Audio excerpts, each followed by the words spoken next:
Welcome to the Danube Institute. Thank you so much for coming out on this very frigid morning.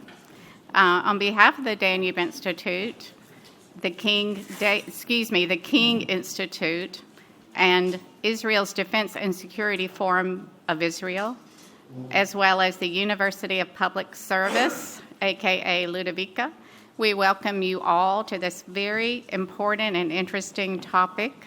A pivotal year, Israel, the Middle East, the U.S., and Europe come 2026. I think 25 was already pretty interesting and pivotal, so we'll see what 26 holds. I'm Melissa O'Sullivan, Deputy Director here. It's been great working with everyone on this program to the limited extent that I did. You have a great team that's made possible everything that you're going to see today and over yesterday. I'm going to now turn over the program to my colleague, Dr. Christoph Berisch, who's been very intimately involved in getting this going. He's the International Director of Danube Institute. He'll also be the moderator of the first panel. I'd like to draw everyone's attention to the QR code. The program can be found there, and the full bio's there. Dr. Christoph is an expert in migration, as well as international relations, but the full bio will be found in the booklet accessible via the QR code. And now, Christoph, if you will come to the podium. Thank you, everyone.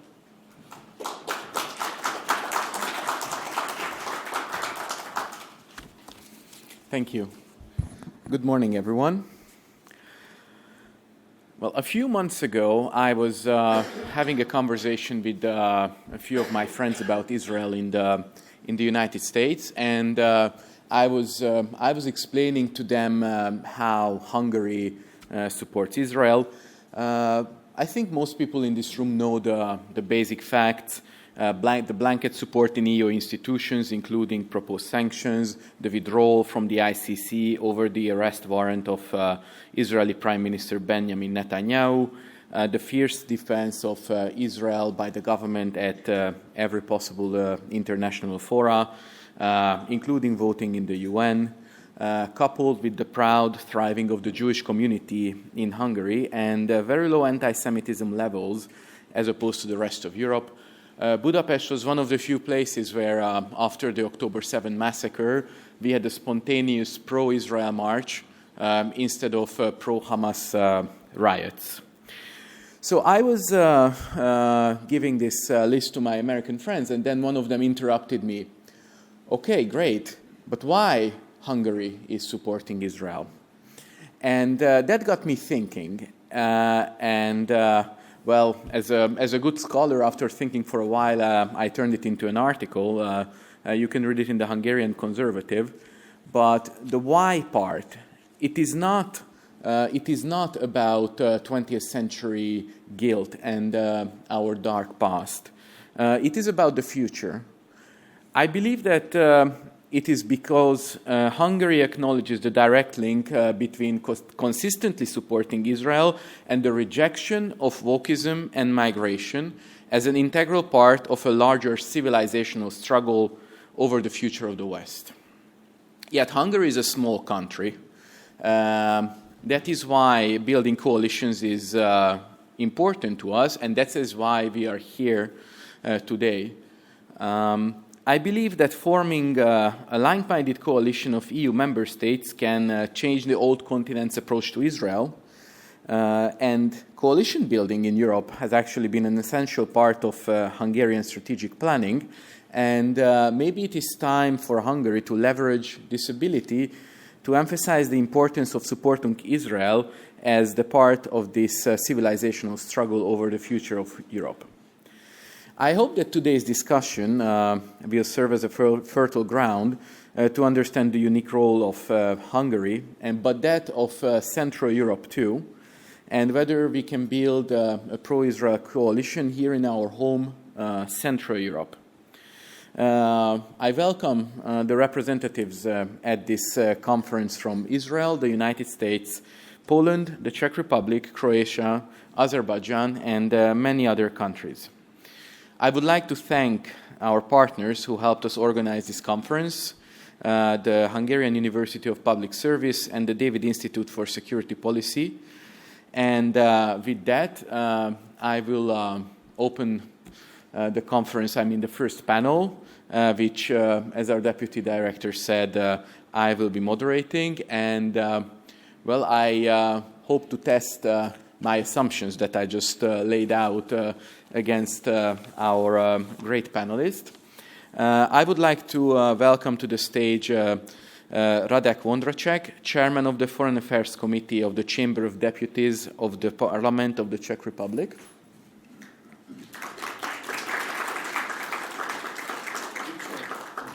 As you wish. I would like to welcome His Excellency Marek Magyarowski, former ambassador of Poland to Israel and to the United States. And Igor Slosar, President for the Center for Policy and Economic Analysis from Croatia.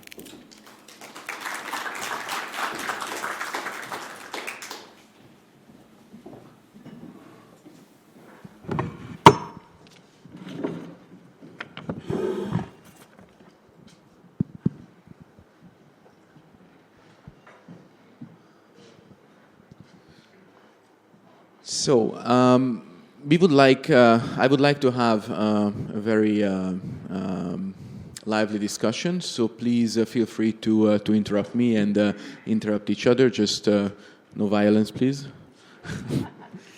My first question, and then at the end of the panel, I will take questions from the audience. And I always say I'm taking questions, not statements, and mini keynotes. And at the end of the panel, when we will be getting questions from the audience, I will ask everyone to please introduce yourself before posing your question. My first question is going to be to Chairman Vondracek. How do you see the position of Israel, Central Europe, and your country in the changing world order? Thank you. Hello, everybody, ladies and gentlemen. First of all, I have to say that I'm very nervous because of the responsibility. It's first time ever in my life I signed a paper I'm going to be a lector. You know, I'm a politician, so I'm always ready to say something. Now, because I signed a contract, so I'm supposed to say some wisdom, something clever. So you will see the difference between politician and lector. Maybe you will not recognize any difference. Well, it's an interesting question. I did my homework, and I believe that this conference is taking place in very remarkable times, and maybe Chinese say interesting times, which is, by the way, cares. But we are in the middle of transformation of the world order. There are many crisis points, but there are also many opportunities to create a new alliances, to have new allies, to strengthen our countries. I'm a great fan of Central Europe. I participated on some conference here in Budapest 6 months ago. It was about Central Europe. And we have a special bond, special relation with Israel. You said on the beginning that you said a question, why we support Israel. So I was thinking myself, I'm not sure the reason. What is the reason? Just Czech Republic support Israel for the whole history of the state of Israel. I'm very proud of it. I'm proud member of the group of friendship of Israel in the Czech Parliament. By the way, it's the second largest group. It has more than 50 members. The number one is Slovak group of friendship, of course, but maybe 3 members larger than Israeli. So I really appreciate that we have this relation. I understand it. Nothing is self-evident. We have to build this relation. But I hope that these remarkable times offers our different opportunities. I say it's an era of loudspeaker diplomacy. It's a diplomacy on the social media, that politicians just sending message through social media instead of negotiating, meeting, creating new friendships. And this era is marked by false moralism and abandonment of key values on which Western society grew. And everything is ending. We in Czech Republic, and I believe in Central Europe, I believe in Israel, we celebrate the return of realism, active diplomacy, and open negotiation in international relation. We are watching Awakening USA. Maybe if I'm too long, you have more. If it more, I will cut you off if this is too long. interactive. Don't worry. Just do not hesitate. Interrupt me. Maybe you would be more interested about some questions. You know, this turbulent time, I believe Central Europe is inspired by the Abraham Accords, through which Israel is trying to ensure its security. It's also important to ensure our security in several ways. It's in the vital interest of Central Europe to strengthen its tie to the USA and Israel to the maximum and to fight against opposing tendencies within the European Union and NATO. Central Europe can be a significant force to be reckoned with within Europe. In the context, I must not forget to mention Hungary, which has been carrying this banner bravely for many years and has had to endure many injustices from Brussels bureaucrats because of this. I believe that we are building a new international architecture. In Central Europe, we have a chance to build our own architecture of security and alliances. Now is the time, now is the chance. And I believe that Israel is natural ally, a natural part of this source of inspiration.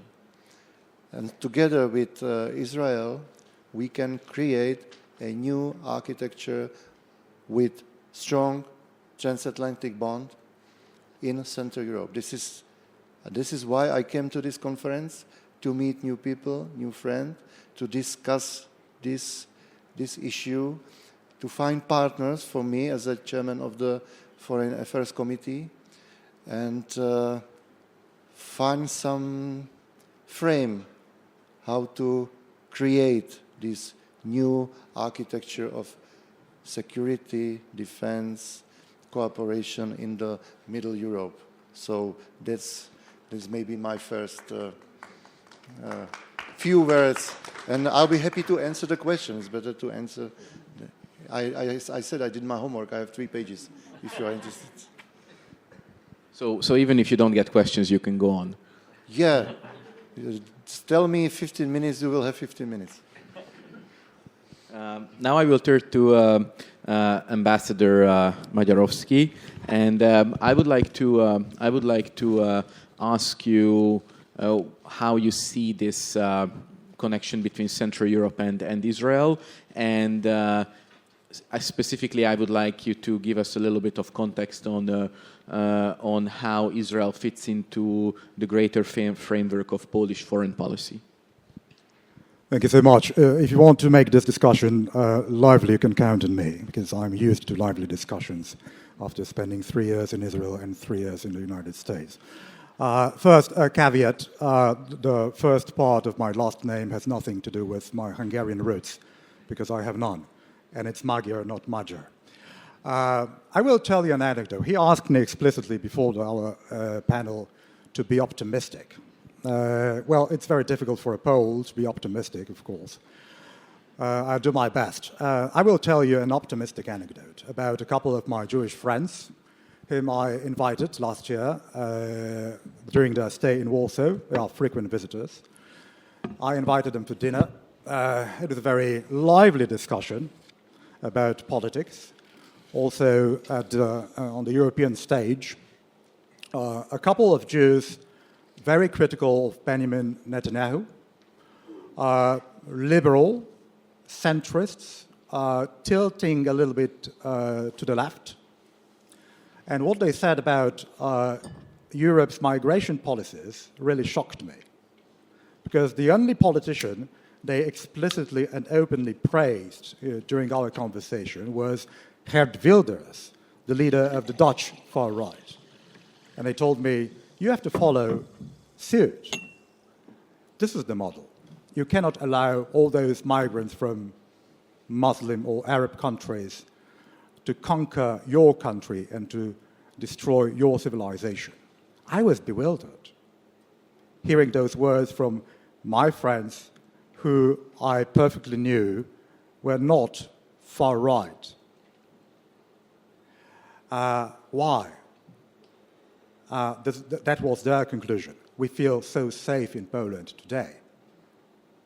And we want to feel as safe in Poland also in the future. That was one of the main reasons, if not the only one, that they felt safe in my country. And unlike in, I wouldn't like to name names, but I will have to, unlike in Rome, in Paris, in Vienna, in Munich, in Stockholm, in many other cities in Europe, Jews feel safe in Warsaw, in Krakow, in Gdansk, and in Poznan.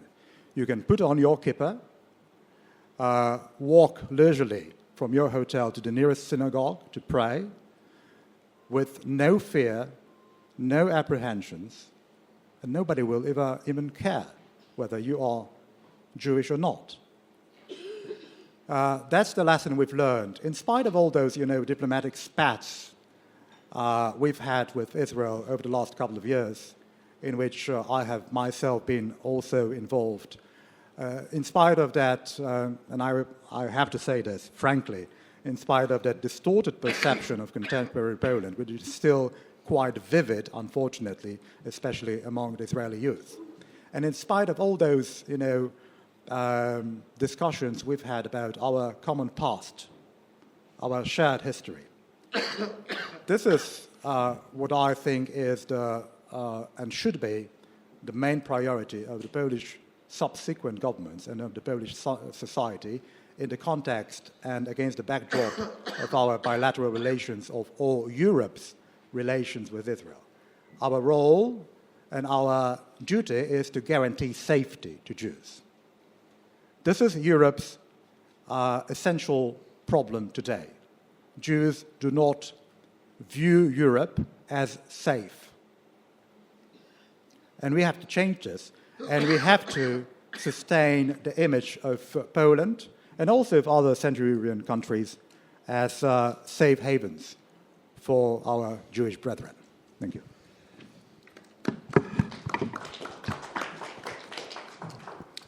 Thank you.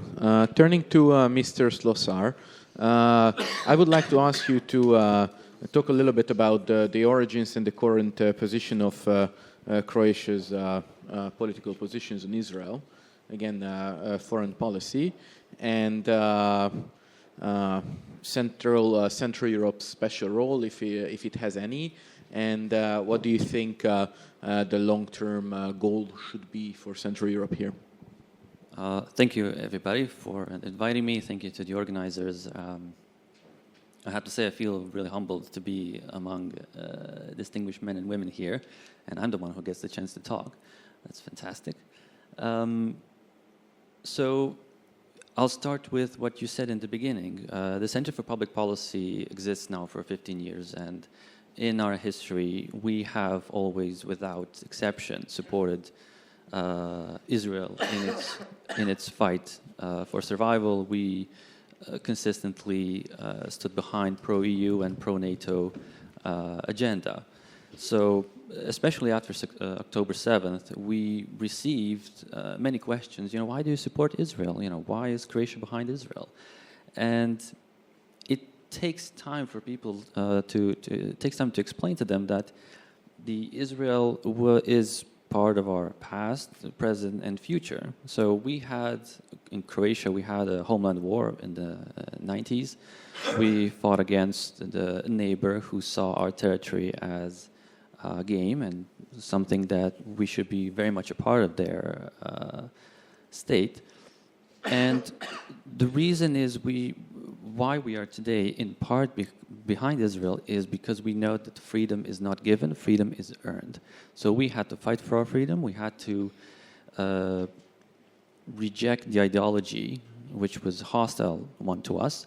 That ideology hasn't disappeared. It has evolved from Greater Serbia into a Serbian world now.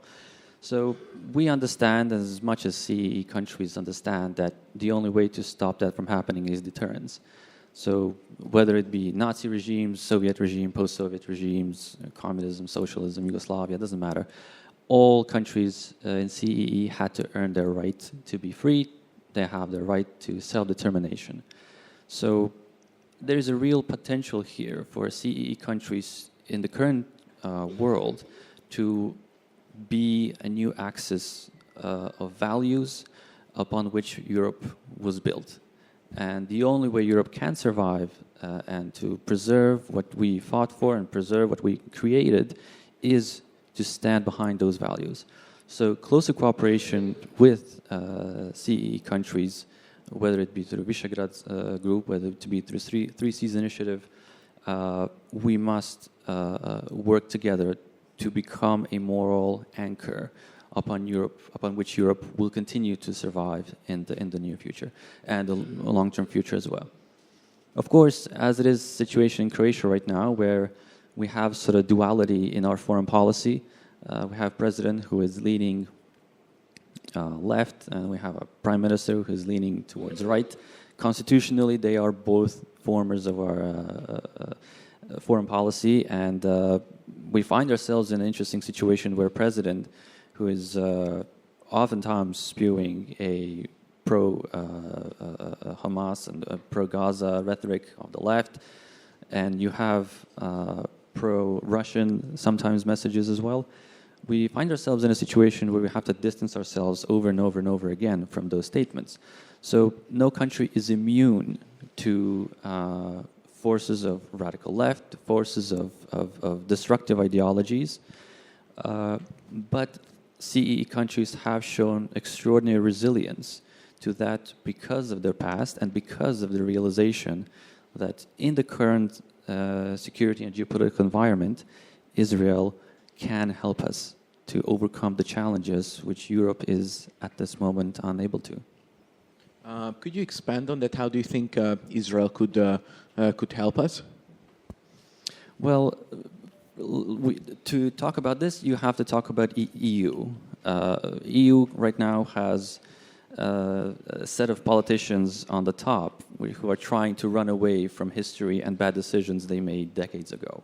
So you had green agenda, you have sustainability agenda, you have mobility agenda, you have AI agenda, whatever. And suddenly we are cast in this geopolitical situation which has morphed rapidly against the EU. You have a defense agenda now. And because it is my line of work, I understand that Europe right now is trying to fund everything through 1.26% GMP in European budget in the next century. So we don't have enough money, we don't have enough resources. But Israel, for example, can teach us a lot. So let's expand, first and foremost, military cooperation. Let's expand cybersecurity cooperation. Let's expand on our intelligence sharing and capacities. And one thing I'm very much in favor of is that we replicate Israel's system of defense clusters where you connect academia, private sector, and the military into a working solution. So along with the United States, Israel should be our second ally in this defense issue. I would like to ask the other two speakers their input on how they see a possible security and defense cooperation in Israel. What are the possible areas of cooperation on this sector? How do you see it, Mr. Chairman? Maybe first. Well, actually, we are doing this and it's important for us that. We had an elections in Czech Republic a few months ago. We have a new government. We voted for confidence last week. And nothing significant changed we have still absolutely the same relation to the Israel. So we are cooperating with them. We know very well. We are. Which means that it's not relationships with Israel in the Czech Republic is not a political issue. It's a given, in a sense. Well, that's as I said before. Nothing is self-evident. If you ask me why Czech Republic has such a, I would say, sentiment to do Israel, I don't know. Nobody knows. It is. But it goes really back. I mean, if I remember correctly, Czechoslovakia was supplying Israel with a lot of weapons during their war of independence. Well, it happened. Even our first Czech president, Czechoslovakian president, Mr. Masaryk, he was a great supporter of idea of Israel state. So it started in our first republic. In first republic, Jewish were equal. There was almost no anti-Semitism in the Czech Republic. So I'm really proud about this tradition. I'm not sure where the sentiment started. After the Velvet Revolution, it was something new because people want to do things differently than the communist governments before. And it's true that the relation between Czechoslovakia and Israel wasn't best because Israel was not a Soviet Union puppet. So old communist countries had a different policy to the Israel, and it changed after the revolution. And now, in Central Europe, we have different mentality, I believe, and it's connected to what Mr. Ambassador said, because we resist the migration. We have a different inhabitants in our countries. We don't have such a minority, Muslim minority, so we don't have troubles with anti-Semitism at all, and it make our position special, extraordinary. I mean, we can work on this together, and we can cooperate with Israel. It's not just the defense. We have a new ambassador, Israeli ambassador to Prague. We discussed many opportunities, and for example, healthcare, and how to help each other with education of in a medicine area, because the number of students in Israel is very limited, and hundreds of Israeli students are studying medicine in our countries, in Prague, I believe in Budapest too. I'm not sure, I don't know the number in Hungary. So it is just one part of this. Tourism. Budapest is now number 2 in Israeli tourism chart. I don't know if you know it, because the old destination like Paris and all the Western Union places, they are out now because, as you said, Jewish people feel safe in our countries. And now it's becoming a great opportunity how to enhance the cooperation, not just in defense area, which is quite everybody understands, because Israel offer really high quality products. We are speaking about air defense. We are speaking about drones, anti-drones defense. It's a brand new industry, and we inspire each other, because in Czech Republic we also have a great tradition of producing this commodity. So that's my answer. That I don't know how it happened. The relationship is great. We can enhance the cooperation, and not just in the area of defense, tourism, healthcare. Jewish people are not feeling safe, and they are moving to the Czech Republic, and they are ready to move their business to the Czech Republic, to the Hungary, to the Poland, because they feel that we are real allies. and we support them on the field of European Union, on the level of European Union. Ambassador? Well, truth be told, our relations with Israel have never been bilateral. They've been consistently trilateral.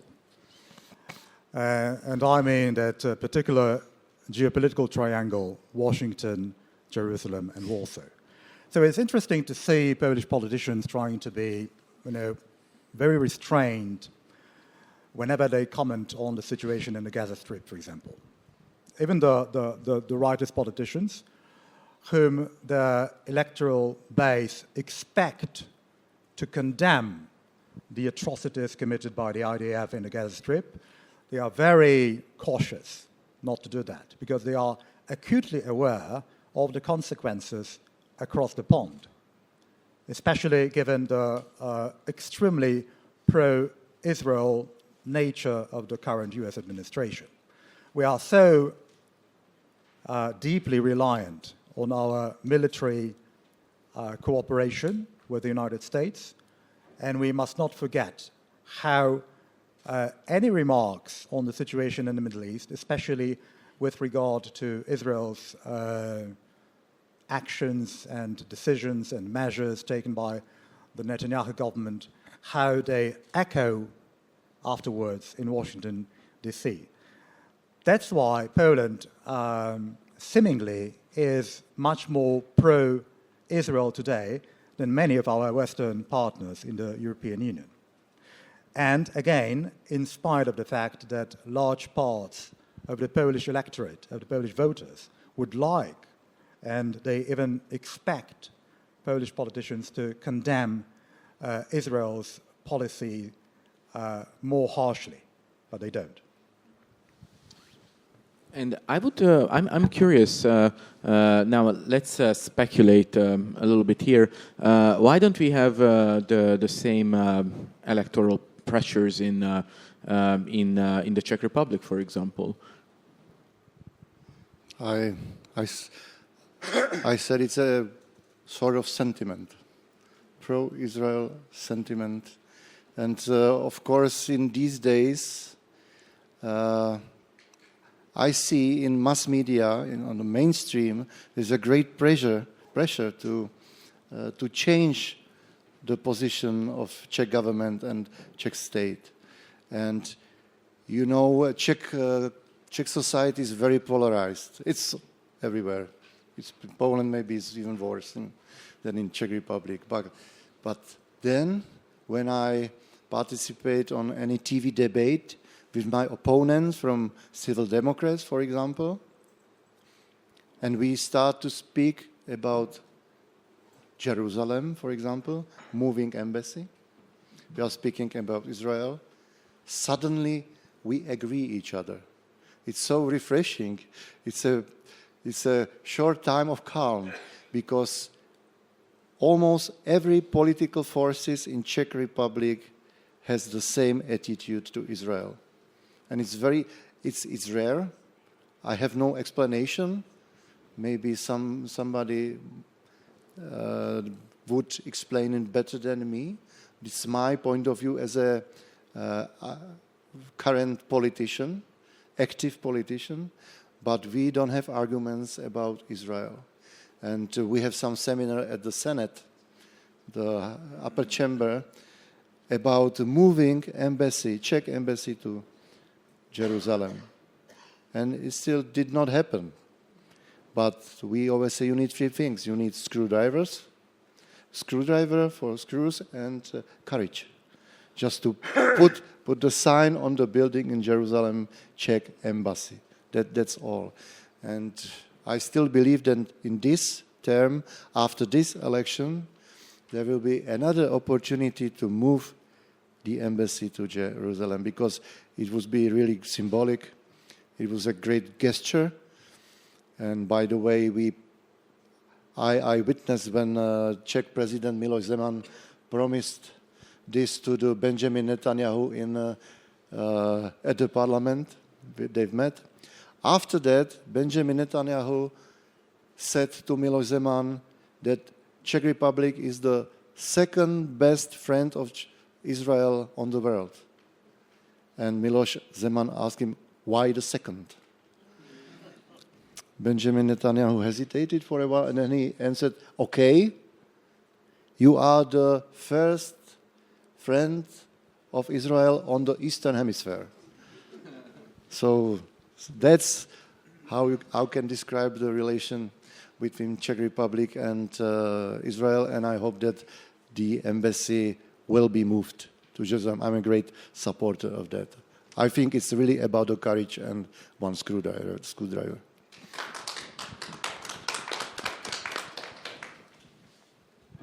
Ambassador? If I may, speaking of embassies, we were also under immense pressure on the part of the Israeli government during my tenure in Tel Aviv to relocate our embassy to Jerusalem. But, of course, we were faced with a very serious dilemma at the time. I'll tell you why. Do you know which country in Europe is the largest exporter of halal food to Arab countries in the region? It's Poland. Since the fall of communism, we have somehow mysteriously attempted... since you don't have mass migration, you have to export the halal We have food. mysteriously attempted to maintain decent relations with Arab partners in the so-called MENA region, North Africa and the Middle East, because we had to strike the right balance. And many of those ties and connections are still quite vivid today. And believe me, it's for mutual benefit, not only of Poland and the Arab countries, but also for Israel. You can't even imagine how grateful the Mossad director was during the meeting with his Polish counterpart, which I attended as well many years ago, for our cooperation with Israel on Iran. Israel, believe me or not, benefits largely from our political, and not only political presence in Iran, and from our decent relationship with the Iranian regime, which we of course condemn, which we consider abhorrent. But we decided consciously to stay in Iran, not to break our relations with that country. And I have never, in my previous capacity as Polish ambassador to Israel, and also during my stint in Washington, D.C., I have never said a single word of criticism from my Israeli friends about our relationship with Iran, because they know very well why that relationship is so fundamental also in terms of Israel's security. Thank you. Igor, Mr. Slosser, what's the situation in Croatia? Is there a discussion about moving the embassy? Right now, no, we have no discussions yet, but if it's going to happen, it's going to happen under this government right now. They're in their third term, and I would agree with Mr. Chairman, there is no debate whether in Croatia, that's notable, whether we should stand behind Israel or not. So simply, it is a fact of life that we're having, and the efforts on the left that we had were not successful. There's a group of people that gathered eventually, and then they had some performance, and that was it, right? What I would say about Croatian-Israeli relations is that the relationship itself is not taken for granted. It has to be nourished. So we have, as I mentioned before, President Milanovic, who is not condemning Hamas, for example, for its atrocities on October 7th. And then during our communication contact with Israeli ambassador in Croatia, Mr. Gary Cohen, on multiple occasions, he said, what is about that? Like, we would appreciate if, President Milanovic, he is elected president, governed and given the mandate by the people. But obviously, it is harming us in that way. On the other hand, we have Israeli Foreign Minister Gideon Sa'ar, who came to Croatia a few months ago, supported the third entity, federal entity in Bosnia and Herzegovina, the Croatian entity, which would be the only entity who is a pro-European entity. And so that's on the other side. And then you have, again, situation where none of the feminist groups, none of those liberal groups, progressive groups, ever condemned the atrocities that happened to women, to children, and they remain silent ever since. Also fully silent on Iran.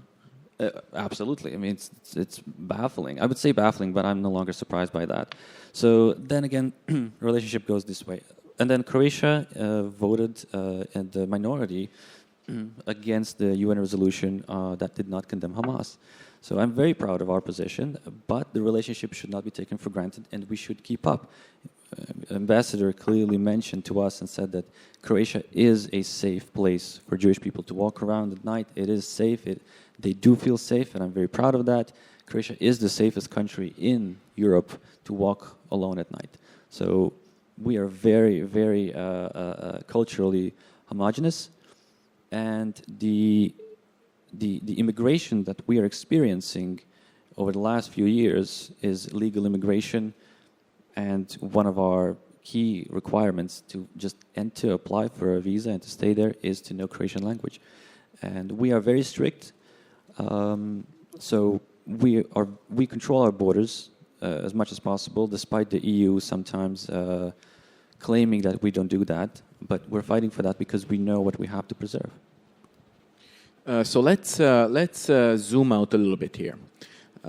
So what we are talking about here right now is whether your respective countries will or will not move its embassy to Israel. Mr. Chairman, you said that we need courage to do that. Mr. Ambassador, you said why it's a very complex question economically, politically, and has broad repercussions that has to be considered very seriously.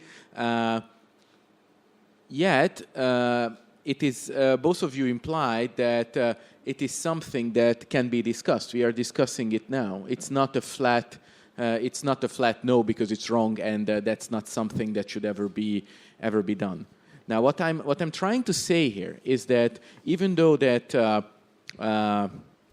panelists sitting here are on a spectrum when it comes to relationship to Israel, still this spectrum is headed or gravitating in one direction, and I think that direction is completely the opposite direction that Western Europe or mainstream EU policy is heading, because the discussion there is, I don't think it's about moving national embassies to Jerusalem, but unilaterally recognizing Palestine, for example. So we see the political discussion in Western Europe going to the left, and the political discussion, that's a Hungarian expression, the political discussion among Central Europe going to the right. So my question is this tendency, is it going to persist? What do you think? Is it going to persist? And the second part of that question, does Central Europe have a role here to lead and define or seriously influence EU policy? Because since the full-scale invasion of Ukraine, we've seen the center of gravitas of the EU shifting in an eastern direction. Eastern direction, yeah. By the way, Czech Republic recognized Palestine during the socialism, during the communist era. Hungary does too, but if you ask the government politicians, they say that what that recognition means is that they recognize the Palestinian Authority as the agent talking for the Palestinian people. Yeah, when Great Britain started this agenda, when they highlighted this agenda, we just answered there is no reason in Czech Republic to discuss this issue again. We did it once. Now everything changed. Now we have a discussion about the two-state solution. If it's still possible, if it's still realistic, or we are supposed to speak about new solution, because it looks like a dead end. It looks like there are not people to form the state. They are not area to form the state. I'm very grateful for the facts that Mr. Ambassador introduced us. I understand it. And it's great to share this information. And I understand this position. Czech Republic has a different position. And I used to be a speaker of the Chamber of Deputies. And I must say I had very respectful relation with all Arabic ambassadors. I can say that ambassador of United Arab Emirates was my friend. And they have no, even one little problem with my membership in the group of friendship of Israel, a group of allies of Israel. I'm also, because, and I think the time is different because of Abraham Accords. The whole architecture in the Middle East is changing. They started to communicate. Well, Iran is something absolutely different, but maybe we missed the best opportunity after the attack on October 2 years ago. We, from my point of view, we had a chance to move the embassy with no comments, because it would be obvious that we have right to do it. And I don't believe that anything really significant would happen if we do it, if we choose to relocate our embassy. It's really now just a gesture, and because of influence of United States, and United States did it. I believe it's a great opportunity to prepare and do it and relocate just in these days. And I still have a hope that there is a chance that we can discuss it with our Israeli friend. By the way, on Monday, Gideon Sar visited Czech Republic. Unfortunately, he cancelled our dinner for some serious reasons. I was very curious, and I was looking forward to speak with him. Unfortunately, he's not didn't coming happen. to have dinner with the Danube Institute. Yeah. No. So we will. That's all I wanted to say. That it's all about the complex relationship in Middle East, and from Czech point of view, I cannot see any. It's not.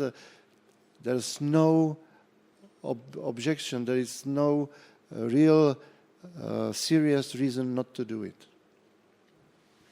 Ambassador, Central Europe. Since you mentioned For Czech Republic. Since you mentioned the historical fact that all our countries recognized Palestine many years ago, Poland did in 1988. Paradoxically, we are lucky to have recognized Palestine more than 40 years ago, because now we are not in that whirlwind of debates about which countries have and which countries haven't recognized Palestine nowadays.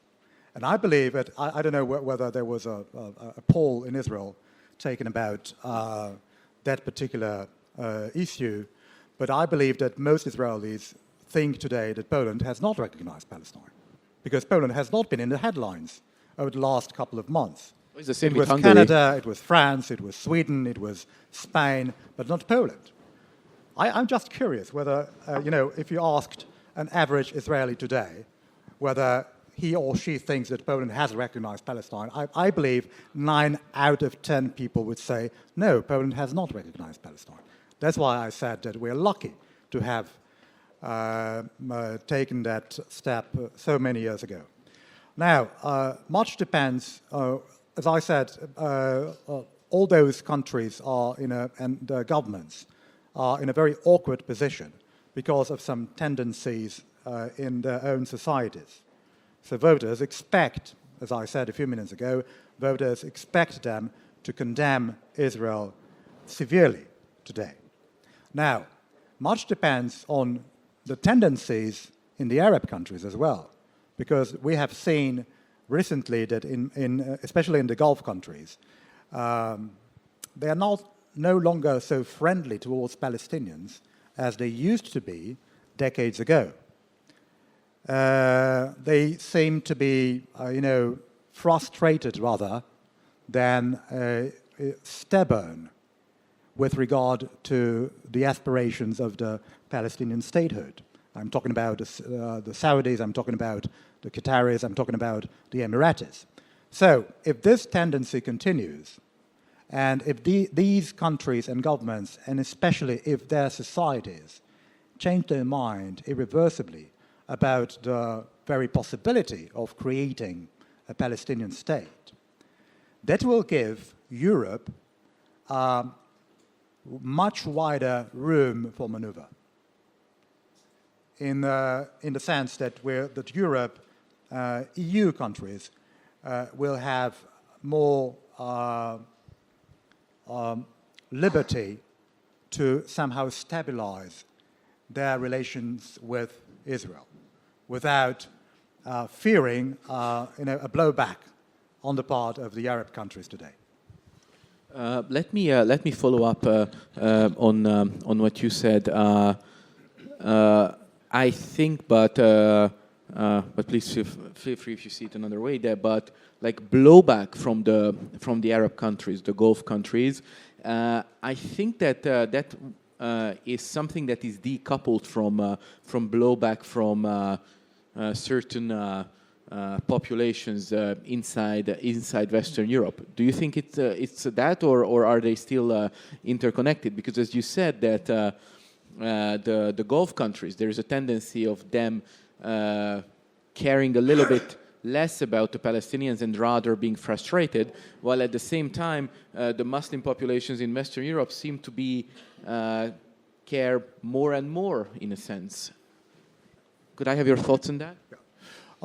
As you perfectly know, there is a deep gap between what governments and rulers in those Arab countries think and do, and what societies in the very same countries think and do about the future of the Palestinians. The Arab Street is the fundamental factor in all those discussions. And I think the Palestinians themselves, the Palestinian leadership, is perfectly aware of that fact. And Abu Mazen capitalizes on this particular factor. Now, many Lebanese, for example, say, why should we pay, not only physically, but also why should we pay a political price for Palestinian statehood? Is it in our interest? And the Lebanese, they do have a mandate to express their views quite, openly and straightforwardly, because they have suffered a lot. And I'm not talking about the wars Israel waged against Lebanon. I'm talking about Hezbollah's role, for example, in Lebanese politics. That has always been the most important burden and the most negative aspect of Lebanese political life, the role of Hezbollah in that country. So there are so many Lebanese who are already so exhausted. And they know very well that one of the... and they cannot bear all those arguments about the necessity of,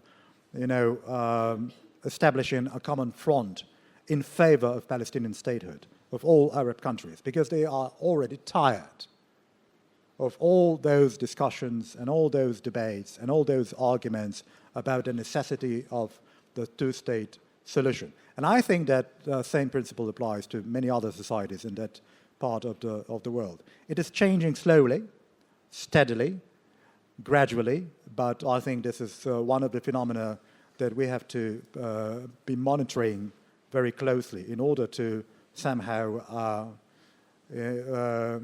guess what will happen in the foreseeable future. Radek? Well, just one comment.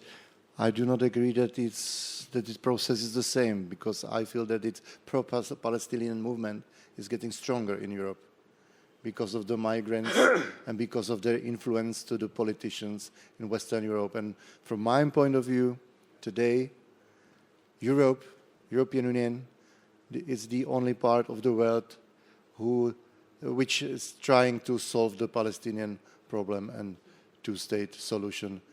We in Europe, we discuss it more than in Arabic world, in Arabic area. That's my view on this problem. There's only difference. It's getting stronger in Europe, and I agree absolutely. Arab world is exhausted with this situation. And they want some changes, and they started to communicate with State Israel, for example. Igor, any thoughts on that? Well, what I can say that Croatia hasn't recognized Palestine. We had a motion in 2025 which was rejected. The motion was tabled by the left groups in the Croatian parliament. It was rejected. I wanted to just add quickly that the reason why Central Eastern Europe countries were so successful and continue to be so successful and continue to be on the right side of history is because they clearly realize that you cannot have a democracy if terrorism against one minority group is tolerated. And that's it, what I have on this. I just realized that now we've been talking for almost an hour, and I slipped into first names. So I apologize.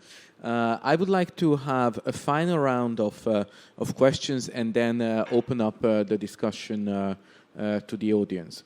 So touching on my previous question, does Central European countries, because it seems that we still kind of, on the fundamentals, we kind of are in the same discussion framework. Can we affect the EU's overarching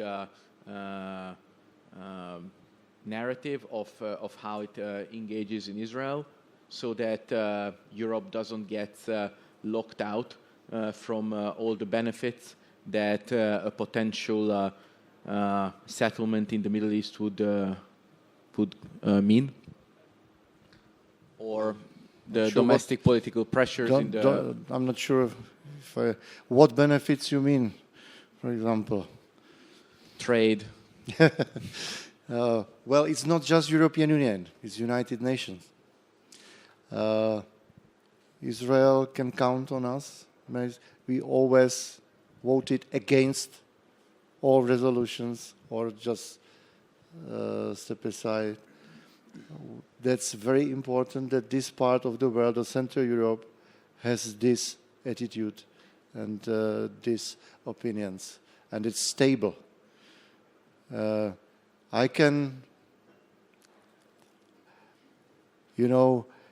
sure that without this position, without our well-known position, a lot of votings in European Council could be different. Just because they know about us. They don't even try it. And I'm sure that a lot of activists will try some harder resolution and harder solutions of Israeli and pro-Palestinian solutions.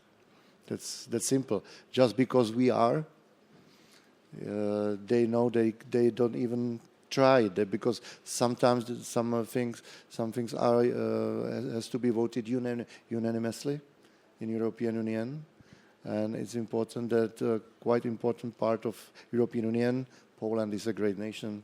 V4, we are speaking about V4, and it's supposed to be, it should be agenda of V4. By the way, before the answers, I discussed my participation on this conference with our Israeli ambassador, because we got a good relation, and he wrote me a few notes, and one note was a potential to have political consultation in a format of trilateral quartet mini Visegrad, Israel, Czech Republic, Hungary, Slovakia, like the framework Israel has with Greece and Cyprus.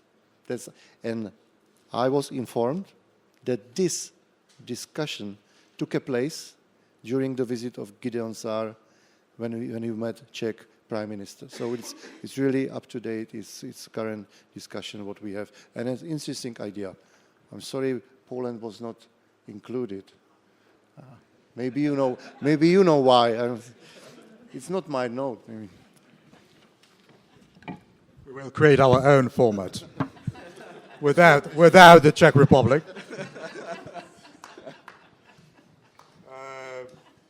I've had so many conversations with my Israeli friends about economic cooperation between our countries. You don't need to be critical or favorable in terms of your bilateral political relations with Israel in order to develop your economic cooperation, especially with Israeli startup companies, which have always fascinated me. But sometimes those conversations ended up on a very pessimistic note, because Israeli companies were actually not very interested in investing in Poland. Polish companies are not yet mature enough to invest more vigorously in Israel. But I try to do my best, and I still do, in order to tighten that cooperation. And I think this is something that has been neglected over the last couple of years, not only in the framework of the European Union, but also in terms of bilateral relations between our countries. So I can only appeal once more to Israeli companies, to Israeli entrepreneurs, to look a little bit more favorably at this part. I think the knowledge is essential. I do believe, unfortunately, that many Israeli business people do not realize how fertile this ground is for their investments, not only in the defense sector, not only in high tech, but also in many others. Igor, so which format would Croatia join, the Czech Republic's or Poland's?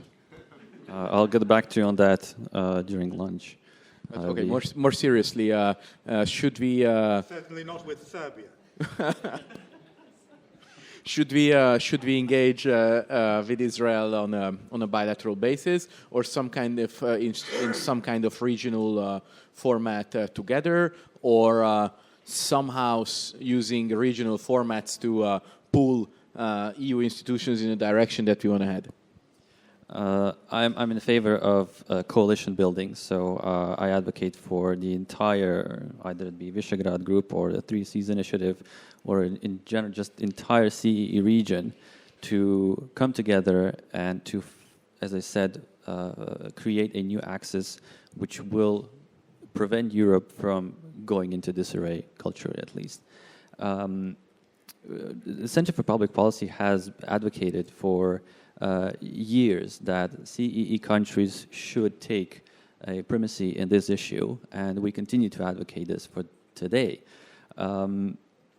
What we want for Europe to do, and what Europe must do in order to expand collaboration with Israel, in order to position itself better in the new geopolitical chessboard, is that we have to declare anti-Semitism as a national security issue. We absolutely have to do it, and we have to broaden the scope from purely saying, oh, we dislike Jewish people, we hate Jewish people, we hate State of Israel. It encompasses anti-capitalist rhetoric, it encompasses pro-Gaza rhetoric, it encompasses this unbridled multiculturalist rhetoric. All of it falls under anti-Semitism issue. And in order for us to understand the threat Europe faces, and Israel can prevent us from going further down, is that anti-Semitism, if you read the Hamas Charter, the original one in 1988, it states clearly there in one of the articles. It says that they are a part. First of all, they're not going to talk. They're not going to recognize Israel ever again. Ever, not the whole multitude of Arab leaders will ever recognize Israel, so there's no point in talking to them. Peace conferences as well, they see it, I say it explicitly. We are not going to go to peace conferences. They're there pretty much as a distraction to our end goal, which is to end the State of Israel. So no talking to them. What is also written there is that they consider themselves a part of Muslim Brotherhood. So an organization that's present in Europe, organization which is well-funded, well-organized, and they have already started, according to some reports, to influence EU legislative process. So they try to outlaw blasphemy and some other religious transgressions they see as transgressions. So that is the threat we have to. That is the threat we have to encounter. So the conversation around this in Europe must evolve from Hamas and Israel and Gaza, continue to support, deepen the collaboration in defense primarily, because that is the current issue of the day, but also zoom out and say that they are a part of a larger movement, which is very much in Europe. It's ingrained already in Europe. They're a very secretive society, and their main goal is to promote the agenda of political Islam, to make it mainstream. And one of their biggest victories recently was the fact that whenever somebody says that such version of Islam is incompatible with modern European values, that you immediately said you're Islamophobe. So that is their victory. So we have to fight that. To recognize Palestine is just rewarding Hamas after the atrocities. So that is counterproductive. Was it the UAE that recently pulled funding for students to studying at certain universities in the UK? Absolutely. So now we have United Arab Emirates teaching us how to handle this kind of ideology. So not just them, but you have United States proclaimed them as terrorist organization on several branches. You have majority of Gulf countries, I think apart from Qatar and Kuwait, who are still did not label them a terrorist organization. But yes, now we have Arab countries teaching Europe, telling us, are you crazy? What are you doing there? They're a problem. Okay, Mr. Chairman, Ambassador, anything to add to that? If not, then I will open the discussion to the audience. So again, I'm looking for questions, not statements. And no demonstrations, please. And please state your name before stating your question. Any questions? There is one in the back and...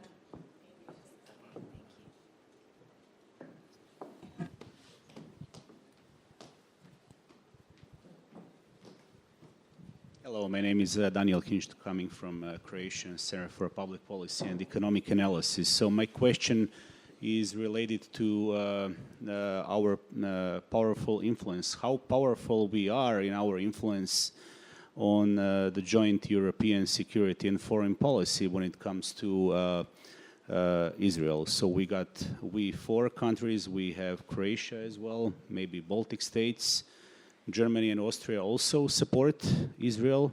On the other hand, we have France and Spain, at least their socialist governments, including Slovenia. So what is the realistic goal for us to be united as a region and influence the EU foreign policy? So it's a question for all of you, starting with Mr. Vondracek. I will be quite short. I believe that it's time to be more emancipated in this question, not just in this question. And we can form our alliances and we can be stronger than we are. I hope and I do believe that my Polish friends and Hungarian friends will somehow overcome the misunderstandings and disputes, and V4 will be very functional. I'm trying to contact all my colleagues. I already spoken with my Slovak colleague, Mr. Kerry, with my Hungarian colleague, Mr. Zsolt Nemet, and I sent a letter to Mr. Kowal, to Polish Parliament, to the same. And I believe that format V4 plus Israel is very vital, could have a great influence, and it's a great start. And we have a new government, we have a new program, and in the program of new government, there is a priority in a foreign policy, and it's V4. And Israel is mentioned in our program. And I proudly said that because I put it there. It was my action, my little action. So I believe that we can start on V4 plus Israel. Hilariously, the last V4 plus Israel summit was cancelled during my mission in Israel because of another diplomatic conflict we had as Poland with Israel. It was under Mr. Morawiecki government many years ago. Answering your question, Central European countries' influence within the European Union is still pretty limited. Unfortunately. I think our role and our weight is still underestimated by major European capitals, but it is changing, and we have not mentioned even once the elephant in this room, which is Russia. And I think there is a straying a little bit from Israel for a couple of seconds, if I may. I can see a certain realignment within both the European Union and NATO. There are countries which understand contemporary Russia much better than others.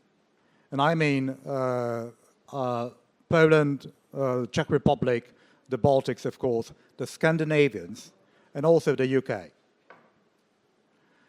And one of the factors which I believe has contributed to our rising influence within the European Union, especially in Europe's relations with Russia, is the fact that we've always been right about Russia. I despise using this argument, but I've heard this argument from my friends in Western capitals. You have always been right about Russia. Poland, the Czech Republic, the Estonians, the Lithuanians, the Latvians, even the Finns. We've always been right about Russia. Now, this has its upsides and its downsides, because if we see a certain realignment within the European Union, for example, when it comes to talking or reshaping our relationship with Israel, that is a very risky phenomenon.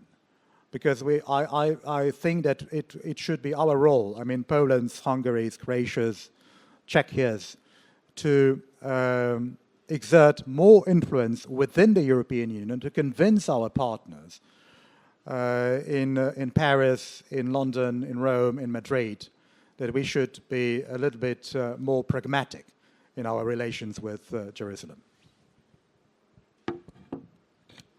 Yeah, I would say that for those who believe that CE doesn't have any pull in the European Union is the equivalent of you switching off the light and let the mosquito in.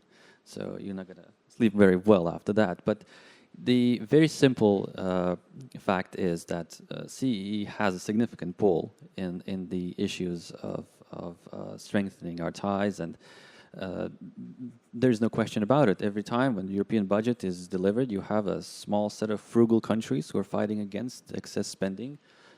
If they can do it, why not the CEE? So absolutely, we're in an even better position. Secondly, Croatia should join in 2026, should join OECD, and we should expand our cooperation with Israel in that regard. And finally, if there is a coalition, we can start that right away. We should lobby the European Union to bring back Israel into Horizon EU, the Innovation Accelerator Council. They were thrown out of it, I believe, recently as a punishment.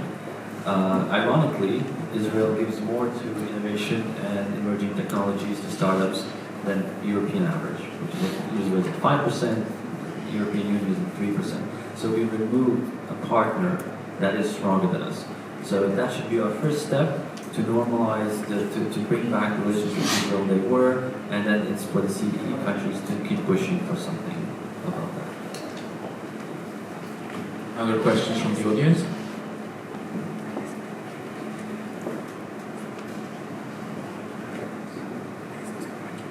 Thank you so much. First, let me thank you for coming to our event as one of the co-hosts, and it's a great pleasure to have you. I think we have a remarkable opportunity here, as we have representatives from 4 Central and Eastern European countries on stage, to to really ask a vital question. We talked a lot about innovation, technology, economy, but we haven't talked enough, in my view, on civilization and the special role that Israel and Central and Eastern Europe have in the defense of the West. Do you believe that it is time for Visegrad plus Croatia plus maybe other countries in Europe, maybe Austria and others, to form an alliance in order to promote Western values and defend Western values from within the European Union as a bulwark for the defense of the West, as we see in Western Europe going down spiral with uncontrolled migration and progressive policies? Israel kind of considers Western Europe as almost lost in that regard. But Central and Eastern Europe, my question is, do you think we have a special role, Israel and Central and Eastern Europe, in shaping and defending the future of the West?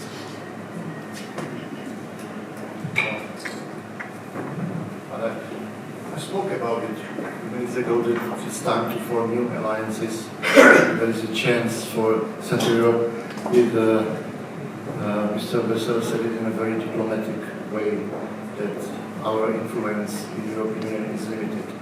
It's very diplomatic. So, it's from my point of view, they were lecturing us quite a long time.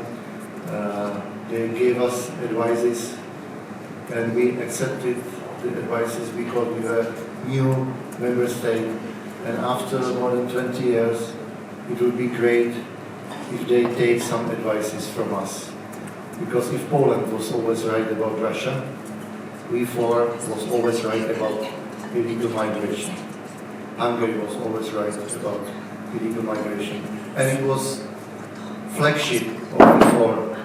We stopped the illegal migration. It was during my time as a speaker.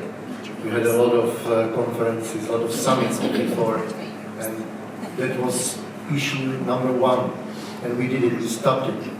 We four countries. And now, when we have something which I call transformation of world order, well, the whole international system is changing. You know that the United States has a very active foreign policy, and we can see that we are United States, China, they are creating their new spheres of their influence. Now it's time to be inspired by Israel, for example, because I can see that Israel is building its own architecture of defense, of alliances, of allies.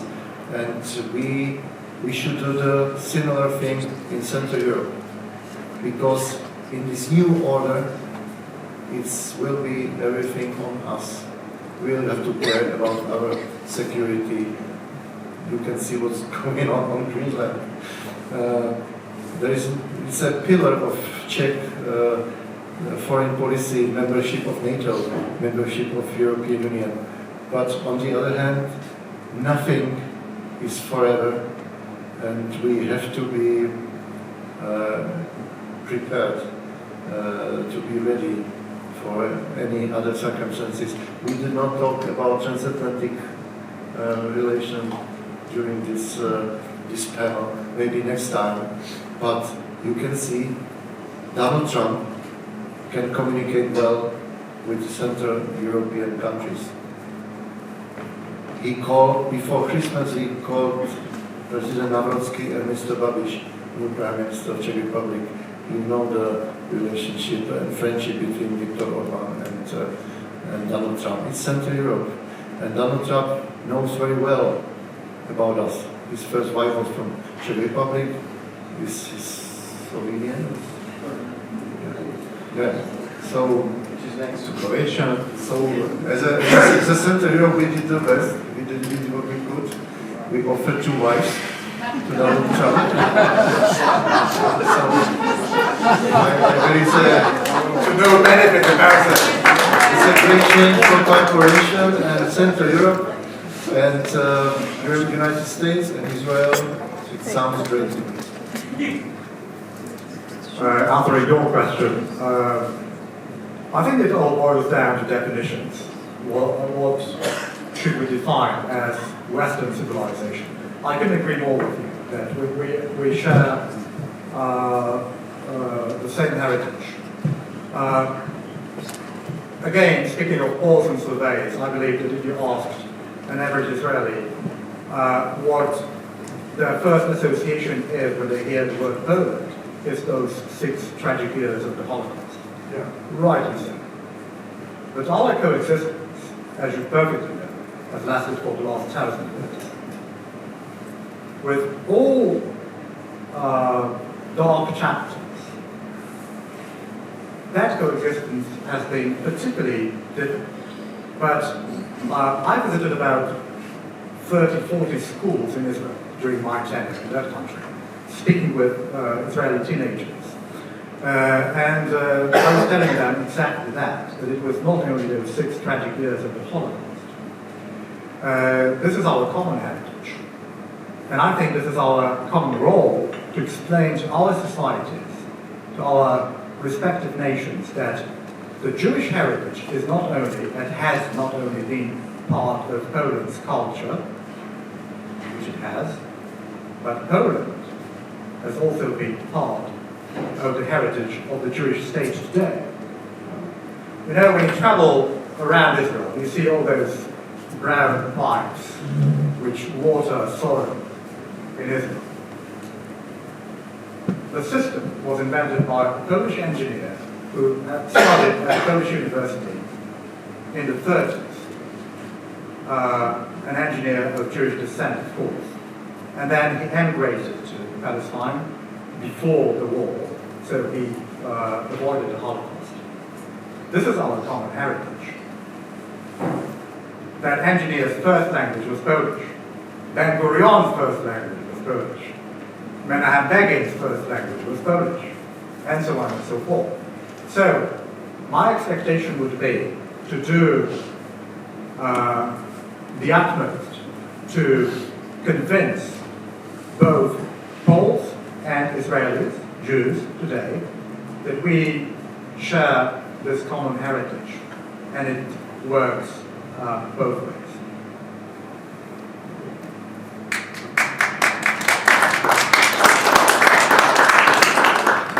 Igor? I would agree with Mr. Chairman. Milan is our best bet. We lost the other one. I would say that not only that the CEE has the strength to form an alliance, it has the duty, obligation to form an alliance to defend the Western values, defend Europe, defend values upon which that same Europe was built. I see no other entity in Europe that would have close enough such a pull compared to the CEE countries. So it is something we have to be persevere about. And Poland is a shining example of how one's clear policy and clear determination and pinpointing what the threat is can quickly allow you to rise in the ranks in Europe. And the United States, so Poland is one of the key allies for Europe for the United States in Europe now. And they're investing huge sums of money in defense, in deterrence, and that is something we should advocate further. Croatia has invested in Air Force, Navy, we're doing right now, Armed Forces, so that is the first step. We have a common heritage, as they say, we have a common mission, and countries right now who, let's say, west of the wall, now see this, we have a first commissioner which comes from Central and Eastern Europe, from Eastern Europe. So now we have our firsts, which is a narrative that must change. We're considered sort of a minority, where we'll have a first Central Eastern Europe or Eastern Europe president of the Commission. Our recently Croatian governor of the Croatian National Bank was also elected on this Eastern European quota of European Central Bank Board. So it is a narrative we have to fight, and we have to realize that despite, Croatia is a young democracy yet, but we have to lecture those mature democracies, as they flatter themselves, that their way is wrong, and that as new generations come, you say that we should fix that. And the course they took right now, many European capitals, is not going to cut it. It's not going to cut it. We are now facing a lost Europe. We had an AI strategy. I'm sorry, a bit off topic, but we had AI strategy which predicted that ChatGPT and other language models which came about in 2022 will happen in 30 years. And then US came up with that in 2 years. And now we changed the whole strategy. And then defense issue came and we said, sure, put defense on. We'll put another €1 trillion in that. We're already lagging behind green agenda. So where's the money going to come from? So we need clear priorities. We can't have everything at once, throwing money at it. And we don't have that money, not in the long-term budget at least. Any more questions from the audience? Eugene? Thank you, Eugene. Eugene Kondralovich, Head of Policy for Forum in Israel and Heritage Foundation in America. I want to say, coming from Israel, I deeply appreciate the friendship all of our countries have shown to Israel and understand how crucial it is to have avoided truly some bad consequences in the European Commission. I think Israel brings a massive value, as you understand, to Europe trying to shake off the old Europe, the Western Europe. But I'd like to hear more from you. We heard a little bit from Ambassador Yarovsky about this, but how can Israel do more in explaining the value, of the alliance with it and what it brings to a conservative country, let's say, what it brings to a nationalist country, how it can help move Europe. I think clearly one minimum component is we can't be living in the past, and if Israel determined its foreign relations by where Jews have had a flawless history, there'd be no foreign relations, and the creation of the State of Israel means really relations are now between countries. But what can Israel do specifically? What's the best way for Israel to sell this in your various countries? Very briefly, if you want me to advise the Israeli government, I should charge a commission. You should, first of all, it's very interesting that we always, a recurrent topic in our conversations about Central European countries' role and influence within the European Union. Quarters, young democracies, and so on and so forth. I think that one of the best steps the Israeli government could make today, and Benjamin Netanyahu himself, would be to recognize that we are full-fledged members of the Western civilization. This is what John Paul II once famously said to Pope. He wrote a book on him, which I read many years ago. He said, Europe has two lungs, and Poland was part of the Eastern lung. So it's not a worse lung. It's not a worse functioning organ. We are absolutely, and we have always been part of Europe. On the final note, I will tell you an anecdote about my American friends' perception of Poland and other countries in this part of the old continent. You know, Americans, when they travel to Europe, they say, we travel to Europe. Sometimes it's a once in a lifetime opportunity to visit Paris, Rome, Venice, all those fancy cities in Europe. And they say, we travel to Europe. We have just returned from Europe. It was fantastic. They visit Paris, London, Venice, Rome. Whenever they go to Warsaw, Budapest, Bucharest, Prague, they never say, we have been to Europe. They say, we've been to Warsaw, we've been to Budapest, we've been to Prague. Always. Always. That's the mental problem I think many Western societies have with us. Because the Iron Curtain, which officially and physically collapsed at the beginning of the 90s, of the last century, still exists in the mindset of many Westerners. Also in Israel, unfortunately. In Israel, I've heard so many times that Poland is a post-communist country. And only those Israelis and those Jews who have visited Poland after transition in 1989, they do understand that we are no longer a post-communist country. We're just a country.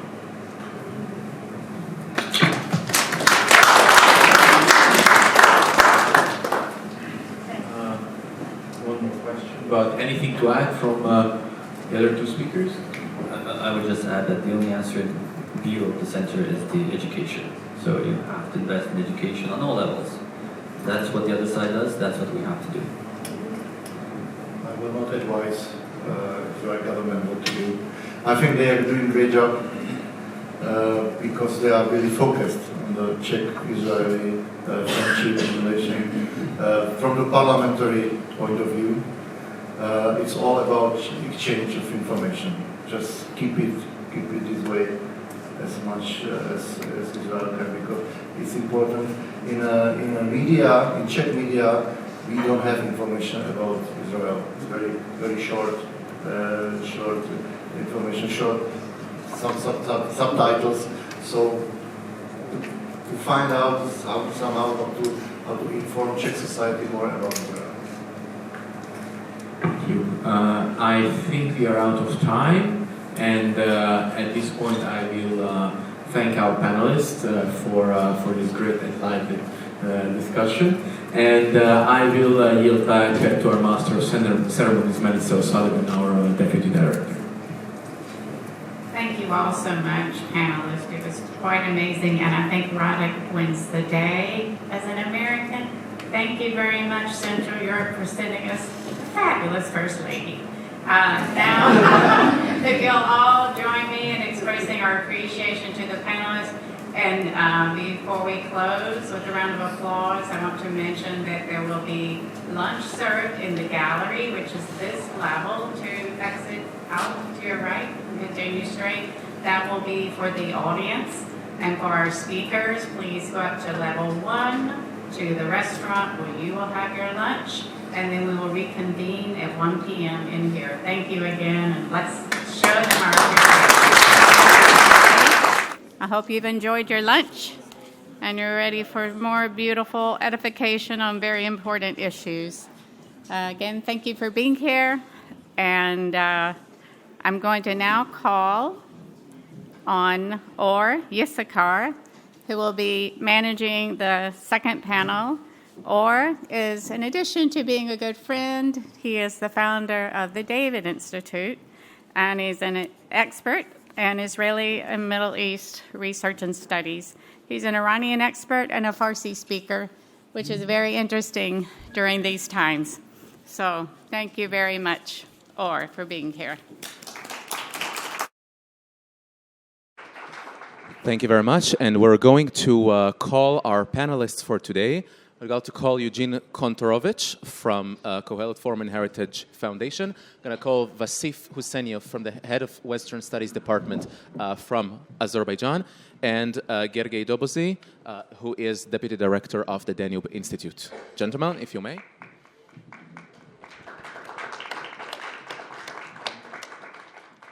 Right, so we're going to kick it off at the panel of international institutes and bias within those frameworks.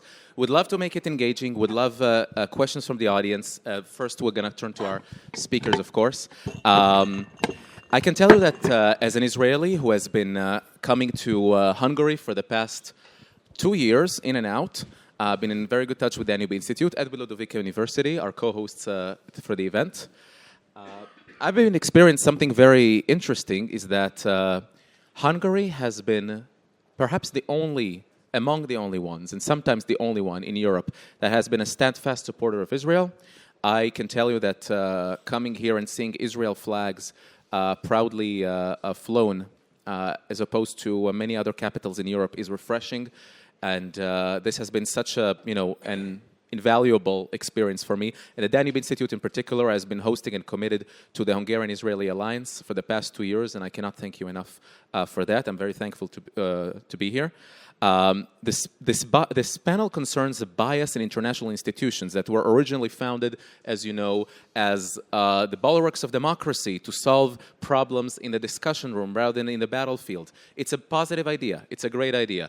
Originally, the League of Nations after World War II, and then the United Nations after World War I, and then the United Nations after World War II, and we were supposed to be ending wars by that time.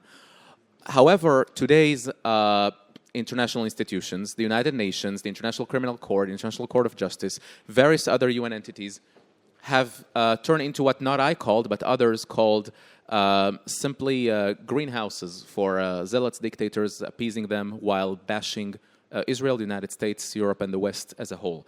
I'm going to give you a quote that says, "The United States, unfortunately, was misused to constantly vilify the Jewish state and in so doing damage the world body itself and its universal values." That's not an Israeli who said it. That would be Kofi Annan, the former United Nations Secretary General.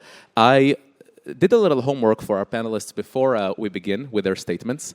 In 2024, you had 25 resolutions against Israel in the United Nations and its various entities. How many against North Korea? You guess it? 2. How many against Iran? 2. 2025, 11 resolutions against Israel, 1 against North Korea. My point being that the United Nations has long forgotten its role in the world. I'm not saying Israel is derived of problems, but it is strangely the focus of 85%, counting 85% of the United Nations resolutions. The Secretary General of the United Nations himself, Antonio Guterres, failed to mention, he was very active on Israel and Gaza, of course, failed to mention Iran, the Iranian regime. Today, the people have been uprising in Iran.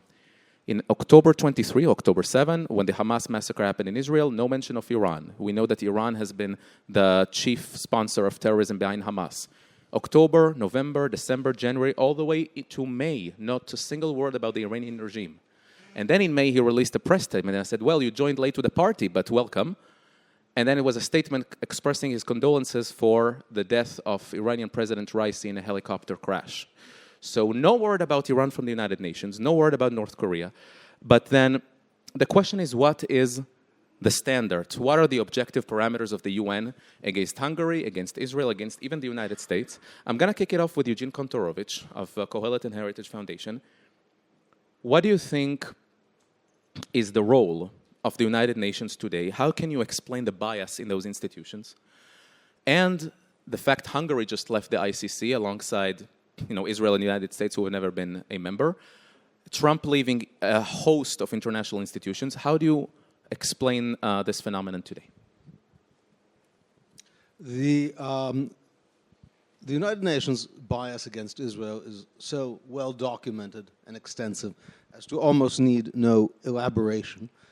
But I will elaborate a little and connect it to the broader agenda of international organizations, international public organizations, which is increasingly becoming anti-Israelism is a leading sign. It's the carbon monoxide detector of broader agendas that are fundamentally anti-Western, anti-family, and fundamentally woke.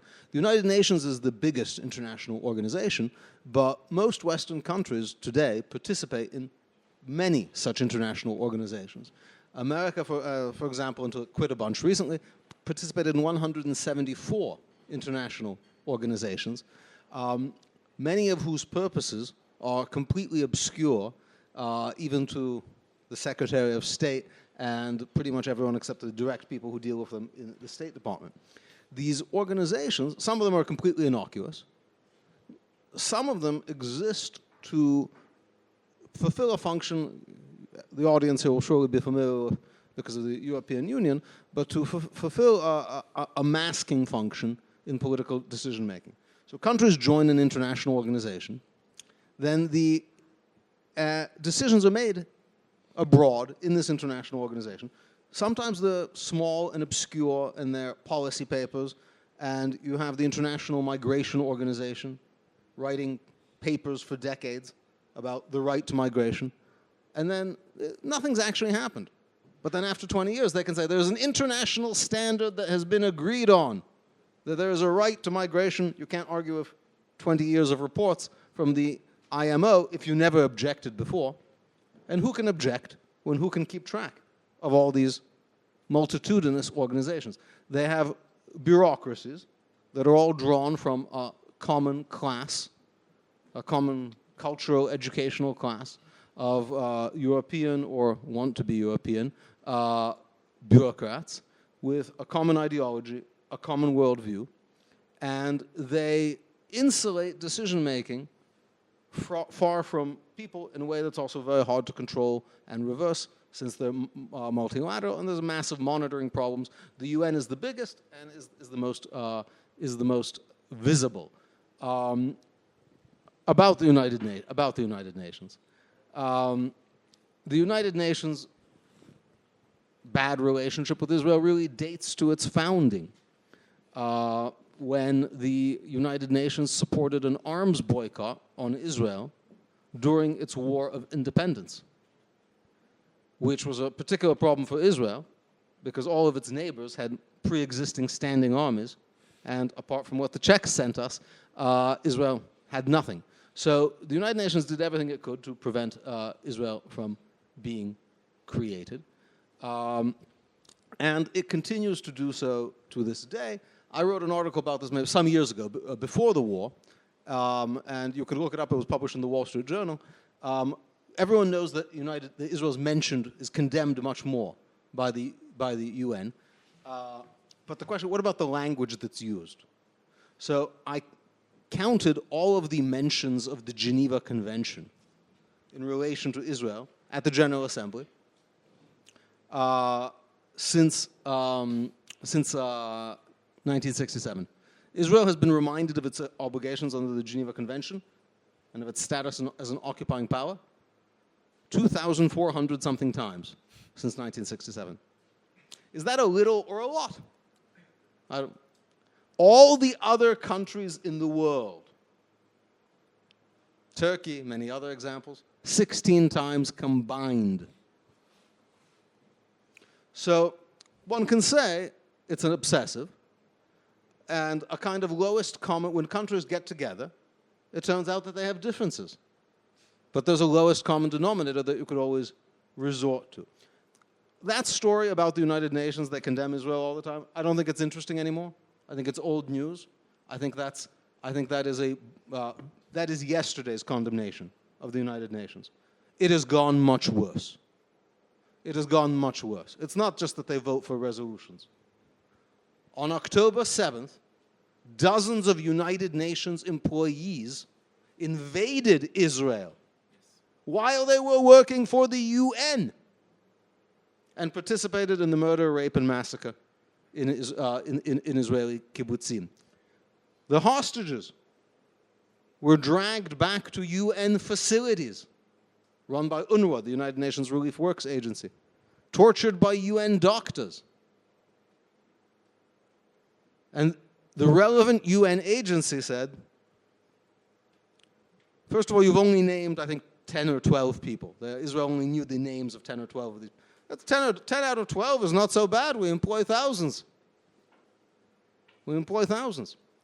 If a police force of some country had these members invade a neighboring country and participate in atrocities, surely a government would fall in a normal civilized country.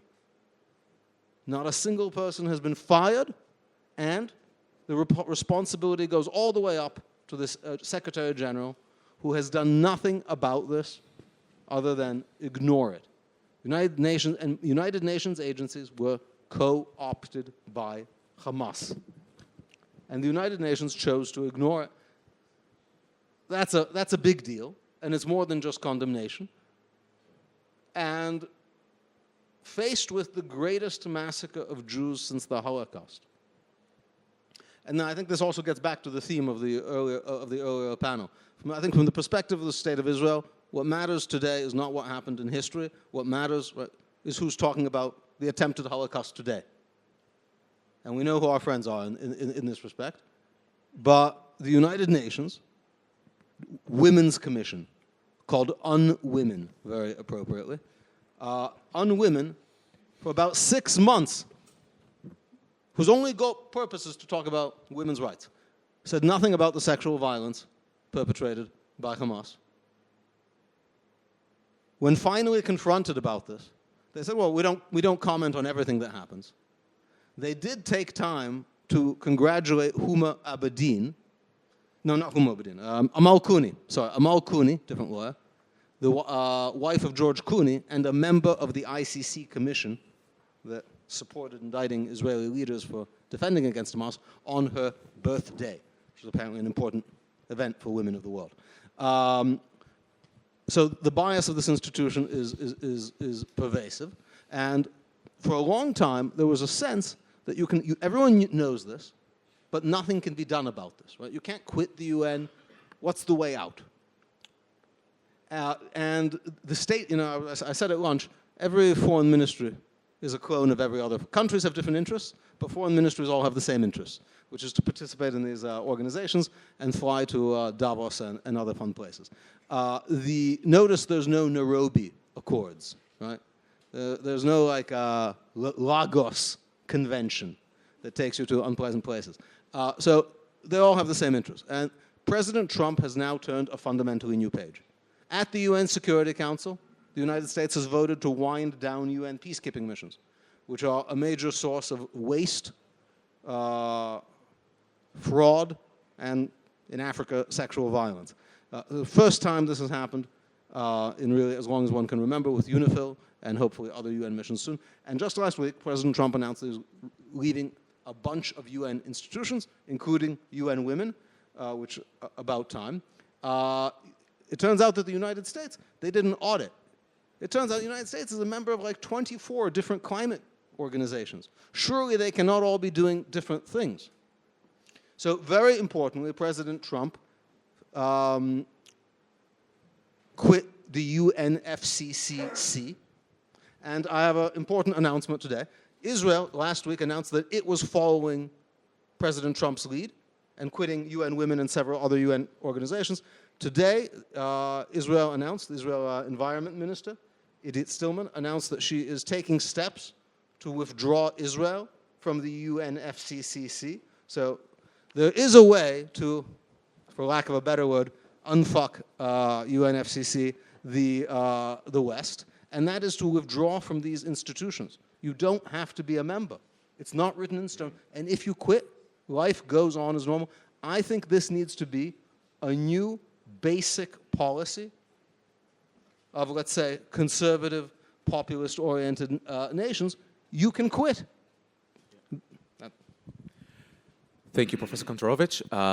And absolutely, these organizations have originally been founded to be the debate society, or they're rather to solve problems in a pleasant way that I think we all want to believe. But then what we saw, I think with any government, for that matter, with any organization, where they tell you there is no substitute for it, as in with UNRWA in Gaza. United States, the Trump administration in Israel proposed an alternative humanitarian aid mechanism, and the Secretary General of the United Nations said there is no alternative to UNRWA. There is always an alternative for any government's policy, any government's authority. The only question is, what is the interest not to change the status quo? And I want to delve into that more deeply, but Mr. Dobozy from Danube Institute, we have not seen it only in the United Nations with Israel, but when it comes to the European Union and the concept of the rule of law. And we saw at the European Union managing to bring peace to Europe with this common mechanism of dialogue, which is a blessing.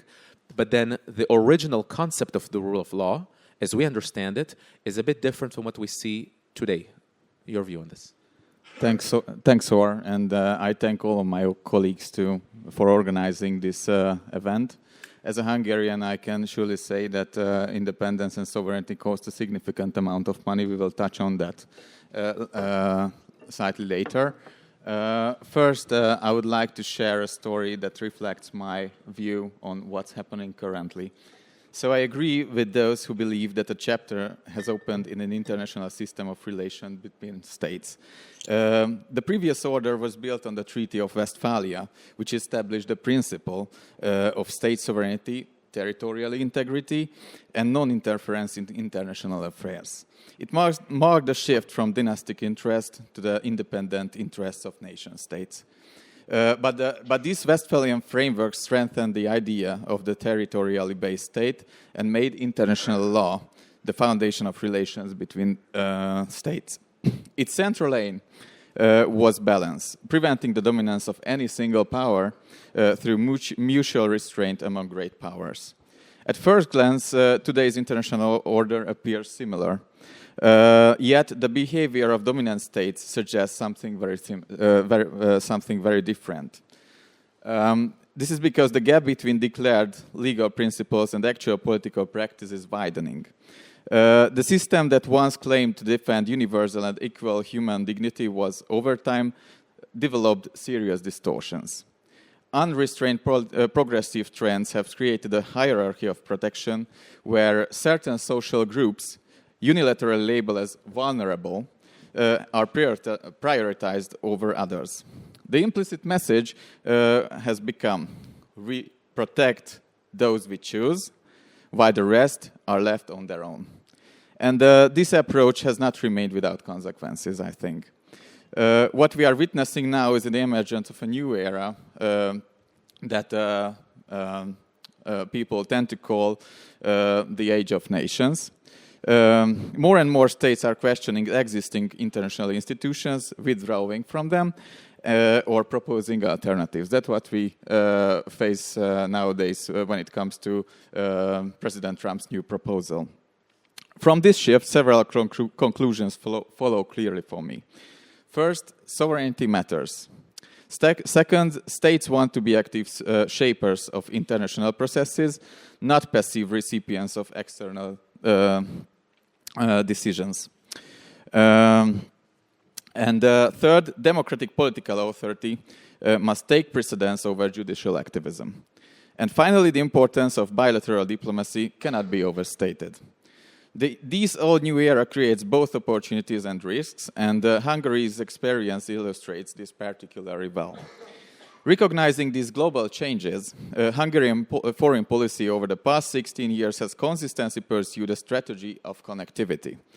The guiding principle is simple. Hungarian interest comes first, and defending them may require accepting necessary conflicts. Despite skepticism and criticism, this strategy is increasingly proving its value. Let me share a concrete example with you. After the pandemic, in the midst of the Russian-Ukrainian war, and despite the continuous bureaucratic resistance from Brussels, a Hungarian multinational company successfully outperformed American, Russian, Chinese, and Gulf-based competitors to gain significant influence in a regional energy company. This could have not happened without this bilateral approach we've been pursuing for many years. But this new era also carries serious risks, especially for Europe. The European Union, although very different from the organization Hungary joined, remains one of the most successful peace projects in the history. Since its creation, there has been no armed conflict between the member states. Economic integration, common rules, and shared supply chains made war irrational, replacing force with legal and political dispute resolutions.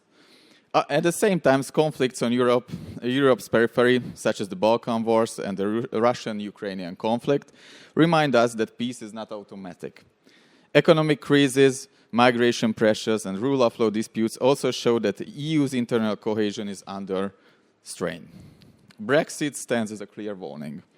In response, Hungary's conservative leadership relies on traditional diplomacy to build both permanent and ad hoc coalitions, and it has also taken an active role in efforts to reform the European Parliament through the creation and strengthening of the Patriots Coalition. All of this takes place against the backdrop of sustained political pressure from Brussels, including the use of EU funding negotiations as a leverage. I will talk about this later. This approach has deepened mistrust and highlighted the growing disconnect between European institutions and member states. In conclusion, the transformation of the international order is not theoretical, it is already shaping our decisions. The Age of Nations does not reject cooperation, but insists that cooperation be based on sovereignty, democratic legitimacy, and mutual respect.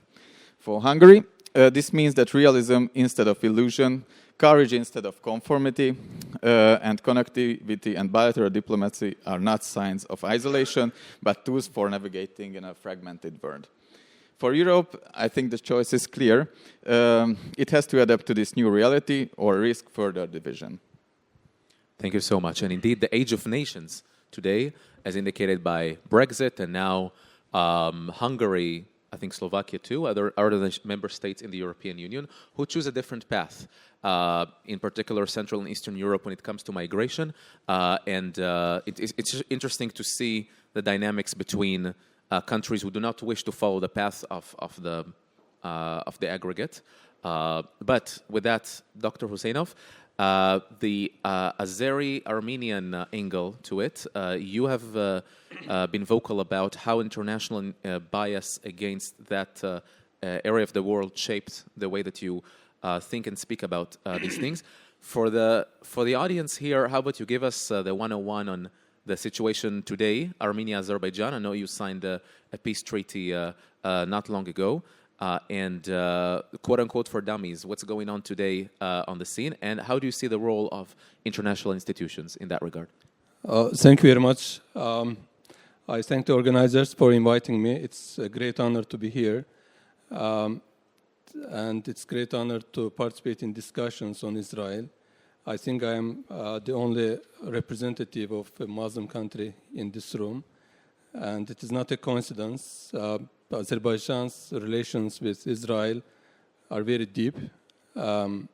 President Aliyev used to say, actually it was leaked to media by WikiLeaks.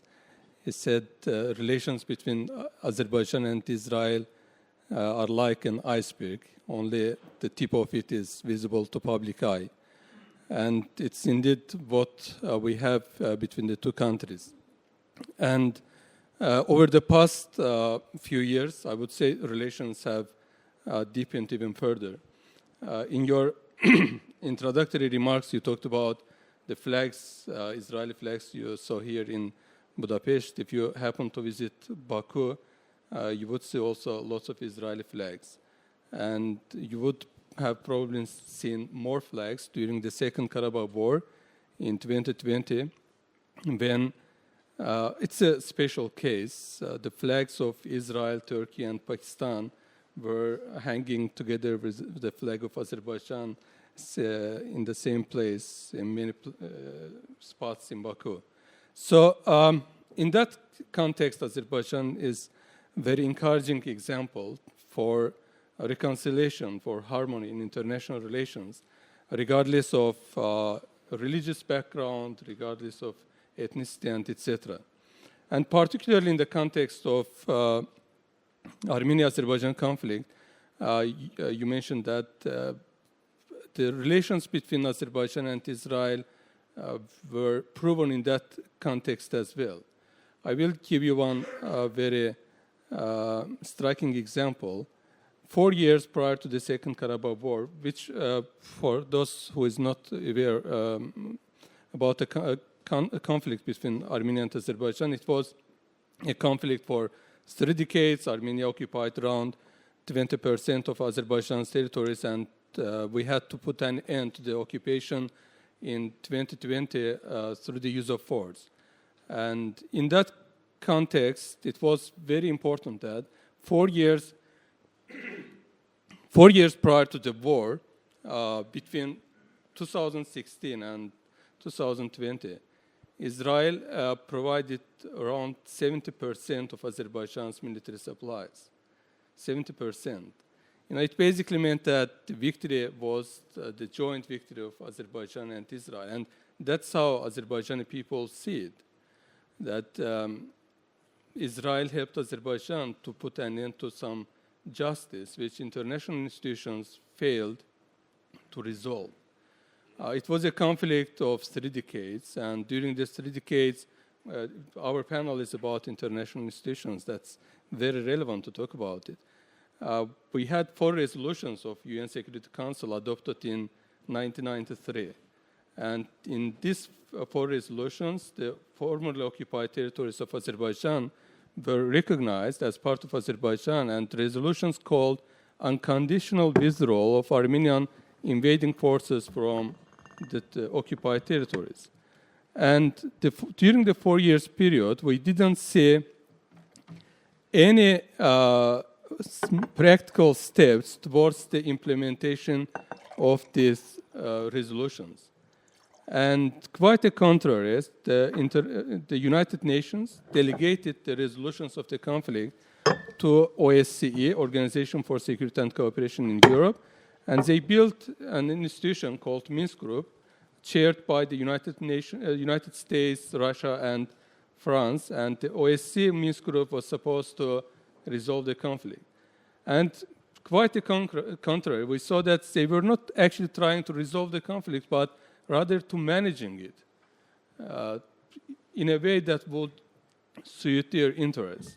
So therefore, in 2020 already, it was clear to the Azerbaijani society and government that the trust in international institutions is misplaced. It was meaningless to hold these peace negotiations while the international organizations kept their bias, while some great powers were using the conflict for their own interests. So that's the reason why eventually we had to resolve the conflict peacefully, to liberate our territories through the use of force. Now the present situation is quite different, and it is partly thanks to President Trump. For some people it might seem a joke, but it is not. In fact, President Trump did something many leaders, including some leaders in the European Union and also in the United States, President Biden, were trying to resolve, to bring some breakthrough, but they failed. And President Trump did in 6 months something no one before him could do in 5 years period of negotiations after Second Karabakh War. In August last year, he brought Armenian and Azerbaijan leaders together in White House, and in August, during their summit in White House, the 2 countries signed very important agreements. We didn't finalize the peace treaty because we are waiting Armenia to remove territorial claims against Azerbaijan from its constitution before we sign the peace treaty. But we initialed it. The text of the peace treaty is confirmed. It cannot be modified anymore. And now we are building upon it. Just a couple of days ago, there was another meeting between Foreign Minister of Armenia and State Secretary in White House, and we signed another important agreements to build upon the peace process that started in White House in Washington in August last year. Fantastic. So I love this approach, and I'm wondering if in the context, and let me follow up with you briefly, if you can, about the Armenia-Azerbaijan context. And what I hear is shocking. Is basically that international institutions have sent peacekeeping forces and sort of all sorts of forums and groups to try to resolve the conflict, and they failed to do so. But the United States, as a country, as an administration, managed to do it fairly quickly. Does that mean, in your opinion, that it is more maybe this doesn't expose the notion to dissolve the UN or to do these things, but to put trust in bilateral institutions rather than multilateral institutions? The question is, do you think this proved to you that international institutions are no longer what they used to be, and maybe Azerbaijan and Armenia want to rely on an ally like the United States rather than international forum? What did that teach you, that experience? In order to answer that question, we have to start from the foundational, or I would say philosophical meaning of international institutions. Who are international institutions? Do they have independent agency? Absolutely not. International institutions are just institutions constituted by independent states. And in this certain context, these states have their own interests. For example, I mentioned United Nations Security Council, which adopted 4 resolutions about Azerbaijan-Armenia conflict in 1993. But they basically failed to build upon that, to implement it. Right. Why? Because the 5 permanent members have different approaches to the conflict. In order to implement it, in order to impose some resolutions and force Armenia as the aggressor state to take its forces from the Azerbaijan territories, the UN Security Council was supposed to act. And they failed due to the differences amongst their permanent members. And that's the reason why eventually it was clear to us that we cannot trust these institutions anymore as long as they are representing different interests of different states rather than some independent agency. Right. It sounds to me like Israel to Azerbaijan supplying 70% of the arms is what Czechia was to Israel in 1948. So maybe there are circles in the international system in that regard. And I think, Professor Kontorovich, you listen to what Dr. Husseinov says about the lack of trust, the eroding trust between a country like Azerbaijan and the United Nations, a country like Israel that saw unfair treatment by the Institute of the United Nations. And the question is for Hungary and for Europe, any freedom-seeking nation who looks at these institutions, what is the way out? Are we doomed to engage in UN bashing and say how terrible they are and we should quit and we should not be engaging in this festival? Or we say, guys, we should be engaging. This is all in all a positive idea to sit and discuss in international forums and not engage in wars like they used to do back in the ages.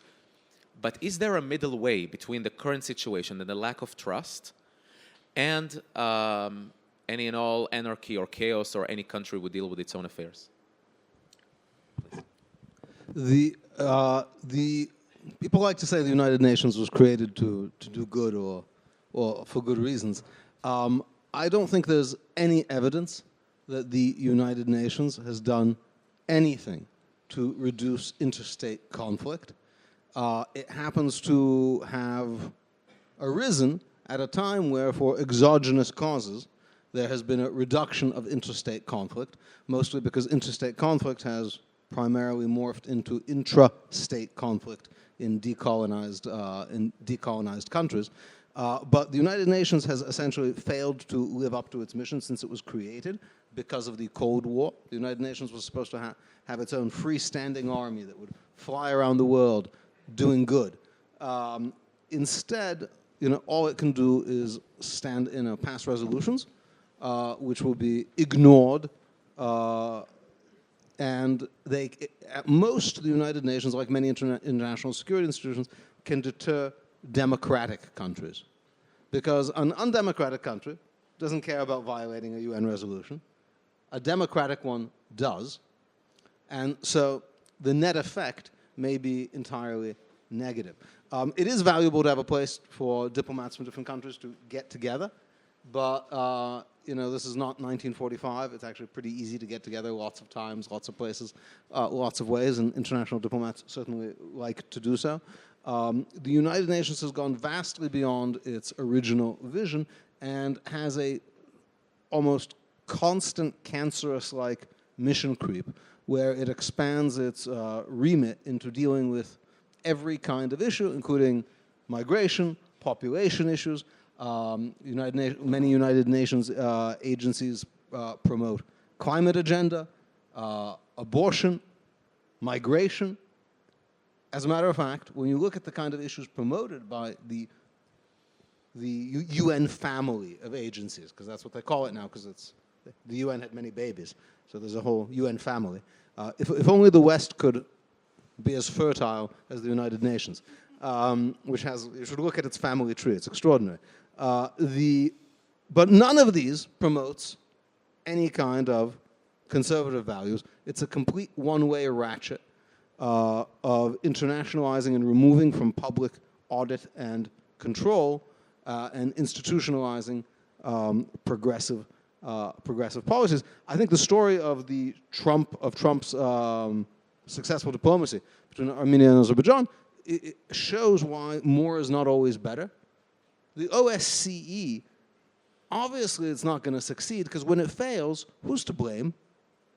No one in any OSCE country will be like, oh, we participated in the OSCE and they haven't really done anything through the Minsk group for Armenia and Azerbaijan. Right? Nobody's going to say that. Whereas President Trump, he gets 100% of the credit. He'll do 100% of the effort. Right? The only thing he's not going to get is a Nobel Prize. Well, that's his. Yeah, exactly. But I think some people argue that not getting the Nobel Prize would further incentivize the administration to do more and more peace to finally get it. We are hopeful we will get the prize. But then I think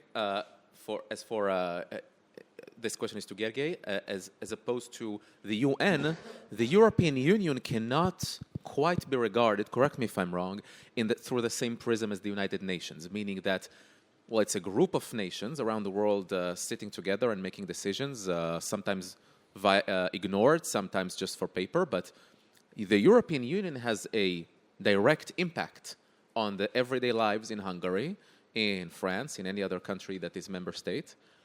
Do you think that the European Union of today, in the eyes of Hungary, has exceeded its original purpose? You alluded to that in your remarks. Do you think today's Hungary is anticipated to create further cleavage? There is today a West-East cleavage, perhaps, in the European Union. Do you think Hungary is expected to do more to counter that impact? Obviously, yes. And let me revisit one of key sentence from my opening remark. That's around the leftist liberal NGOs cherry-picking between from values and so-called vulnerable groups and issues, and choose one and elevate it and just throw the others under the bus. And it's very interesting that you mentioned France, because I have a very specific example from France.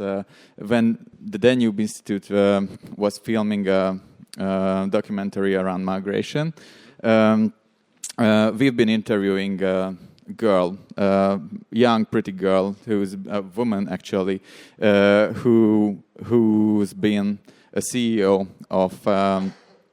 of French fashion company, and after a date with his with her boyfriend, she's got raped for 30 minutes by an individual with a migrant background, and it turned out that that migrant has already raped one woman before that day, and when she, as a vulnerable, obviously a victim of the rape, wanted to go and seek remedy at NGO, a liberal NGO, a feminist NGO. She's got refused because the rapist was had a migrant background.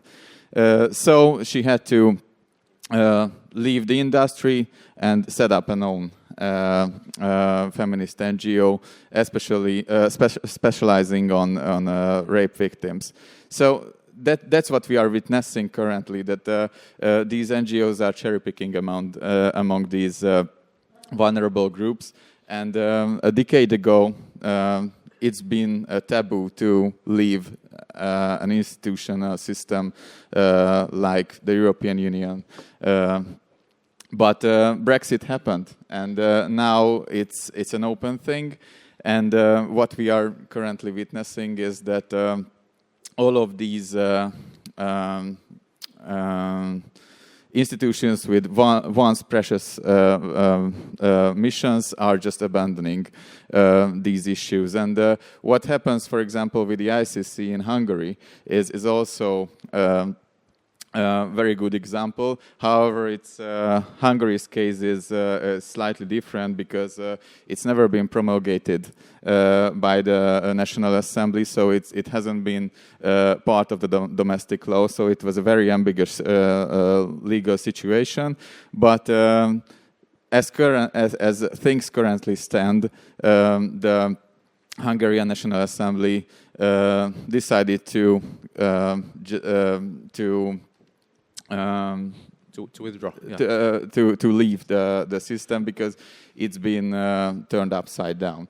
So what would happen to the European Union is an open thing now.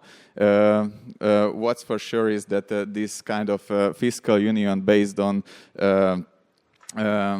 mutual and collective debt is not beneficial for the continent, but I think there's some kind of hope because if the democratically elected parties can somehow make a shift, make a turn in the European Parliament, that can be a way forward. Right. So Hungary and the ICC is a great example. We saw that recently Hungary withdrew from the ICC, the International Criminal Court.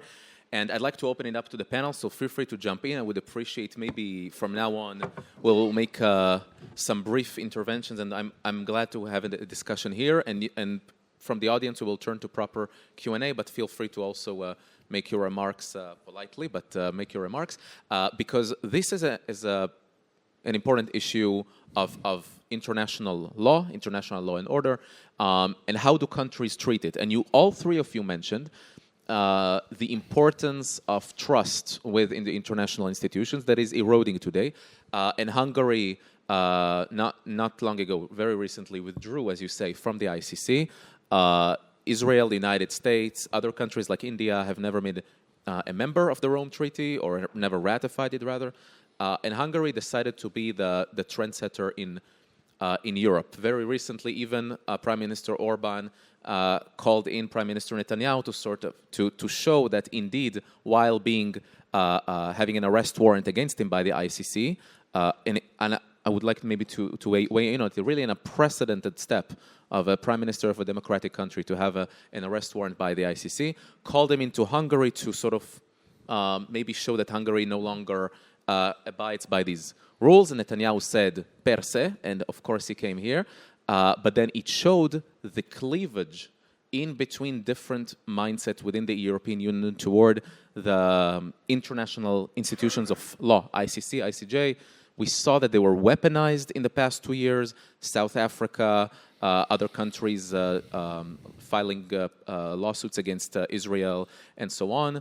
The ICC considering to look into the United States and what it did in Afghanistan. All those things that Professor Kontorovich maybe, and for all of you to weigh in as well, that can challenge the balance between sovereignty and international dialogue. How do you see that? Yeah, sometimes there's what's called spring cleaning. Every once in a while, you have to open up your closet and see if you have things in there that you no longer wear, that don't fit your style.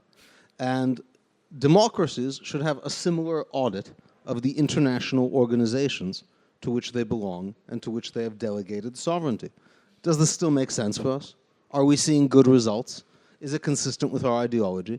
And what President Trump and President Orban have shown is, as we say in America, sometimes you can just do things. There had been an idea, certainly before Brexit, before Hungary quit the ICC, an extremely important move. By the way, 3 more countries quit just last year. Countries are leaving the ICC. And you can just do it. And I don't believe Hungary's standing in the world, the state of global peace, or anything, has suffered. Because all of these are illusions. Now, the ICC in particular, I'll take a very recent example. When Prime Minister Netanyahu was traveling to America just this December to meet President Trump to discuss the fate of the Middle East, many European countries and commentators said he was flying over Poland. This was a different trip. When President Putin was scheduled to come to Hungary on the trip that didn't happen and was going to fly over Poland, the international lawyers said Poland, as an ICC member, has to force down his plane and arrest him. Now, I think that little story tells everything about the ICC. It is not an international... They've only convicted 12 people in 25 years. What this means is it is more of a religion than an international institution. They would start World War III over the jurisdiction of this non-existent court? They make Poland arrest Putin? That's insanity, right? They would have, I don't know, tens of thousands of people die over this fake court of theirs. Now, the way we hurt these institutions, they are only as strong as their membership list. And you take away their power by leaving. May I, and with that, regardless to how I agree with the general interpretation, but if I may challenge that, we remember Milosevic and other cases where there was no what we call a willing and able entity to prosecute crimes. Are we living in an age where we're back to before World War II, where any nation can do as it wishes, and there are no rules and checks and balances? Feel free to weigh in as well. Milosevic is sorry to jump right back in, but Milosevic was a great example. The Yugoslav war crimes trials happened after the end of the Yugoslav war. You can only have justice for war when the war is over. One side wins, one side loses, and there's no such thing as losers' justice. There's no such thing. Now, what the ICC was suggesting is to start a war, in this case, between presumably Poland and Russia, for the sake of its justice. There's an attempt to separate enforcement from adjudication, and that you can't do. As for Hungary and the European Union, well, Hungary can do whatever it thinks it's beneficial for it, but there's a price for it. And the legal case around migration is a good example. Well, all of the things that happened around the migration surge in around 2015 has led to a conclusion that Hungary has now been it's been sentenced by the court that Hungary had to pay 200 billion euros as a penalty, and now, as things currently stand, it has to pay 1 million per day for not performing the decision of the International Court of Justice. The European Court of Justice. So 1 million euros per day, as after the initial fine, for not accepting millions of migrants who or invited or came illegally into the European Union. Because of considering security over individual needs. Do you think it's this the first indicator maybe for Hungary to withdraw from the ICC, or sort of showing more sovereignty than membership? No. Let's put it this way. Actually, it's a question of a rather pragmatic approach that Hungary is still willing to pay that money for its decision regarding sovereignty. But that's not only the case. This kind of rule of law conditionality mechanism, which is also a nightmare if you consider the case of Poland, where Poland's been under it's also been under that procedure, but somehow after the elections and when the leftist government came in, all of the concerns just vanished like sugar in a cup of coffee. So it's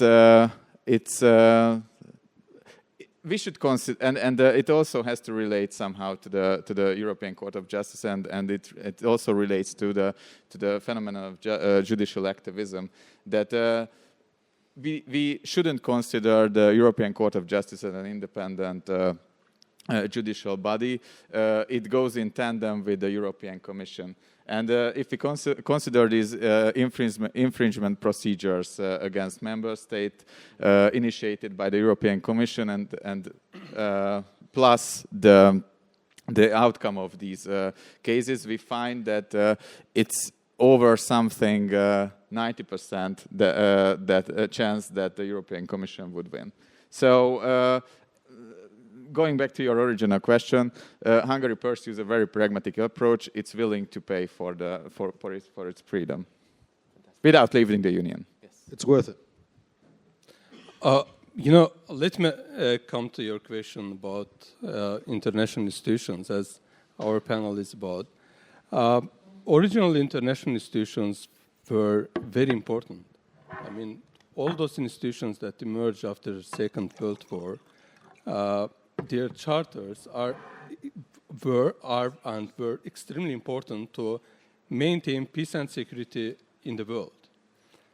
United Nations, Security Council, OSCE, and international courts, originally they were indeed necessary.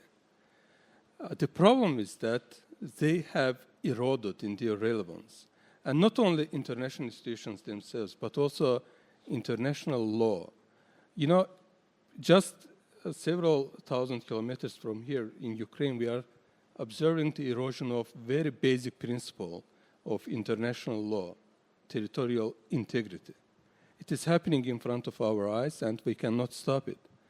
And the same way, international law, norms, and institutions have lost in their relevance in a way that's very dangerous for international peace and security.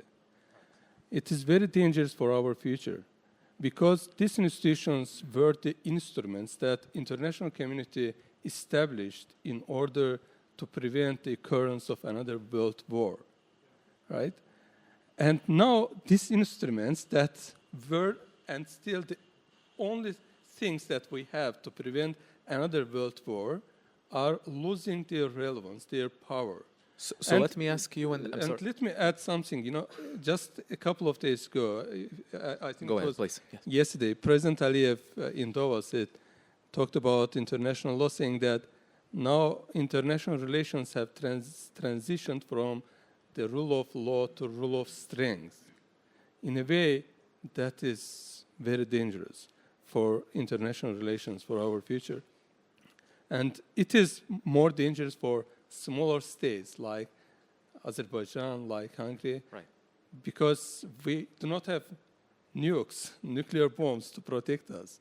And international law that were the nuclear bombs of small states are not relevant anymore. So let me ask you a follow-up, all three of you. Do you think the problem with international institutions is the fact that they are biased and therefore they don't merit their position, or the fact they are weak and therefore they should be given more power to execute what we all want to have, to carry out what we all want to have in the world peace, etc.? Because we're all criticizing how useless international institutions are and the rule of law is eroding.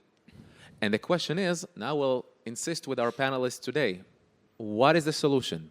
Is it leaving the UN and forming regional groups like Visegrad Plus? Is it strengthening the UN so that it has more teeth, so to speak, to carry out its mission? What do you think the solution is? I wouldn't say international institutions are biased. I would say they have been designed in the wrong way. That's the fundamental problems. For example, UN Security Council and UN Charter in general, is very important. It have been written in a very clever way to maintain peace and security in the world. But the instruments and the procedures that have been established to implement these principles are wrongly designed. The 5 permanent members, they act as if they are the landlords of the world. They can decide on the fate of all other states. Is that the right way to deal with the international challenges? No. And in the way international courts, as well as OSCE, OSCE was very important for Europe. And unfortunately, it has lost all its relevance anymore. It basically failed to resolve the conflicts in Europe. Armenia-Azerbaijan conflict, OSCE mediated for 3 decades with absolutely zero result. Why?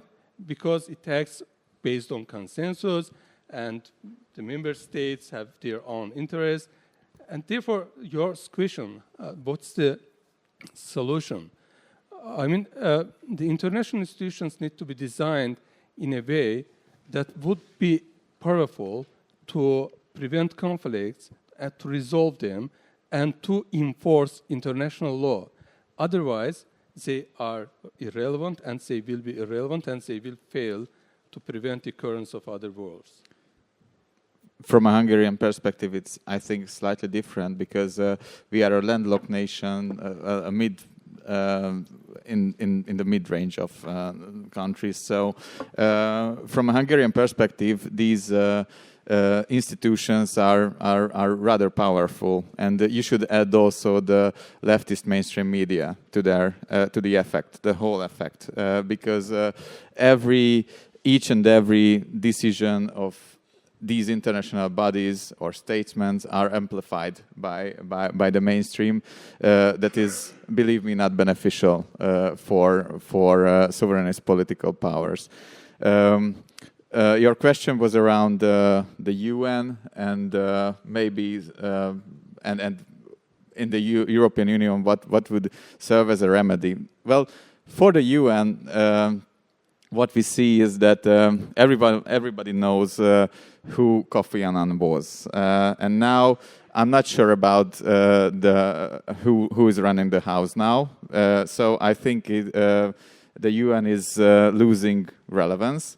And this serves as a good opportunity for things like the Board of Peace launched by President Trump or idealized by President Trump. We will see what comes next. Maybe it could replace the system. God knows, but for the future, it's rather evident that strong nations remain strong, and that they will still have the power to create coalitions. And countries like Hungary, the decision is open to join these coalitions or not, or what coalitions should be chosen. And as for the European Union, my personal opinion is that as things currently stand, these unstoppable or seemingly irresistible tendency towards federalism is not good for the European Union, and but what also apparent that member states on their own cannot be force that's sufficient to counterbalance it. So maybe the solution would be something in the middle and establish sub-regional coalitions within the European Union and build something sub-regional confederation, and concepts like the V4 could serve as a good opportunity. Yeah. So I don't want to generalize. I don't want to generalize about international institutions because there's too many. Some are ineffective and irrelevant. Some are ineffective and problematic. And some actually, like the Pacific Salmon Conservancy Advisory Board, are actually do their job with minimum fuss. Each institution is different, and that's why I talked about a spring cleaning, an audit of international institutions to see what is working, what is not working. There has been a presumption that, once you join, you're a member forever, and anything else is tearing apart the international system. I think we're going to see that we will still have air to breathe after the United States has left the United Nations Framework Convention on Climate Change, and after Israel leaves the United Nations Framework Convention for Climate Change. Each institution needs to be evaluated separately, but on the specific question of giving more power to an institution. So the United Nations, the problem with the Security Council is you can't have an institution that's not based on reality, and getting results in the real world depends on power and coercive strength. And the Security Council membership, whatever was the case in 1945, no longer maps onto strength and power or legitimacy in the world. And having membership perhaps by India or another major country would be perhaps more helpful. But there has been this has been tried in Lebanon. In Lebanon, there's been a United Nations peacekeeping mission for almost as long as I've been alive, called the United Nations Interim Force in Lebanon, but it's been there for 48 years. And periodically, people have noticed that it has not actually kept peace, and that Hezbollah keeps arming itself. So in the previous Trump administration, it was suggested to cancel this mission. But the UN, its defenders got together and said, no, no, no. The problem is they're just not strong enough to stop Hezbollah. Give it a broader mandate. And that's what they agreed to do. They still didn't stop Hezbollah, because it doesn't matter what the mandate is. Soldiers from Bangladesh and Nepal and Ireland are rightly not going to lose their lives to keep Shiites from killing Jews in a faraway land. Nothing is going to change that. That's a reality. So it's not about the mandate, it's about the logic, and finally President Trump in his current term saw that and pulled the plug on it. And UNIFIL recently was reported as even colluding with Hezbollah and passing information and intelligence to them, which was a... Shooting down an Israeli drone. Yeah, so maybe it wasn't a shock, but it was certainly alarming. For me personally, the cleavage moment, perhaps with the United Nations, there were many, but when they began to sanitize, quote unquote, statistics from the Gaza Strip during the war, where we had to deal with diplomats from Europe, various countries, from the United Nations, members of the media, who kept quoting casualty figures from the Gaza Strip provided by the Gaza Ministry of Health, which is a fancy name of saying Hamas terrorist organization. And the United Nations, by quoting them, turned it from Hamas statistics into United Nations says so. And so the erosion of trust, like with Armenia, Azerbaijan, and like with others, I think risks not only withdrawing from those institutions, risks instability, but eroding your own trust with these member states erodes some of the stability that we managed to obtain. Folks, we have 18 minutes to this panel. I would love to have your questions. Please take a microphone, and may I ask you to be, like my teacher at Sciences Po says, précis et concis, precise and concise, with a clear question mark in the end. Not more than 20 words per question, if possible. Please.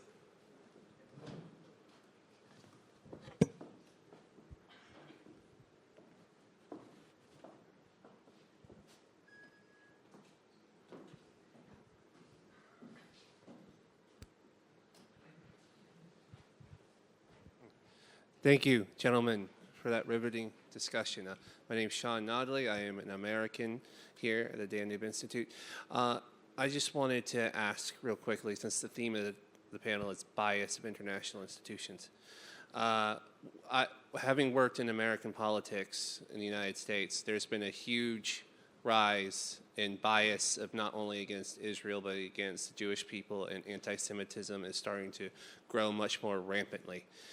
Given how, when you look at all the issues and everything, the United States, Europe, Israel, we share so much common values, civilizational values.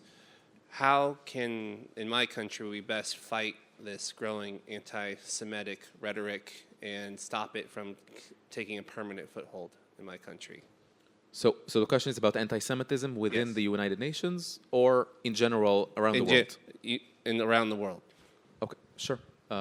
Panelists. How to fight anti-Semitism around the world. That is very tough. That and the suppression of prostitution. The oldest profession and oldest hatred. I don't think there's a quick fix. I think it's important to point out that this is when the Trump administration quit. Just to relate it to the theme of our panel, UNESCO, the United Nations Economic, Social, and Cultural Organization, last year, it pointed out, quoting an article of mine, I'm proud to say, that UNESCO was not just a massively anti-Semitic organization that denied Jewish heritage in the Holy Land, Judeo-Christian history really in the Holy Land, that treated the Temple Mount as a Palestinian historic site, but was also promoting transgender agenda, the end of families, and basically every other progressive ideology. These things go hand in hand.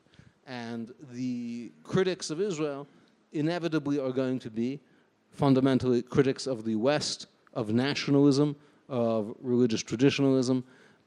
This is the proverbial canary in the coal mine of a broad range of problematic ideologies, which is why we see just in the past 20th century, what did the two leading negative ideological movements of the 20th century, which claim to be oppositional, fascism and communism, what do they have in common? A very hostile attitude towards Jews, in particular the State of Israel. Fantastic, thank you. If any of you have remarks, we can move on to the next question, please.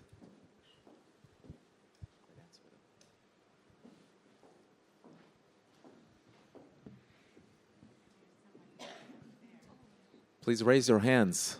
Okay. All the questions come from the edges of the rows, which kind of challenge our team here, but that's okay. There you go. Thank you. I'm wondering if anybody can comment. It seems like a lot of this develops in educational institutions, right down to the youngest grades. Have you any thoughts about maybe changing the biases by looking at the educational system and what teachers are doing in schools? Let's give a... How about we focus it perhaps in schools maintained by international institutions or under schools or any other, or in general, education system? Please. Well, I think the change would obviously start at the law schools, at the universities, because I got my degree at one of the best legal universities in Hungary. However, I studied constitutional and international law in a way that it didn't really open the window for criticism. So I had to accept everything, every paradigm around these issues, and whenever I wanted to challenge, or anyone at the seminar wanted to challenge this, these questions been put into the drawer, and the answer of the teacher was, let's focus on the law, the actual law that's been enacted. Yes, I think we definitely need a shift at our universities, or start new ones with a much more rather critical approach. That's my answer. Thank you for the question. That's a very good question. I think many people here are familiar with the discourse theory. Post-structuralism, that's one of my favorites. What it is telling about international relations, if you want to change the international relations, you have to start from how you are speaking about international relations, the discourse. For example, after Second World War, that's how Europe changed. All of a sudden, Germany became the friend of France, and France the other way around. A couple of years ago, I was in a program on confidence-building measures between France and Germany. And I was very much surprised that almost 8 decades after the war, France and Germany are still having confidence-building measures across the border, cross-border cooperation, specific TV channels that are promoting peace narratives between the people who are living across the border. Why? Because they understand that the roots of the conflict are still there, and you have to suppress it by changing how you're speaking about them. The same way, I advise our governments in Armenia and Azerbaijan that we have to start from the schools, from changing the discourse, how we are speaking about Armenians in Azerbaijan. Not all anymore just as enemies, but potential friends, allies. We can build even alliances in the South Caucasus, or some regional integration projects, the same way Benelux of the South Caucasus, 3 countries. So it can be applied in the same way about international institutions on the global scale. So starting from discourse, from education, is the right thing to do. Yeah, so I'm not a pedagogue, but to relate it to the theme of our panel, don't take any curricula from international institutions. Not about family, not about climate, not about anything. Yeah. And we can start here. I'm very proud of Hungary for quitting the ICC, but it's really just the start. Quitting UNESCO is a no-brainer. You don't need the United Nations to promote social, cultural, and whatever else they're supposed to do. Society and culture will exist without UNESCO.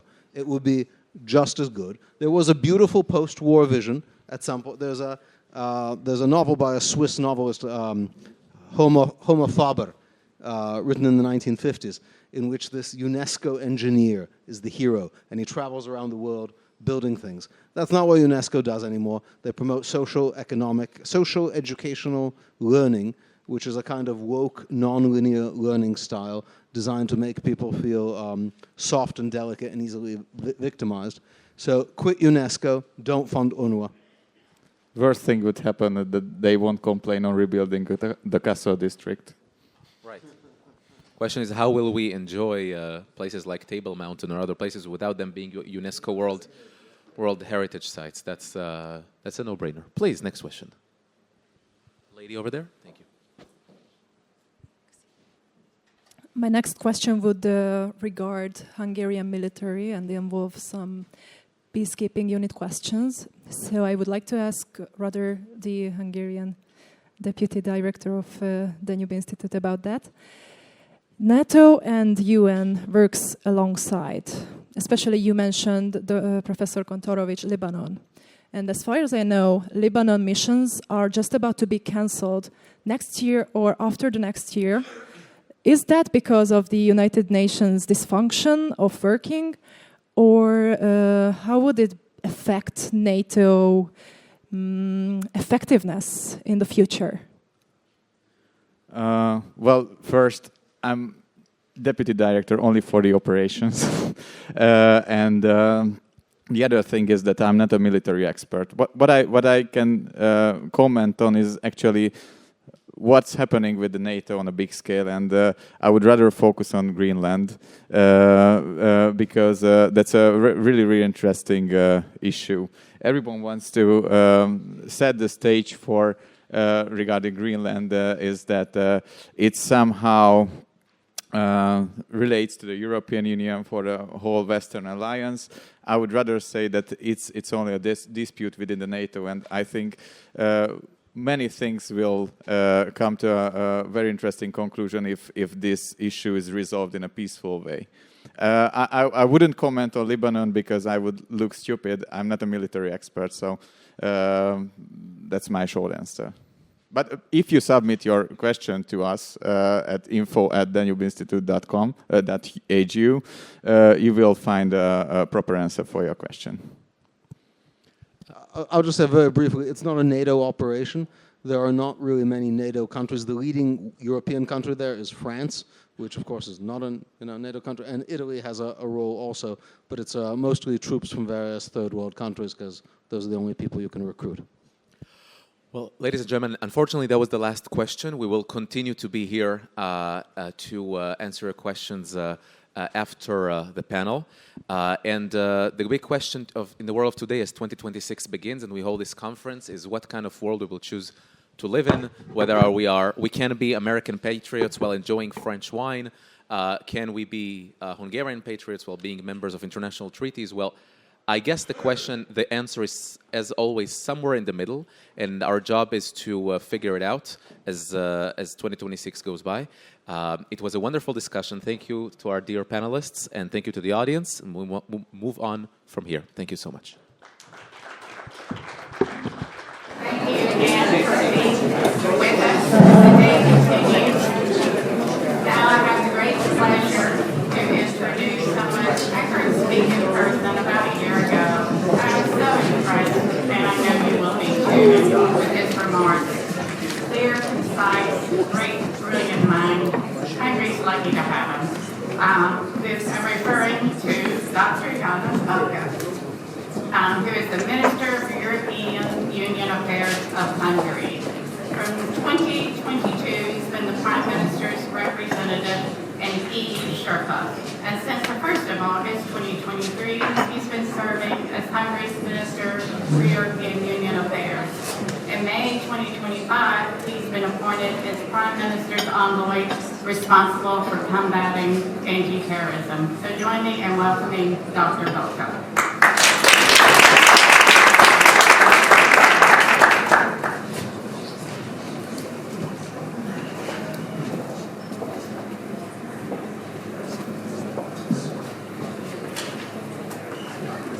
Good afternoon, ladies and gentlemen. Thank you very much for the honoring invitation to address you today. 2026 is indeed a pivotal year, and I spent a considerable time last week of crafting the perfect speech for today's meeting, and this speech was actually completed. But then last week happened. So I had the very difficult choice of delivering a perfectly crafted but irrelevant speech, or to deliver a speech that is relevant but less perfectly crafted. And I definitely opted for the second option. So I will deliver something that is relevant, that is thought-provoking and interesting. At least it was interesting for me. And hopefully this will fuel the discussions after the key mark, after my presentation. So what my point of departure is that there are fundamental changes in global governance. My point is that the institutions that were designed for the global governance, we can call that for simplicity, the liberal institutional framework, is becoming less and less relevant. What I see, what we see, is the emergence of a multipolar world. And this multipolar world is now being shaped by big powers who now engage in big power politics. Big power politics meaning that these big powers will frame and shape their interests in a quite straightforward word. And they develop the tools in order to implement their interests. And in case they don't possess these tools, they work on strengthening and further developing them, and they are not afraid to use them anymore. Now, whether this will result in chaos, in a lack of global institutions, or in parallel of the existing global institutions becoming less relevant, developing new institutions, and how these new institutions will look like, to be honest with you, I think nobody knows. And if somebody comes here and tells you, okay, I see now the future, I know exactly how these new institutions will look like, and in what ways they will be different from the currently existing ones, believe me, they are lying, because nobody knows.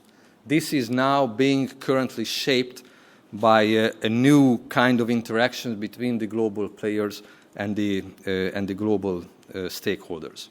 So I don't expect somebody going into the boardroom and coming out with a chart of the new institutional order, because this is something that will be in the making for the next 10 to 15 years.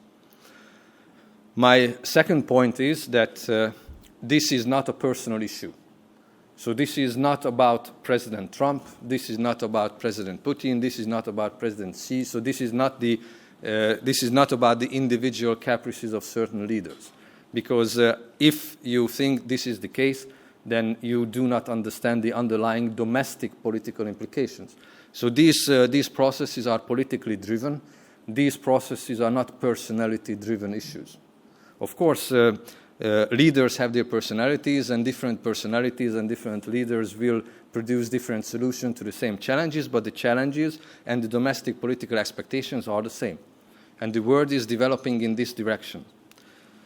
So the challenge in front of us is not to wait and see what happens for the next 2 years, because after 2 years or 4 years or 6 years, something entirely different will happen and the world will suddenly get back to the position it was before. This is not going to happen. So we will have to be prepared for a global governance that will be significantly and fundamentally different from what we have known in the past decades. So what can we as Hungary and what can the Hungarian leaders do? What is the right strategy in this different and constantly changing environment? First of all, you have to know what is going on. In order to know what is going on, you have to be at the places, at the table, in the rooms where the relevant information is shared and present, which means you have to be on talking terms with those who possess this information and make these decisions, make these choices.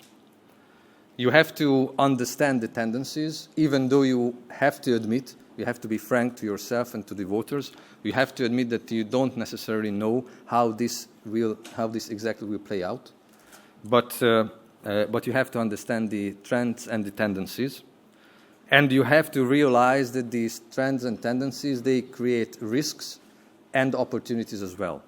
And you have to be prepared to protect yourself from risk, mitigate the risks, and you have to be prepared to use the opportunities that are presented. And I believe that from this point of view, Hungary is well equipped, because we have a prime minister and we have a government that knows all the stakeholders, that is in a position to talk to all the stakeholders. Like I say, there will be no single boarding room where the chart of the new global governance will be developed. This will be developed through an interaction between the big stakeholders. But if we are on talking terms, we have direct diplomatic channels to all the stakeholders, then we are in a position to know what is going on, and we are in a position to understand what is going on, to identify the risks and the opportunities and use them. So in this global context, you don't need a map. This is my most important point. You don't need a map, because we are entering uncharted territory. And anybody who says that it possesses a map that helps you, give guidance through this whole process, these individuals are not telling you the truth. What you need is more of a compass, is a political compass, a moral compass, a strategic compass that can guide you through uncharted territories. You need a safe pair of hands.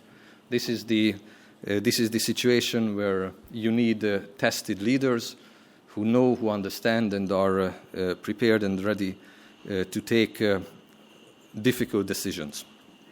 Now, I have the dubious privilege of being the minister responsible for EU affairs in the government of Hungary. And you know that this is one of the easiest jobs on the world, because it's easy. But just like JFK said, I'm doing it not because it's easy, but because it's hard. So the question for me, how is the European Union coping with the challenges that this new global order presents? And I developed an idea that I call the situation of triple isolation. And I believe that the European Union faces the biggest crisis of its existence because of this very peculiar situation that I call triple isolation. Now, this triple isolation means that the European Union is isolated globally. The European Union is isolated institutionally, that is the European institutions and the member states. And the European Union is isolated in not being connected to the European people and getting more and more detached from the European identity. So this is an issue of geopolitics, an issue of connectivity. This is the first isolation. This is an issue of institutional interaction between the EU institutions and member states. This is a sovereignty issue. And there is an isolation between the European institutions and the European people. This is an identity issue. Now I will say a few words about each of these three aspects. So when it comes to global isolation, the European Union is getting more and more isolated from those very institutional stakeholders who will shape the future system of global governance. And we have seen this as an outcome, as a corollary of the war between Ukraine and Russia. The European Union decided to completely decouple from Russia and take all the burden of this decision. Now the European Union is engaging in something that is very similar to a trade war with China. We will see new proposals to this effect. The regulation related to network services. Then we will see the industrial accelerator that goes more or less in the same way. This is expected next week. So we see a different type of isolation and decoupling, but very much the same effect. And now we have a very peculiar transatlantic relationship developing between the European Union and the United States. So we see this is a different kind of isolation. I will say a few words about how I see the root causes of the emerging rift between the European Union and the United States. So I think that, this I try to explain to my European colleagues, but I've been unsuccessful most of the time, that the rift between the United States and the European Union is not a rift between economic competitors. There is a fundamental political mistrust between the United States and the European Union, and this, I believe this is due to the very peculiar, very special political position taken by the European Union vis-à-vis domestic political developments in the United States. So, from the perspective of the Trump administration, the European Union is not only a trade partner and a competitor. The European Union and its institutions embody the political establishment that was the main political opponent of the Trump administration, with whom Trump fought politically and whom President Trump defeated in the US elections. And the Trump administration looks at it from this perspective. So if they defeated this political opponent in domestic political arena, but the European Union continues this ideological and political fight in the international and global fora, there is no choice for the Trump administration but to pursue this conflict also, this political conflict, also in its relations with the European Union. So I believe that this is very important when you want to understand what is at stake in the political conflict between the European Union and the United States. When it comes to the isolation between European institutions and member states, I will get to the sovereignty issue. Being a lawyer by profession, but forgive me for that. I mean, nobody's perfect, so I'm a lawyer. You have to live with that. And I have to live with that. So the issue is that the European institutions' activities are based on the principle of conferral of authority and conferral of power, which means that the European Union can only exercise the authority and the powers that is conferred by the member states to the European Union. And as long as the European institutions' activities are based on this idea, I don't think that there is much of an issue when it comes to sovereignty, because it's the sovereign decision of member states to exercise certain powers and authority through the EU institutions or together.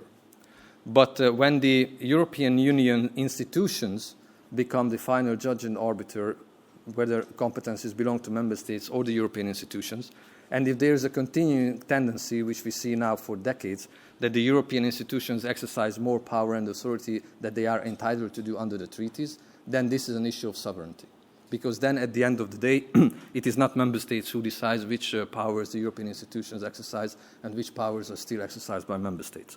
And I see there a rift, I see a widening disconnect between member states and the European institutions, which I call the isolation of the European institutions from the member states.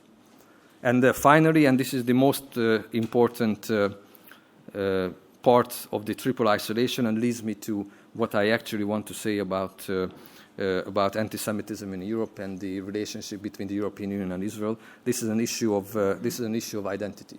What it means to be European. There are two very different interpretations of what European identity means.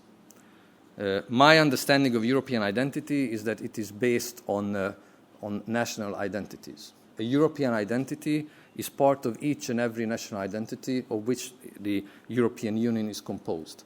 There is no such thing as a European identity that is independent from national identities. I believe that there's a common part of all national identities which makes these national identities European. And you can deduct what it means to be European from national identities. There is nothing in a European identity that is not there in national identities. Which means that, of course, since national identities are historically determined, the Judeo-Christian civilizational foundation of these national identities are part and parcel of the European identity. This is not exactly the way how federalists see a European identity. There is an argument that there is a European identity that can exist independently of national identities. It has also a value content, which value content might be completely different and autonomous from the value content of national identities. And the whole federal process means that this European identity and this European set of values, which is autonomous and independent from national identities and national set of values, is being imposed on national identities and values. This is the process of a value-based federalization, where European institutions and European actors can design a European identity, and they can fill this European identity with any kind of content they develop on a supranational level. And if you don't comply, if you don't align with this European identity, then you are not European anymore. So there is basically a conflict between these identity sets emerging. And I believe that the European identity, which is independent from national identities, is not really a European identity. I think it's better to call it some kind of a global identity, because there's nothing inherently European in this identity. And what I see on a European level, that national identities, if I present this as a conflict between a European identity, which lacks any basis in national identities, in history and in civilizational foundations, this European identity basically undermines, weakens national identities, and this process gives ample ground for those political forces who actually want to change the civilizational pillars of Europe and the civilizational foundation of the societies that we call European societies. Now, I identified two trends, ideological trends, that pursue the very same objectives. One of this is political Islam, and the other one is the radical left, or the radical woke, with some kind of a woke identity. I believe that I do not want to compare these two, because they are completely different. The values they endorse and the society they want to build. But they agree on one thing, that in order to be successful, you will have to undermine the Judeo-Christian civilizational foundations and pillar of European societies.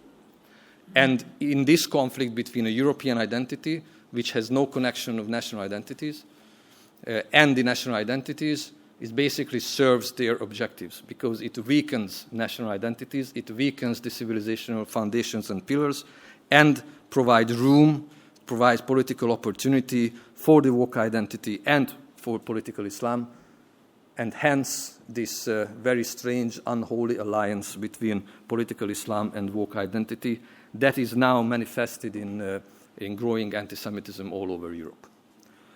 So I believe that the growing anti-Semitism is not the disease in itself. The growing anti-Semitism is a symptom of a much deeper problem that European societies are facing, which means that when we fight anti-Semitism, we are basically fighting for the Judeo-Christian civilizational foundations and pillars of our society. And, and I believe that this is first and foremost, well, of course, it primarily concerns the Jewish communities, but it's not an issue for the Jewish communities in Europe. It's an issue for all Europeans, because we are fighting for our European heritage, we are fighting for our European identity, and if we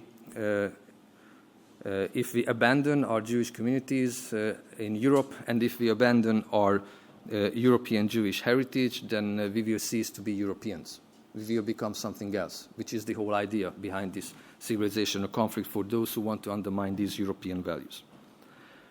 But of course, anti-Semitism is constantly changing, shape-shifting. So now there are new forms of anti-Semitism.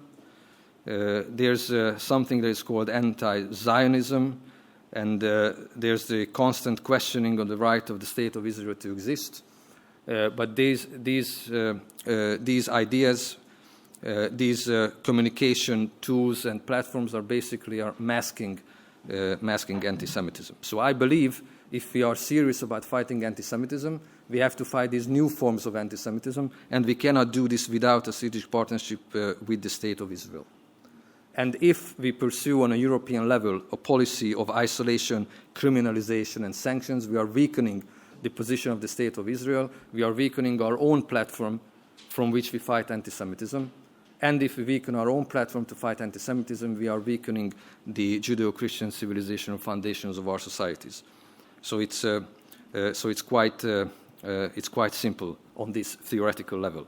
On a practical level, it's more difficult because in order to be effective in the European Union, you need some kind of a political and institutional equilibrium. And this political and institutional equilibrium has very, very strangely changed after the October terrorist attacks, but not the way you believed. You thought that these terrorist attacks would strengthen this platform in the European institutions. But these terrorist attacks had exactly the opposite effect. It weakened this platform, which gives me the impression that what goes on in the political fight against anti-Semitism and the political fight against political Islam in Europe has very little to do with what is actually going on in the Middle East. So what's going on in the Middle East is basically just a political cover for the activities of those who are engaging in political anti-Semitism in Europe with the intention to undermine the civilizational pillars of our societies. There are very few member states remaining in the European Union who are openly and actively engaging with the State of Israel to fight anti-Semitism and for restoring the political equilibrium within the European institutions. And most of these member states and most of these political forces are working together or are led by the new European patriots. And I believe that this is not a coincidence because patriots understand that this is a civilizational issue, a fight for the soul of Europe. So, of course, they are the natural allies for all those who fight anti-Semitism, including the State of Israel. And I believe that we have to be conscious of this new political alignment, and we have to understand that this is not for immediate political convenience. This is a strategic choice. The patriots want to protect the Judeo-Christian civilizational foundations of Europe. This means fighting anti-Semitism, and this means strategic cooperation with the State of Israel. And this is not for daily political convenience. So I think that this political alignment, this engagement will be with us for decades to come. Thank you very much for your attention.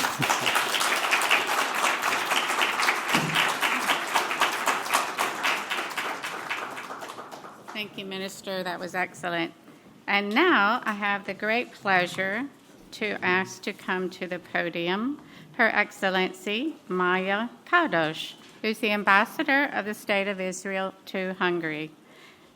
Ambassador Kadosh has served as the Israeli Minister of Foreign Affairs for more than 2 decades. In recent years, she's worked as Foreign Minister Gideon Sa'ar's Chief of Staff for Foreign Policy and was previously a senior political advisor to former Foreign Minister Yisrael Katz. Thank you very much, Madam Ambassador.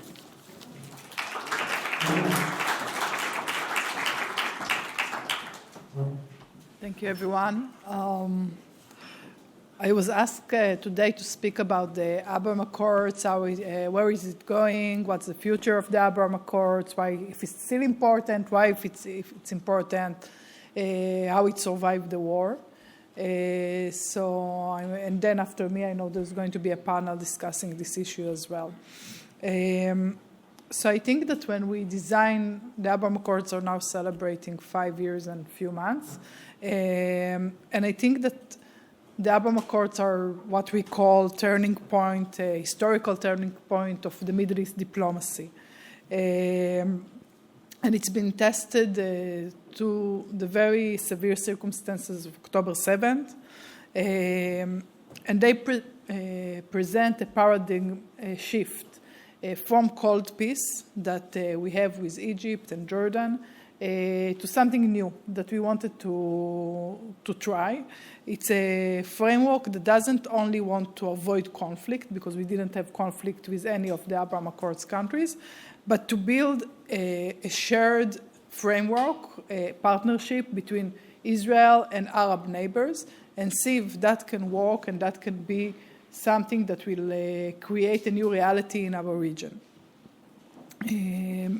So if I go back to 2020, we look at what the Americans tried to achieve, and they tried to achieve what I said, warm peace, that will be built based on people-to-people connection, economical relations, trade, culture, arts, and shared interest. And this was an answer to a lot of the Israeli concern that they raised over and over again with Egypt and Jordan, if the risk is over. Because I think on our borders, both in Egypt and in Jordan, there's always a concern that when the regime will change, the reality will change. And we wanted to avoid that. So we built partnership with 3 countries, the United Arab Emirates. They were opening embassies in 2021, but they opened in Tel Aviv and we opened in Abu Dhabi. We had some representatives there before, but officially an embassy was opened in 2021. We initiated a very important document, which is visa-free travel, which I will speak about later on how it influenced what happened after October 7. And we signed a comprehensive economic partnership agreement. I was then part of this negotiation when I was in the Ministry of Economy. That was the quickest agreement that Israel ever reached in 9 months. And it's more than a free trade agreement. It put in the beginning we couldn't open even a bank account. You can imagine between countries that don't have diplomatic relations how complicated this is. And we wanted to make sure that businesses can immediately operate the day after we signed the agreement. So it was very comprehensive and very quick. Then we had the relations with Morocco.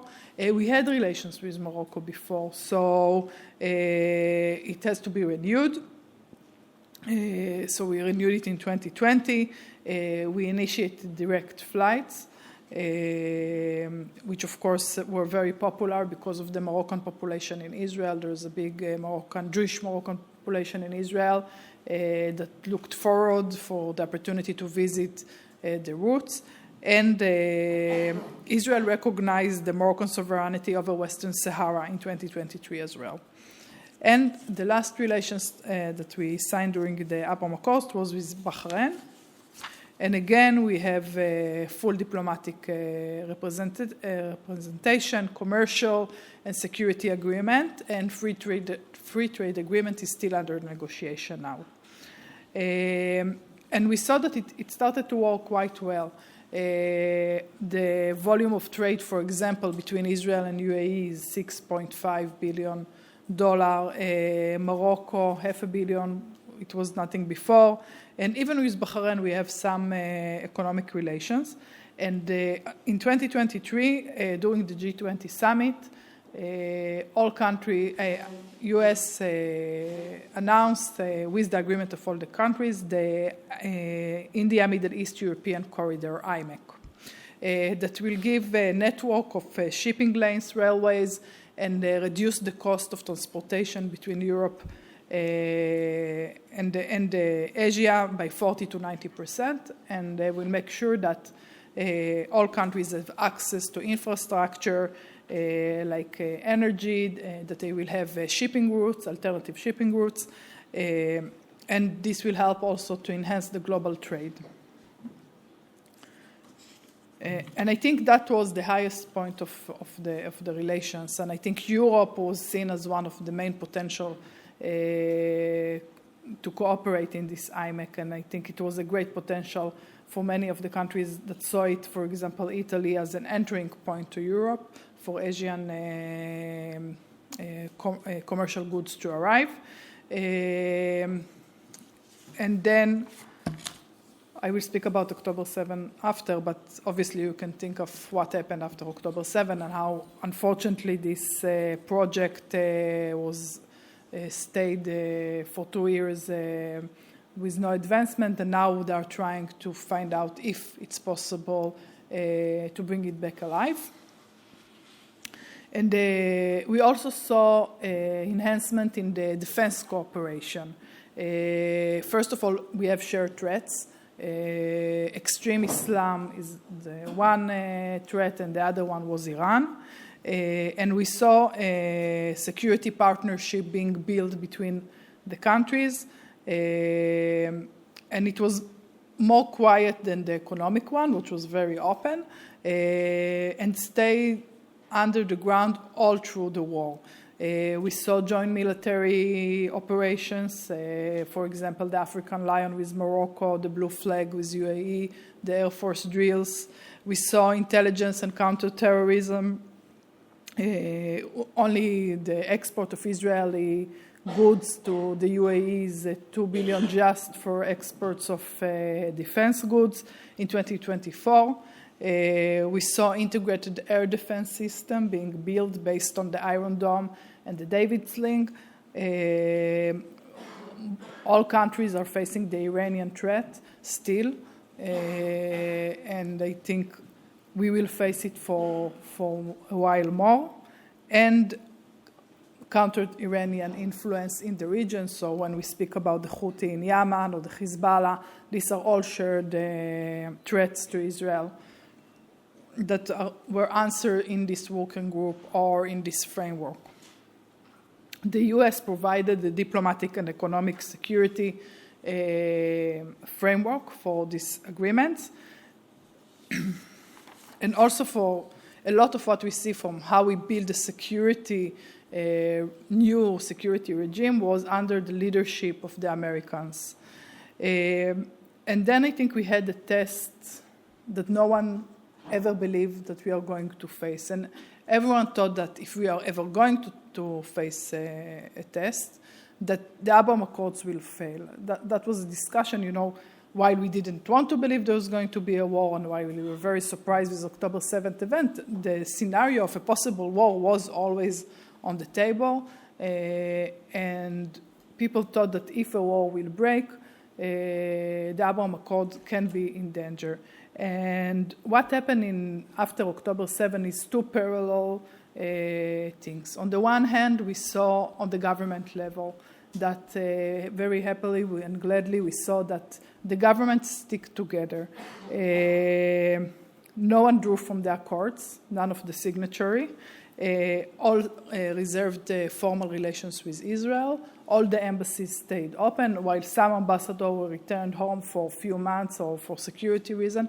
The embassies stayed open, and there was always diplomatic staff in the embassy. The security cooperation continued, and it actually even enhanced. I think the UAE tried to show an example to the region. It was very important to them to say that the only way to influence Israel and what's going on in the Middle East and what's going on in Gaza is if you have a relations with Israel.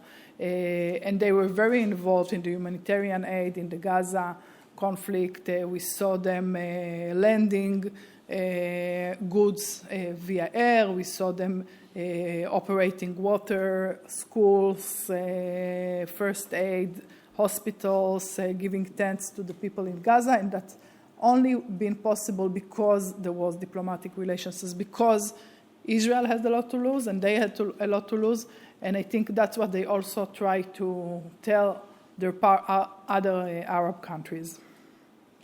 But on the other end, while we have a very good relations on the government level, we faced the heat in the people-to-people, which was the base for the Abraham Accord. It was severely damaged. We saw a decline in the public support of the normalization. Unfortunately, in the Gulf country, we saw it drop by 90%. In Morocco, we saw the popular support dropping from 31% to 13%. And it widened the gap between the government and the people. So the Abraham Accords became something that only the elite are enjoying, both economically and politically. And the people at the end of the line are not seeing any reason to keep doing them. A lot of the people-to-people project, whether it's arts or culture, were shut down. You know, even some synagogues were shut down for a little bit. But a lot of tolerance, coexistence, education projects were shut down. People from Israel were scared to go, also from the other way around. But I think that while we took this hit, we saw that the agreements are a necessity. It's something that we cannot give up. So then, if we speak about the challenges we have today, this issue of cold peace is something that bothers Israel, and it's something that we really want to see changing. We also saw some decline in the trade with the UAE, and we are now thinking about how we can go ahead. We also need to remember that the changes that the minister spoke about are also seen in the Gulf countries. If they were trusting only the US, we see that now with this reality they are also changing, not changing, but looking into other opportunities, the relations with Russia, with China, that influence their relations with the US and then influence the relations with Israel, for example, with the BRICS country. So if we look at the future of Abraham Accords, I think obviously they didn't die, but they matured.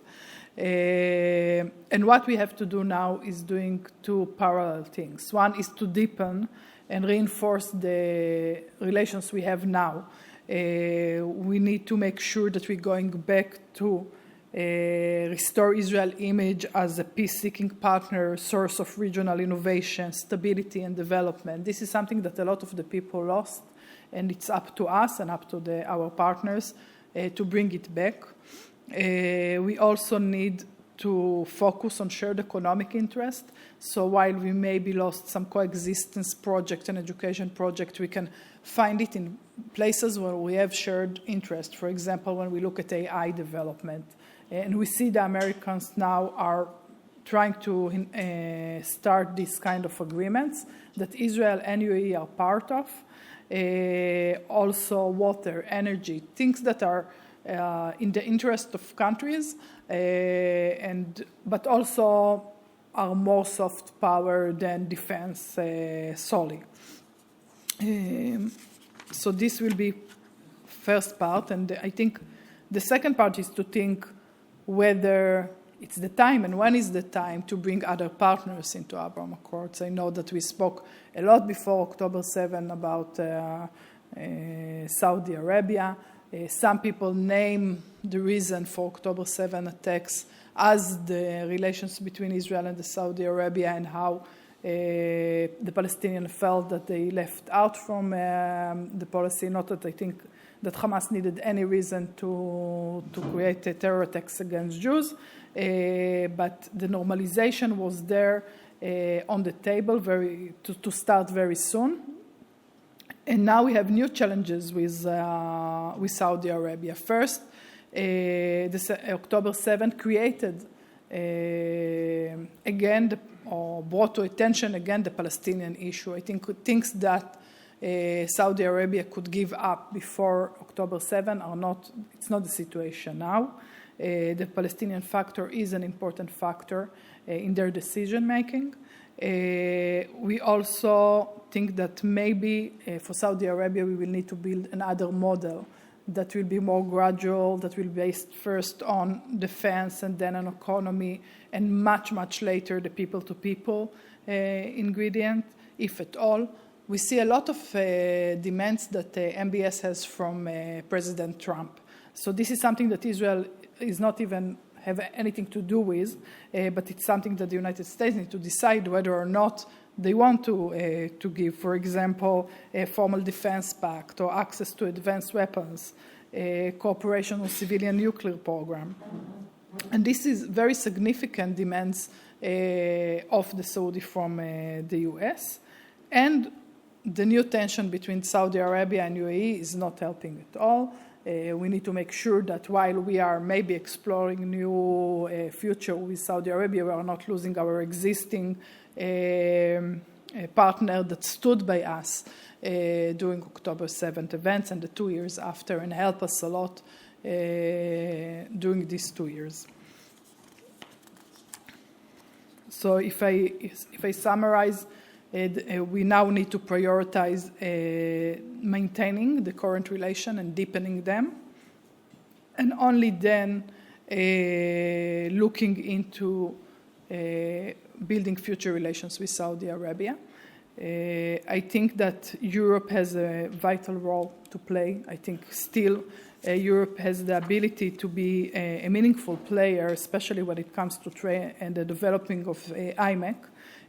Unfortunately, the current policy of the EU of sanctioning Israel or threatening Israel is not helping, because as long as these sanctions are on the table, then the European Union as such is not a player that Israel is willing to negotiate with.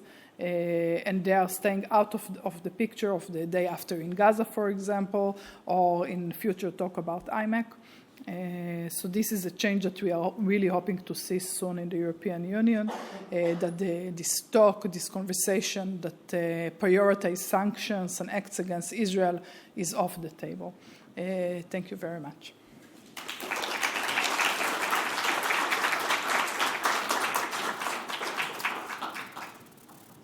Thank you very much, Madam Ambassador. And now I'd like to call the third and final panel to the stage. We have Ronan Itzik, who is a senior researcher, head of Military Society Desk at the David Institute for Security Policy, Levante Benku, former Hungarian ambassador to Israel, Adam Labor, visiting fellow from the Danube Institute, and this will be moderated by our good friend Liliana Smich, Director General for International Affairs, Ludovica University of Public Service. I'd like to take this final opportunity to thank, in addition to the Ambassador of Israel, we also have present the newly arrived Ambassador from Bulgaria, and we have a sad farewell to our dear friend, the outgoing Ambassador of Portugal, Jorge, wherever you are. So thank you, Liliana. The floor is yours. Thank you very much. Thank you very much, Melissa, for the nice introduction. And thank you very much to the ambassador for this, I would say, very informative and I think also inspiring keynote introductory speech to our panel. If you allow me, I would like to start with some kind of a, let's say, background. I would like to ground the panel in the lived reality before we will dive into the real and, let's say, harsh geopolitics and Abraham Accords. So if you allow me, I would like to actually start with Adam. If we look at the Jewish communities all around Europe, and I would like to, I'm sorry that I will start with you, but I would like to tell us a little bit about the British perspective actually into it, because I was reading some statistics before our panel. And if we look at the anti-Semitic attacks that spiked all across Europe, I would say the increase in the reported incidents, for example, in Germany or in France or in the UK, increased by almost 90%. So I would like to ask you first, how have recent Middle East events changed daily life of the Jewish communities in the UK? Thank you all very much for inviting me here today, and especially thank you, Your Honour, Your Excellency, Ambassador Kadosh, for a really interesting and informative presentation. Well, my answer to you in one word is it's a catastrophe. Actually, that's the word I would use. But to loop back for a minute, thinking a lot about the Abraham Accords, I think that the way a government reacts to the Abraham Accords, whether it institutionalizes them or supports them, is a key thing in the way that it affects the security of the Jewish communities in those countries.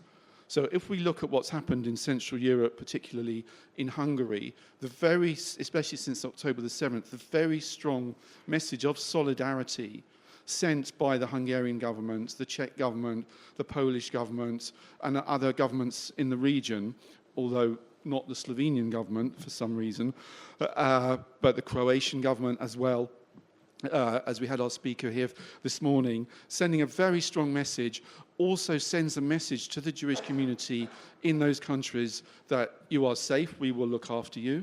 In fact, recently, last week on Twitter, I saw Prime Minister Mr. Orban saying, just a little clip, that Jewish people, the Jewish community in Hungary is safe and protected. That is what a normal European city should be like, which is true, but unfortunately it's not. So it's also, as Minister Bolka was saying, it's a civilizational question because, of course, the first point is the lives of the Jewish community themselves, but the much wider point is what is that telling us about the society. So I would encourage all of you, if you have a few moments here, if you're visiting Budapest or if you live here, take a few moments and take a walk to Liberty Square, Szabad Tér in Hungarian, where there's what we call the People's Memorial for the Holocaust, which is a very moving memorial of family testimonies, little bits of testimony, postcards, family stories, and little plastic envelopes flapping in the wind and the rain. It's been there for 10 years. It is untouched. Now, if that went up in London, Paris, or Berlin, I can almost guarantee you within 30 minutes that would be covered in red paint or set on fire or ripped down. So that is the difference between Central Europe and what's happening in Western Europe. I'm a British person. It pains me. I grew up in London. I cannot really believe what's happening there. But it's state-led in the sense of the message that the British state and the British government sends out about Israel. So what have we seen since October the 7th? We have not seen solidarity from the British government. We've seen the British government say, oh, Mr. Netanyahu and Mr. Gallant, if you land in Britain, we are going to arrest you because of the ICC. We've seen reduced cooperation with the Israeli Defense Forces. The British Army did not attend a conference organized by the IDF on the lessons of Gaza because the British Army, of course, which is anyway collapsing, doesn't need to learn how to absorb the latest weapons in urban war, the latest weaponry and technique in urban warfare. No, we don't need that. IDF officers are excluded from the Royal College of Defence Studies. But of course, it's such a hypocrisy because behind the scenes, intelligence cooperation goes on. Everyone knows that Iran has a huge operation in Britain. The IRGC is not banned, neither is the Muslim Brotherhood. So I don't know any of the details of that, only what I read in the papers, but that intelligence cooperation goes on. So it's really a level of stunning hypocrisy. In fact, the situation in Britain is so bad now that the UAE has stopped paying sponsorship for students if they want to go to university in Britain because they're scared they're going to get Islamically radicalized. So that's where we are in Britain. I'll just give you a couple of statistics before I stop and hand the microphone over because I could talk about this for quite some time. Since October the 7th, we've seen a massive spike in anti-Semitism, the total failure of the state to take control over public space. It started the weekend after October the 7th when you had literally hundreds of thousands of people calling for the destruction of the state of Israel. Demonstrations essentially rendering large parts of central London no-go areas for Jewish people or even any everyday people that just don't want to encounter this. In the first 6 months of 2025, the Community Security Trust recorded 1,521 anti-Semitic attacks. That's running at 8 a day. So 8 a day is the level of anti-Semitic attacks in Britain. That's where we are now.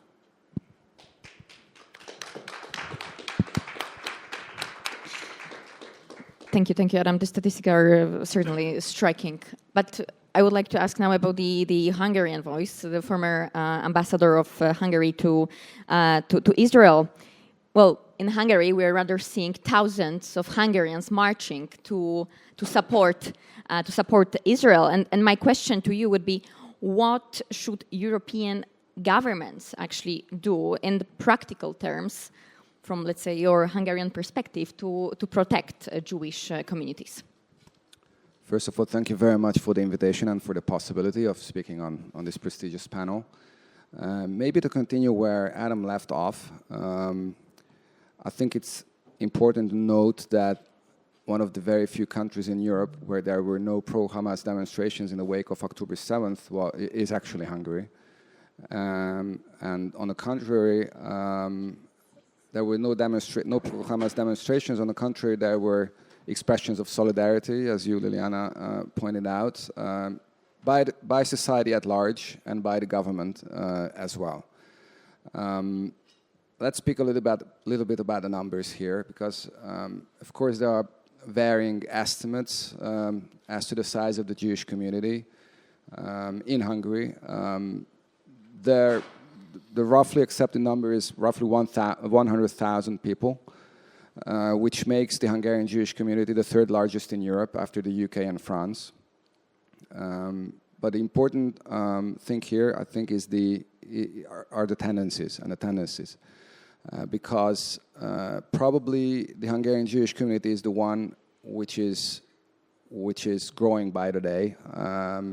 Jews come here from the rest of Europe, from the US, with Hungarian roots and without Hungarian roots. You can have the sense that this community is growing, as opposed, let's say, in the case of, as opposed to Britain or France, where you genuinely have the feeling that those communities are actually fleeing the UK and France. When I was ambassador in Israel, several times I came across real estate agencies where the working language was actually French, because there were so many French people making Aliyah and basically escaping the anti-Semitism that they are experiencing back home. I think, going back to your question, what governments could do in this regard and how European countries should handle this, I think there are two important points to make here. One is, of course, a very conscious choice that the current Hungarian government made back 10, 15 years ago, making anti-Semitism politically unaffordable and unacceptable, and introducing severe and serious regulations on hate speech and anti-Semitic speech in the public discourse. But of course, the second point that is worth making is the one that was elaborated eloquently by Minister Boka, because I think the whole discourse on anti-Semitism and on Israel in Hungary cannot be separated from the ongoing cultural shifts on the European continent and this culture war that is raging. And in this conflict, or cultural conflict, I think the majority of Hungarian society and definitely the current government made a very determined and conscious choice and stance, standing with the Jewish community and standing with the State of Israel as a like-minded partner and ally in this civilizational struggle. So in that sense, it is by no surprise that you see the Hungarian Jewish community flourishing as opposed to some other places in Europe. Of course, there's also a geographical divide here, roughly Western Europe versus Central Europe. So this is, we could go on for hours discussing the reasons for this. There's more or less a geographical cleavage, but I think Hungary stands out even in this respect. If I may just follow up, because you mentioned two main reasons. The very, I would say, brave choice that the Hungarian government made. And my question is then, why other governments cannot make this very courageous decision?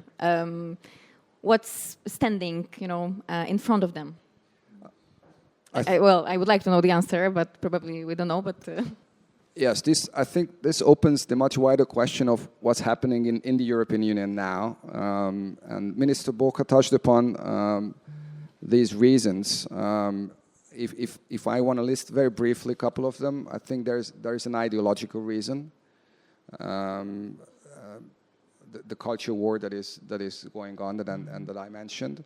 There is also, I think, a political struggle between those parts of the political elite in Europe and in Brussels specifically, and in European institutions, who are sort of chasing a utopian federalist dream and this European identity, and the value set of those ideas are in diametrical opposition to what nation states stand for. And in this respect, the State of Israel is the quintessential nation state. So with this ideology, nation states like the State of Israel and like Hungary are considered as sort of historically regressive or something that must be overcome. So, of course, and there's the demographic aspect, which is not so much often discussed, even though it's the elephant in the room in decision-making on the European level, that any foreign policy decision made in big Western European capitals is largely domestic politics driven, which is not a problem in itself, because foreign policy is the extension of domestic politics.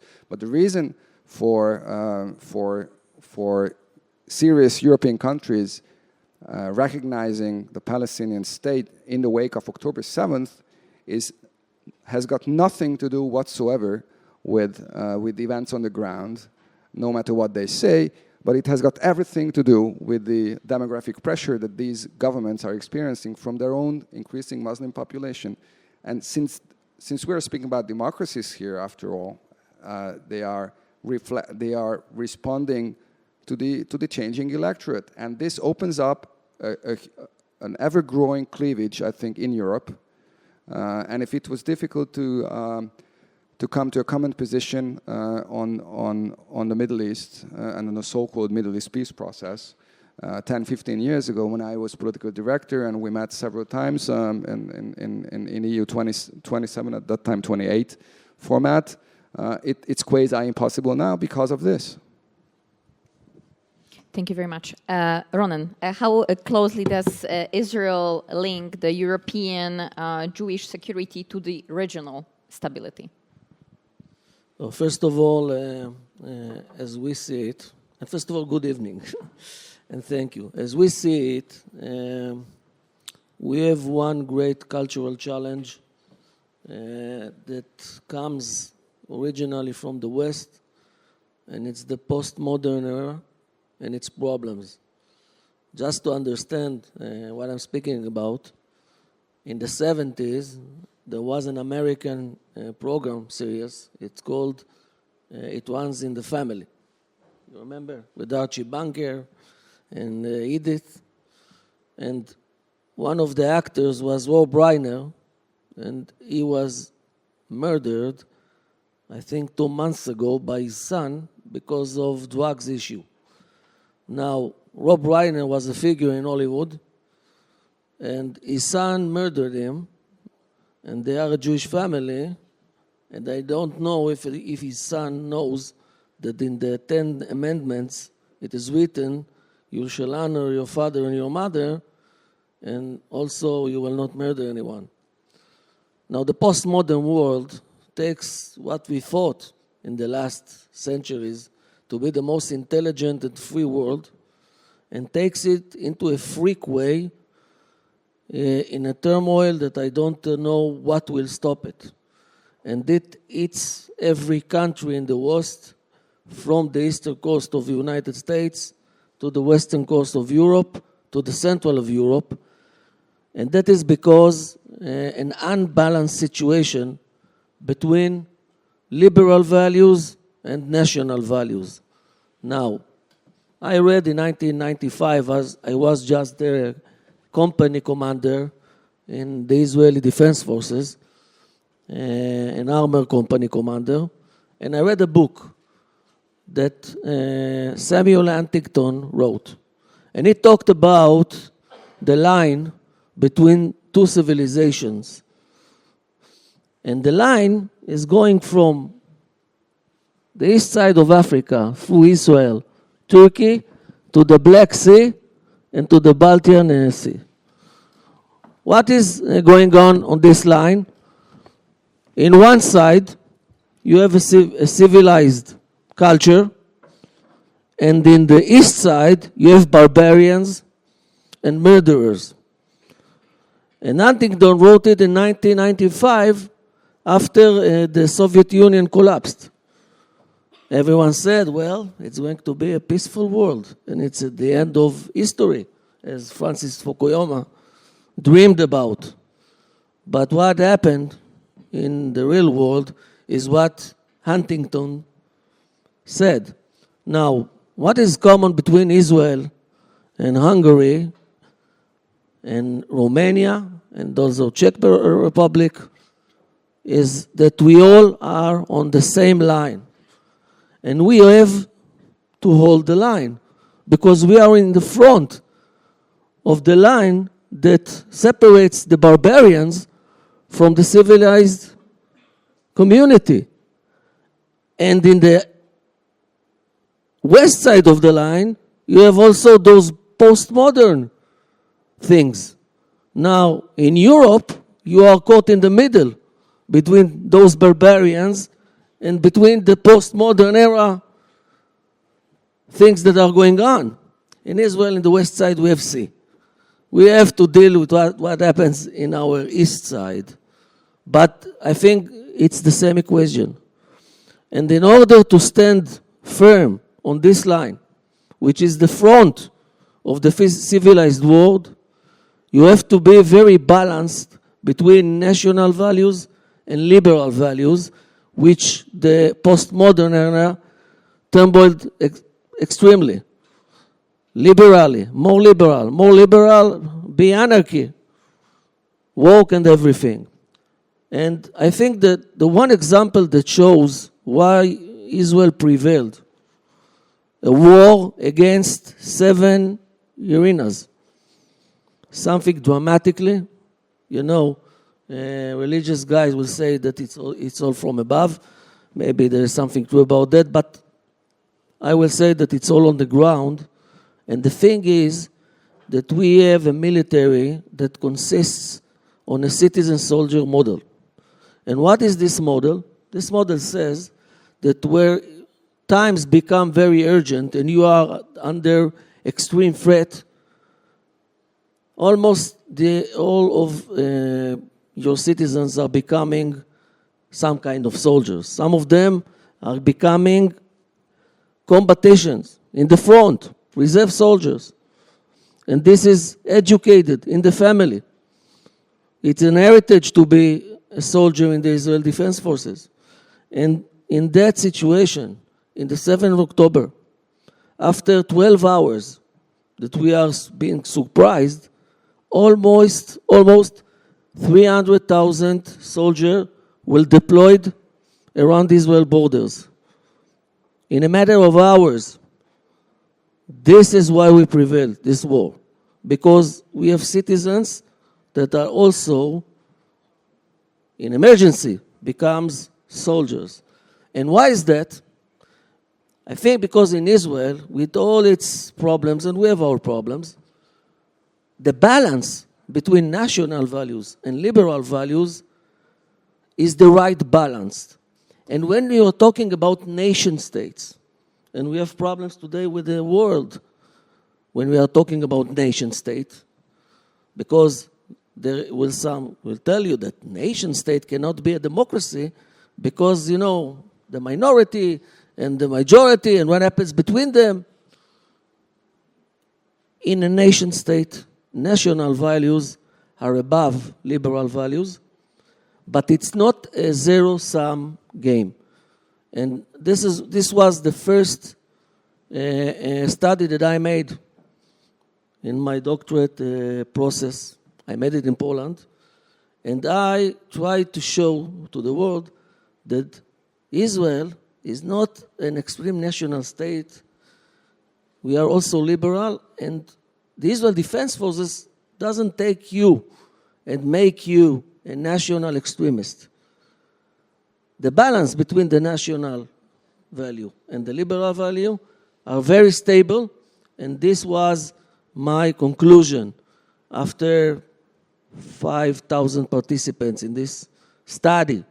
So, to conclude, I think that the most important thing is how to secure a country as a national country and how to bring the right balance between national values and liberal values.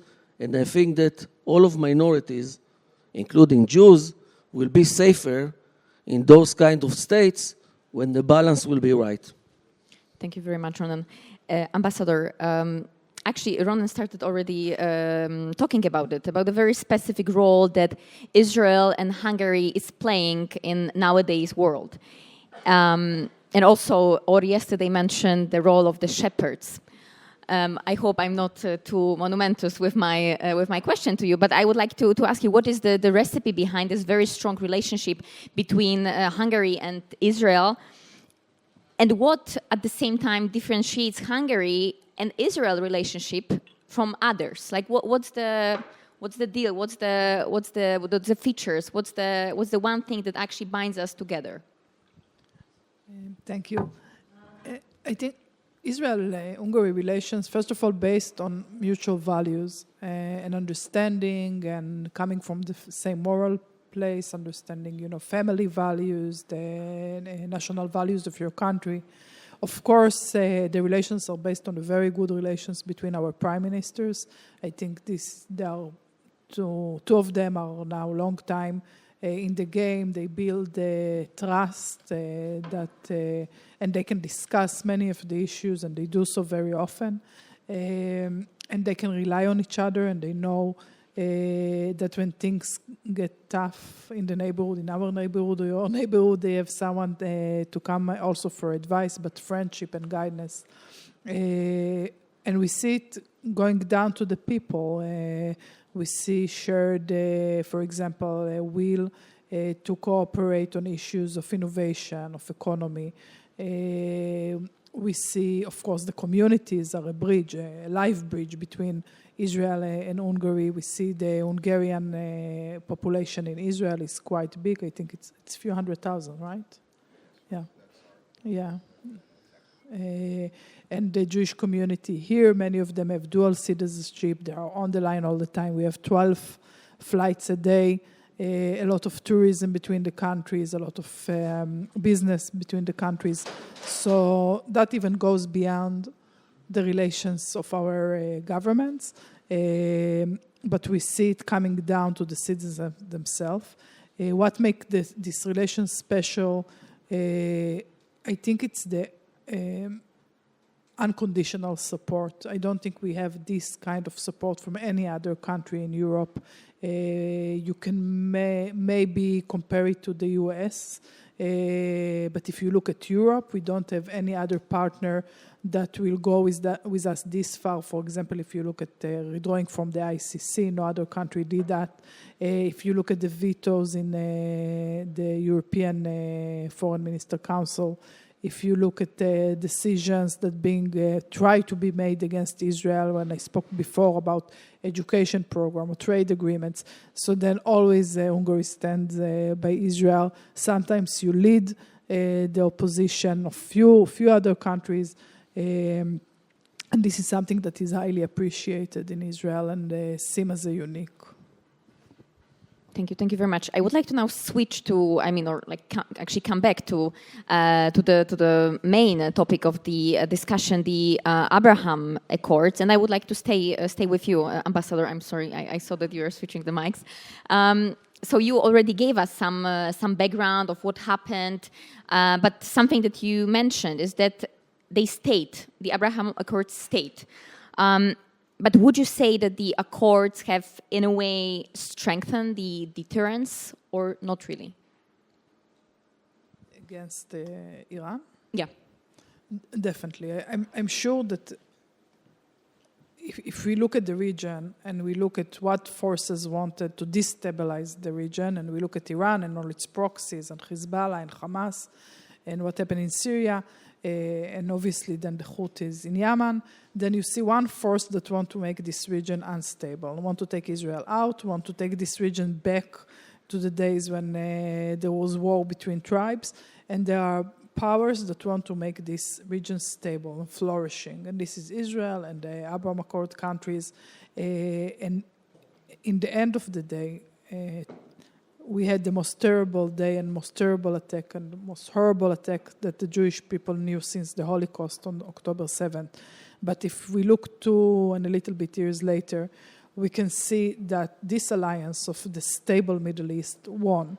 And it's won by force. And what Israel did was not only for Israel, but I think for the all regions. It changed totally the reality on the ground. We see what happened in Syria. I think that if the Iranians could imagine this demonstration 2 years ago, they would never give the green light. If they gave the green light to the Hamas, or would they never allow them to go into October 7?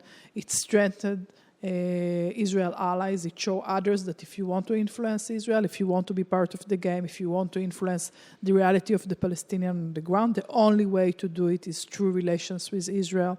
I think Hungary understands that very well, and I think that in the European Union we hear many times, Foreign Minister Siarto speaks about that. He tells other countries, like for example Spain or Slovenia that you mentioned, that if you keep sanctioning Israel, then all of us will become irrelevant. And that's, I think, what UAE said to the other Arab countries. If you want to be relevant, if you want to help the people of Gaza, the only way to do it is through relations with Israel.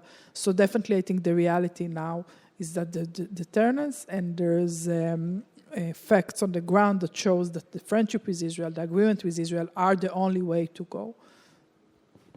Thank you. And Ronan, do non-state dialogue platforms, and I'm here talking about the Muslim West Asian Dialogue Association, do you think they strengthen or rather weaken the security logic behind the Abraham Accords? Well, I think that first of all, we are in a great turbulence, not because just the October war, but because I think that all of the world is under a turbulence, and the shift between power, and also the erosion of international establishments, and things are not clear. And also the things that you asked about. We have to view the situation and to assess it day to day, because I don't know what will happen in the next 5 minutes. 7 days ago, almost all of Israel were under the impression that Trump is going to attack Iran.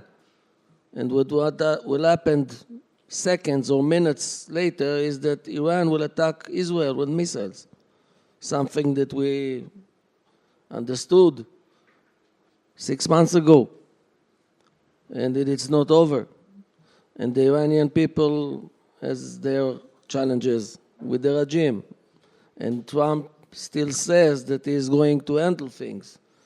And he shipped to the Middle East his navy. So I don't know what will happen in 5 minutes.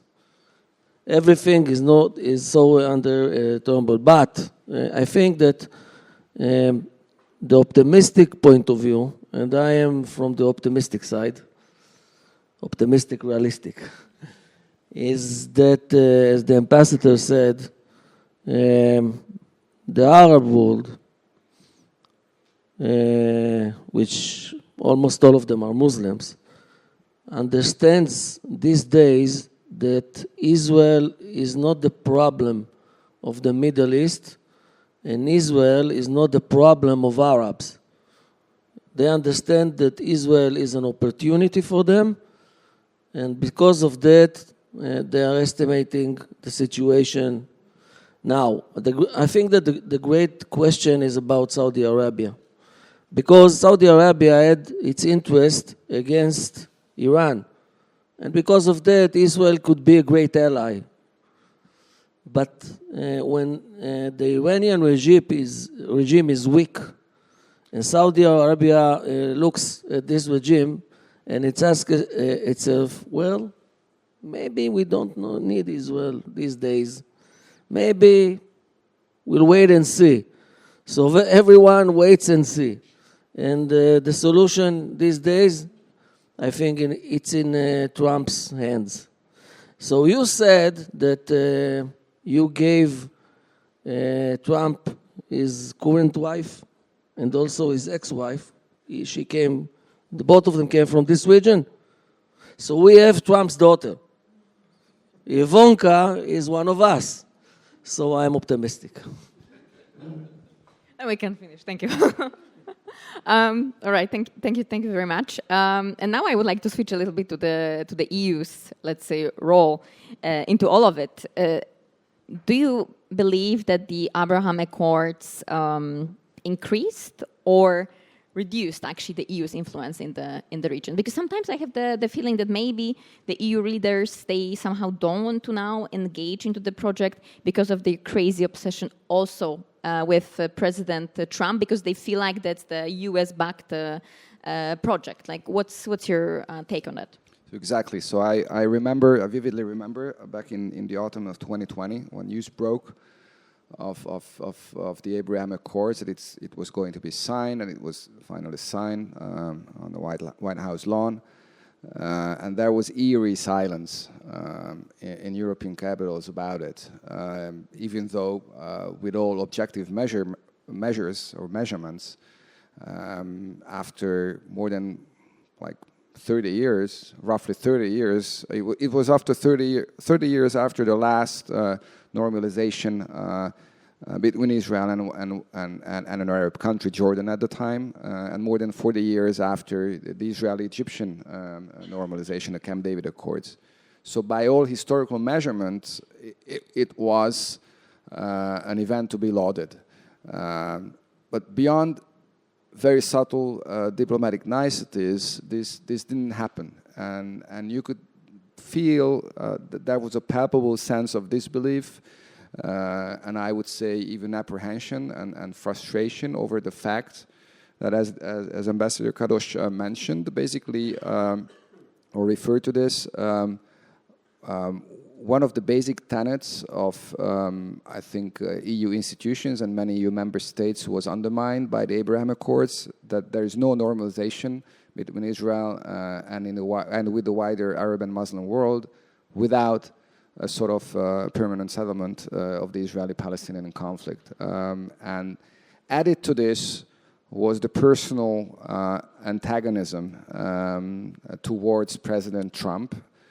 Let me remind that we are speaking about autumn 2020. This was already a running US election campaign. Most of the EU leaders were expecting Trump to be leaving the White House, and they were still in this mindset of Trump being a sort of historical accident rather than a permanent pattern in global politics. Of course, history proved otherwise. But at the time, they could afford ignoring it. But of course, it turned the Abraham Accords, the way I see it, it was a sort of harbinger of things to come in diplomacy, both in the change in the nature of diplomacy and the toolkit of diplomacy, making interactions between states much more pragmatic and much more transactional as they used to be, and much less ideological. And we are already in this world, but unfortunately, much of the EU political elite still fails to recognize this, or if they recognize it, they're just screaming about it, but not coming to terms with what could be done to live with these possibilities. Because the EU could be a player in all this. After all, it has long been an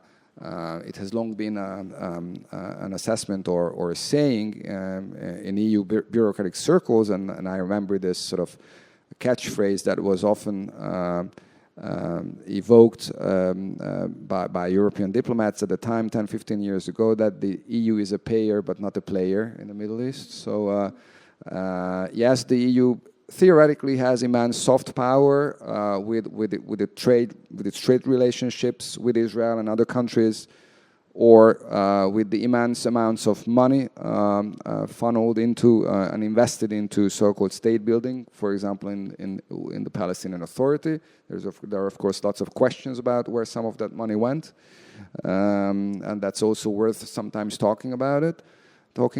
So, but this never materialized, and the reasons for this are the ones that we mentioned in the very beginning of the discussion. Of course, please. Yeah, just picking up on that insight from Ambassador Benho. What we saw in the Abraham Accords was really the destruction of accepted wisdom. We saw it in the EU, but especially we saw it in America, where for decades the accepted wisdom was, as you've already said, no path to peace in Israel, the only one goes through Palestine. Well, actually, that's not true.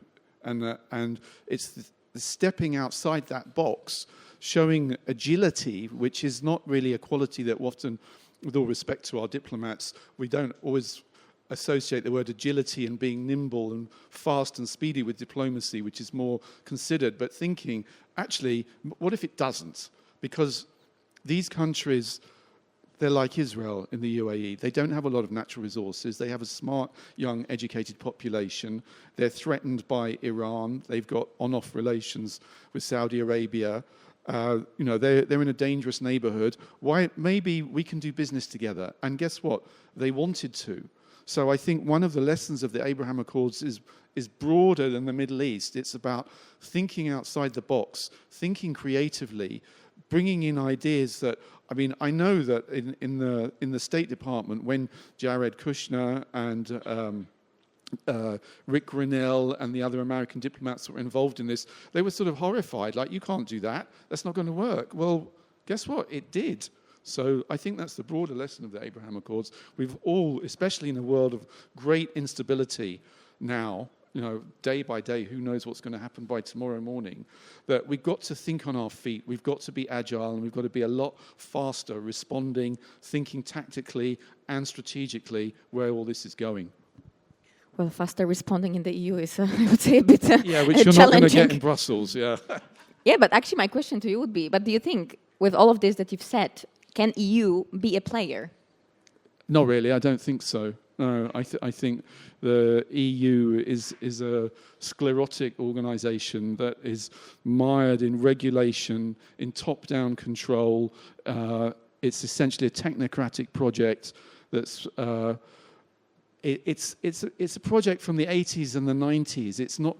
I don't think it's fit for purpose for the early 21st century. It's outmoded and it's ill-responsive.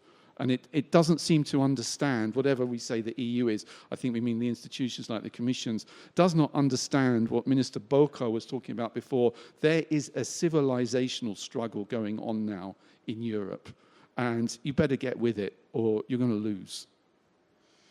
Thank you very much. And Ambassador, coming back to the creation of the Abraham Accords, do you think what mattered more at the moment was the security concern or actually the US backing the project? Or maybe it's connected in a way. I think it was both. First of all, we need to remember that the relations of Israel with the UAE were there for quite long time before the agreements were formed. Obviously, the American approach, Trump approach, which is very radical, I agree with you, of bringing all the players to the table, walk through their pockets, helped a lot. I don't think it could happen in other administration that will go through the channels. It's been tried many times. I think all players had it somehow comfortable, like all the players beside Israel had it somehow comfortable to find solutions that won't be public. As I say, we had great business relations with the UAE before. Israelis from Moroccan origin managed to go to visit Morocco even without the agreements. With Bahrain always we had a dialogue, as we have now with different countries. And the American gave it a push, and it was very important to Israel. I think also the UAE made a strategic choice. And they say it once and again, they say it's not something we wanted to do for 5 or 10 or until the next crisis, but something that we chose as a way of life, of the way that we want to educate our population, because this is how we see our future in the region. And that was also very important. Thank you very much. And Ron, Ambassador mentioned that still the trade cooperation, economic cooperation is still ongoing and is really, it's still flourishing. But this personal-to-personal, let's say, connection is, well, it's not on the same level as it used to be in the past. And also that nowadays it seems like rather the elites, let's say, are experiencing some benefits, like it's more beneficial for them rather than for the average citizens. And do you think that the leaders are facing some kind of a domestic backlash because they have decided to join the Abraham Accords? Well, let's say the truth. These are not democratic states, so the leaders are the leaders. But it's a challenge what you are talking about, because this is speaking about what is happening in our near neighborhood. Take, for example, the Palestinians. Okay, we tried to make peace with them, and their leaders were, let's say, flexible, but nothing happened. We've got terror in our faces. Okay, again and again and again, because the population has its nature and its culture and its ethnic way of life. And now how can you change or shift the point of view of civilians in Arab states with totalitarian regime? This is a great question. And I think that the answer, first of all, you have to normalize situation, because things, when they are normalized, you have an infrastructure that you can work with. Leaders between leaders. But the other thing is to educate the youth, to educate the children, to understand the culture, the other culture, what is happening there. Palestinians, especially in Gaza, see in Israeli, an average Israeli, in their point of view, we are devils. You understand what is going on here? Devils, that some of those devils around Gaza, in settlements around Gaza, help them going to hospitals in Israel for cancer treatment. Israeli civilians took Palestinian families to Israeli hospitals in order to treat with their cancer. And they're still looking at us as devils. So when you are looking into their education, you understand that they have begun an indoctrination. Generation after generation. And in their point of view, you had been a devil and you are still a devil. And this is how they educate. So I think that you have to do two things. First of all, to normalize between the leaders. And the second thing is to educate the young generation that the other side are not devils. And look, we can cooperate, and we both benefit from that. So education and leadership. Thank you very much. Ambassador Benko, well, the title of our panel is Abraham Accords in Hungary. So my question would be specifically connected to Hungary. What leverage does Hungary really gain now in the whole situation? Also looking at what is happening in the EU and the backlash that the EU cannot actually decide on its, well, future, I would say. So I think political visibility matters a lot in this part of the world, in the Middle East and in Asia. And I think it made headlines at the time, referring back to autumn 2020, when the Abraham Accords were signed, that the actual signature ceremony, there was only one European government represented by its foreign minister, and it was Hungary, represented by Foreign Minister Szijjártó, which was also a statement on our part, but it was also a sort of recognition of this recognition of the role Hungarian diplomacy had been playing all along for several years by that time, and it has continued ever since, that we have, I don't want to, maybe this is not the best way of putting it, and I don't want to sound pathetic, but we have recognized the times, the sign of the times, and we think we have an understanding of how this new type of what is the new toolbox of diplomacy, as opposed to the old mechanisms and the old institutions, which are of course important, and they must be our voice must be made heard there, but at the same time we must look at the world afresh and the world of diplomacy afresh as well. So political visibility is important, and the point I'd like to make here is that, having said everything about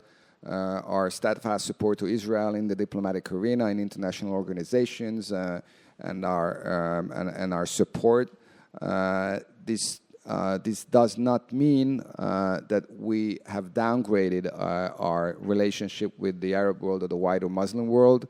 It's not a zero-sum game in our diplomatic posture. On the contrary, I think Hungary's relationship with this part of the world, Arab world and the wider Muslim world, has never been at this height. We have excellent relationship with the Gulf states, for example, with the Emirates and others, to mention the Abraham Accords. And I think there are also possibilities for concrete economic cooperation here, where synergies could be explored in terms of agriculture, water treatment, and others, where we could be of use. And I think these leaders in the region recognize this sort of very pragmatic role, which makes Hungary punching above its weight, its demographic and economic weight, and makes us a sort of color spot in grey EU policymaking. Yeah, absolutely. And that's also what Minister Boka was talking about, that we need to be at the table.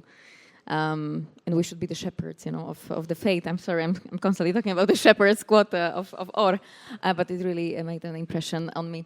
And before I will ask the very last question to Adam, I would like to inform you that I will open the floor, so please get prepared, and we will have the chance to ask more questions to our amazing speakers.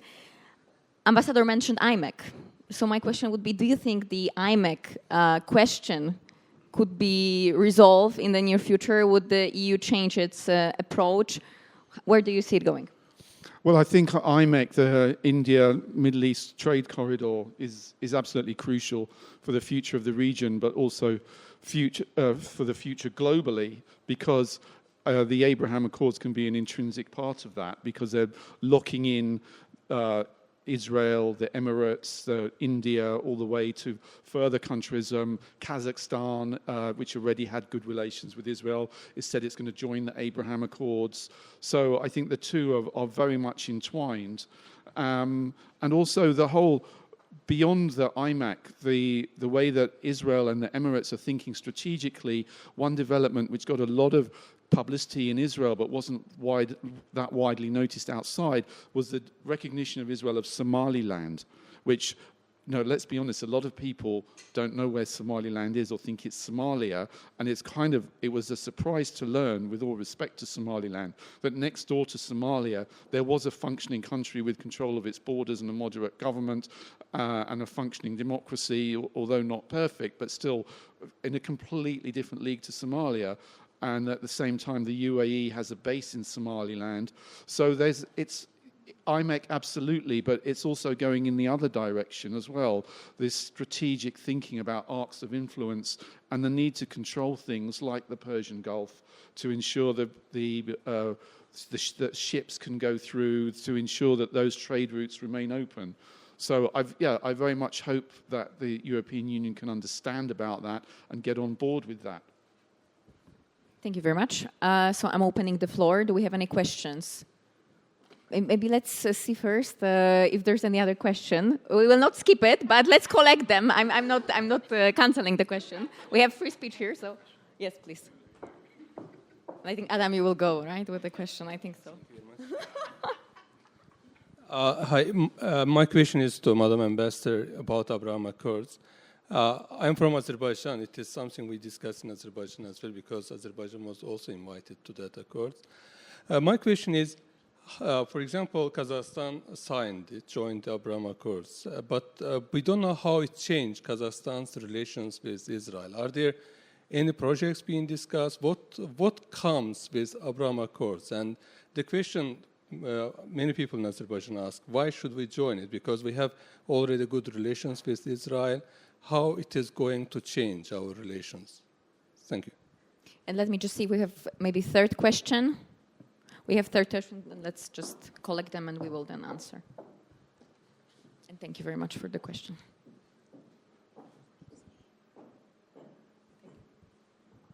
So my question is from the ambassador of Israel. I'm from Pakistan. Recently, Pakistan and Saudi Arabia signed a defense pact. So my question is how Israel view this defense pact in its security calculus. Thank you. Thank you very much. Then, Madam Ambassador, there were two questions to you, so maybe you could start. We start with Kazakhstan. I think what the regional framework is offering is much more unique than the relations between the countries. So obviously the countries have good relations, there's a good understanding between the governments, there's already trade going on, but now I think both Kazakhstan and Israel has a chance to use the regional framework to enhance these relations. For example, leaning into regional trade agreements that are much more elaborated than the one Kazakhstan and Israel has now, is the opportunity to participate in people-to-people. I personally believe that the people-to-people relations between Israel and the Abraham Accord states will go to normal soon.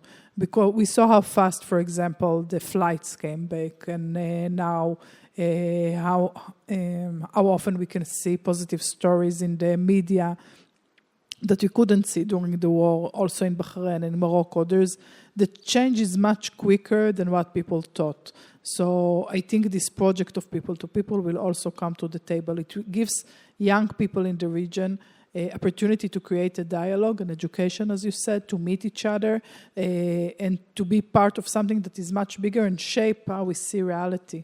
It also gives opportunity to us as countries to have better trade routes, shipments, supply chains.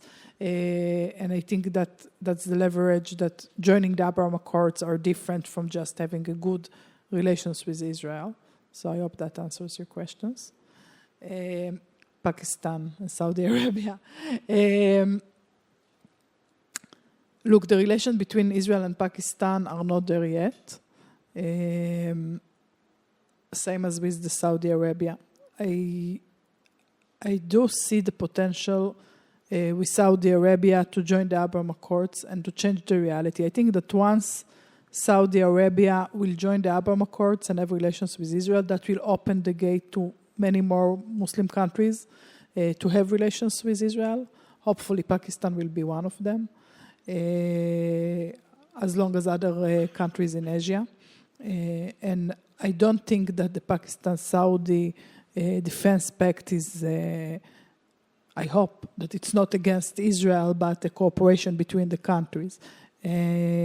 And I really hope that we will soon, and I think it will be quite soon, that we will have this kind of relations with Saudi Arabia, and that will change the entire reality of Israel with other Muslim countries. Thank you very much. I think I'm not knowledgeable enough to answer your question, but maybe one of the panelists would like to take the floor. Adam, I think you are looking at the mic. Yeah, I was looking at the mic, hoping it wasn't coming this way, actually. But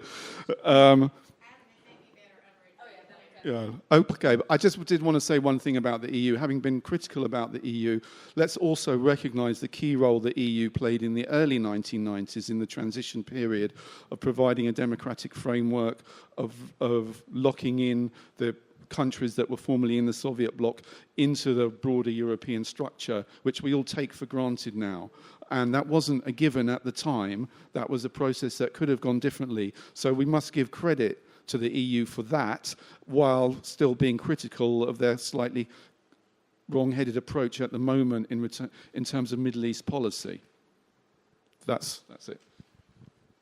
Do we have any other comments from other speakers who would like to maybe comment on the questions? If not, then I think that's a perfect moment, very optimistic and positive ending of extremely interesting discussion. Thank you very much to our great panelists. Please thank me in joining them.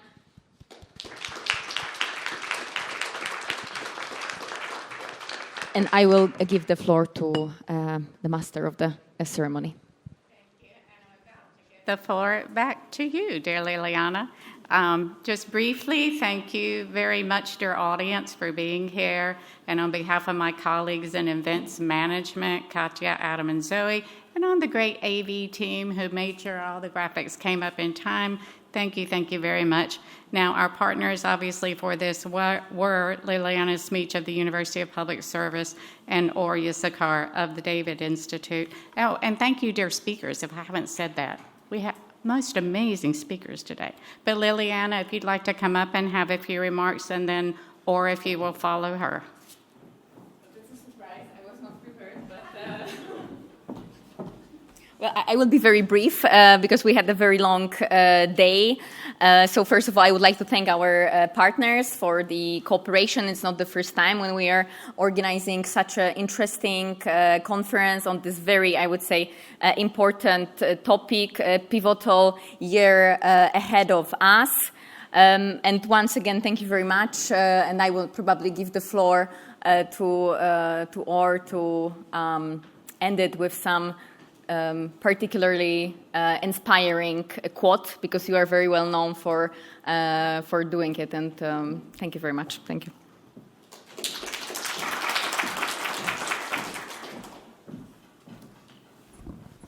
Thank you very much. Panelists, feel free to join the audience. No need to keep waiting. I will be brief, but after me, you will have the closing remarks by John O'Sullivan. Is that right? We have closing remarks by President of the Danube Institute. And so first I'd like to thank you for being here, to Danube Institute for hosting this event, to the Ludovic University for co-hosting our conference. I enjoyed it very much. It's been 2 years since I've been coming to the Danube Institute, and we at David Institute have been cooperating. These are interesting times. Minister Janusz Boka talked about the civilizational struggle, and I couldn't agree more.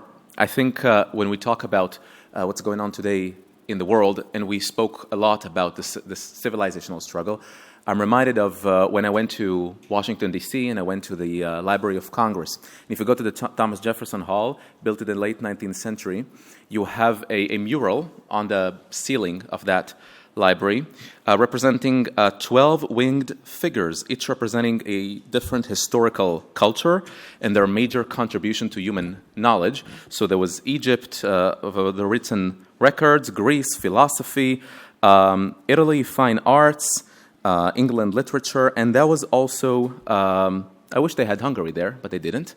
There was also Judea for religion.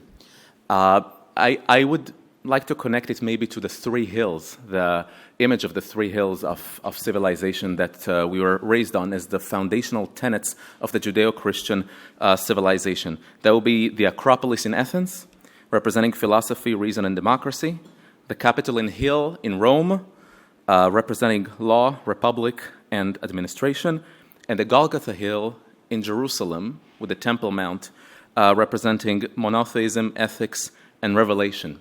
We had quite a few revelations in the past year or two about where we live. So the triangle of Jerusalem, Athens, and Rome really evolved into representing Judeo-Christian civilization. But I think today we're looking at quite an interesting geopolitical reality with a triangle of Jerusalem, Washington, and Budapest, representing, I think, the gatekeepers of Western civilization as we know it today. And I think coming to Budapest right after October 7 in November 2023, and I did not see Palestinian flags, I did not see pro-Hamas rallies. I also been to Paris and Brussels, and I had a very different kind of experience. I saw Israel flags. I saw people who were hugging me for coming to Hungary. I saw a taxi driver who said, what about those Israelis who haven't come here for a week or two with the intermission in flights? They've been looking forward to us to return. And then I realized that in Budapest and in Hungary, there is something very healthy going on, just like in Israel, trying to, as much as we can, to be the gatekeepers of Western civilization. And that is the fertile ground, in my view, the fertile ground on which everything else is built. And I think today the threat of radical Islam, of progressivism, of all the things that trying to put a crater in that ground and sort of shake the foundations, I think this is our major threat. And I could not be more grateful for Hungary for showing us such a lovely welcome. And this is perhaps the future that we are entering into, those coalition builders.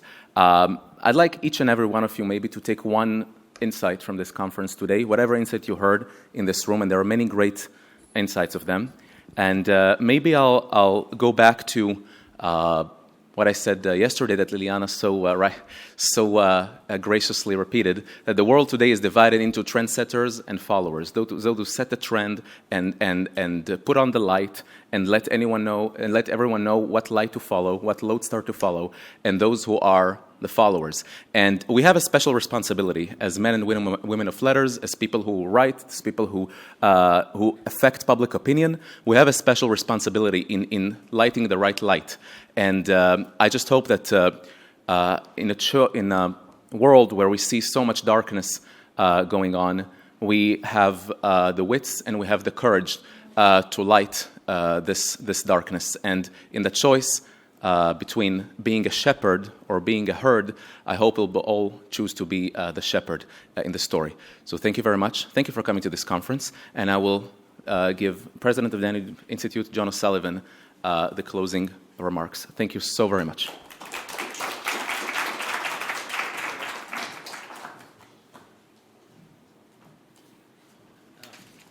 Well, the closing remarks on instruction have both been reduced from 15 to 20 minutes to 5, I think. And that's probably a good idea because this is the stage at which everybody wants to get to the bar and something to eat.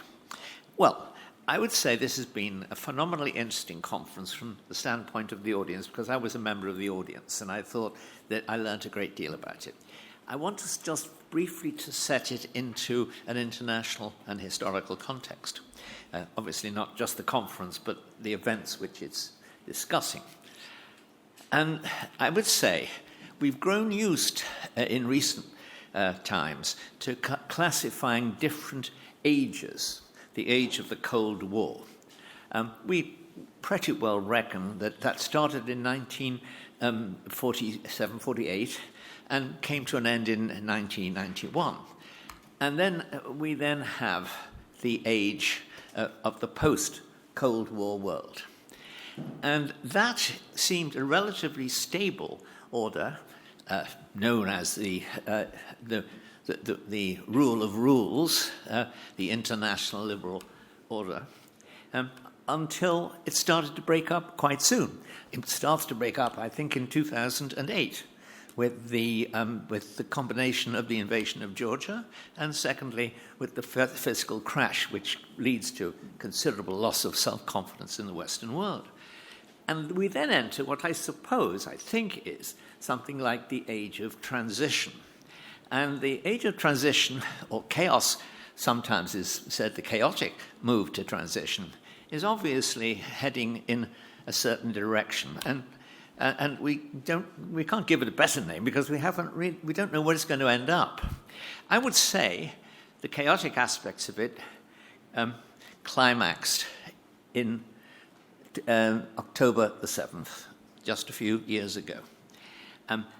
that change exhibited, it aggravated the gradual collapse, slow collapse of the order, the challenges to it from, for example, the European 2014 elections, Brexit,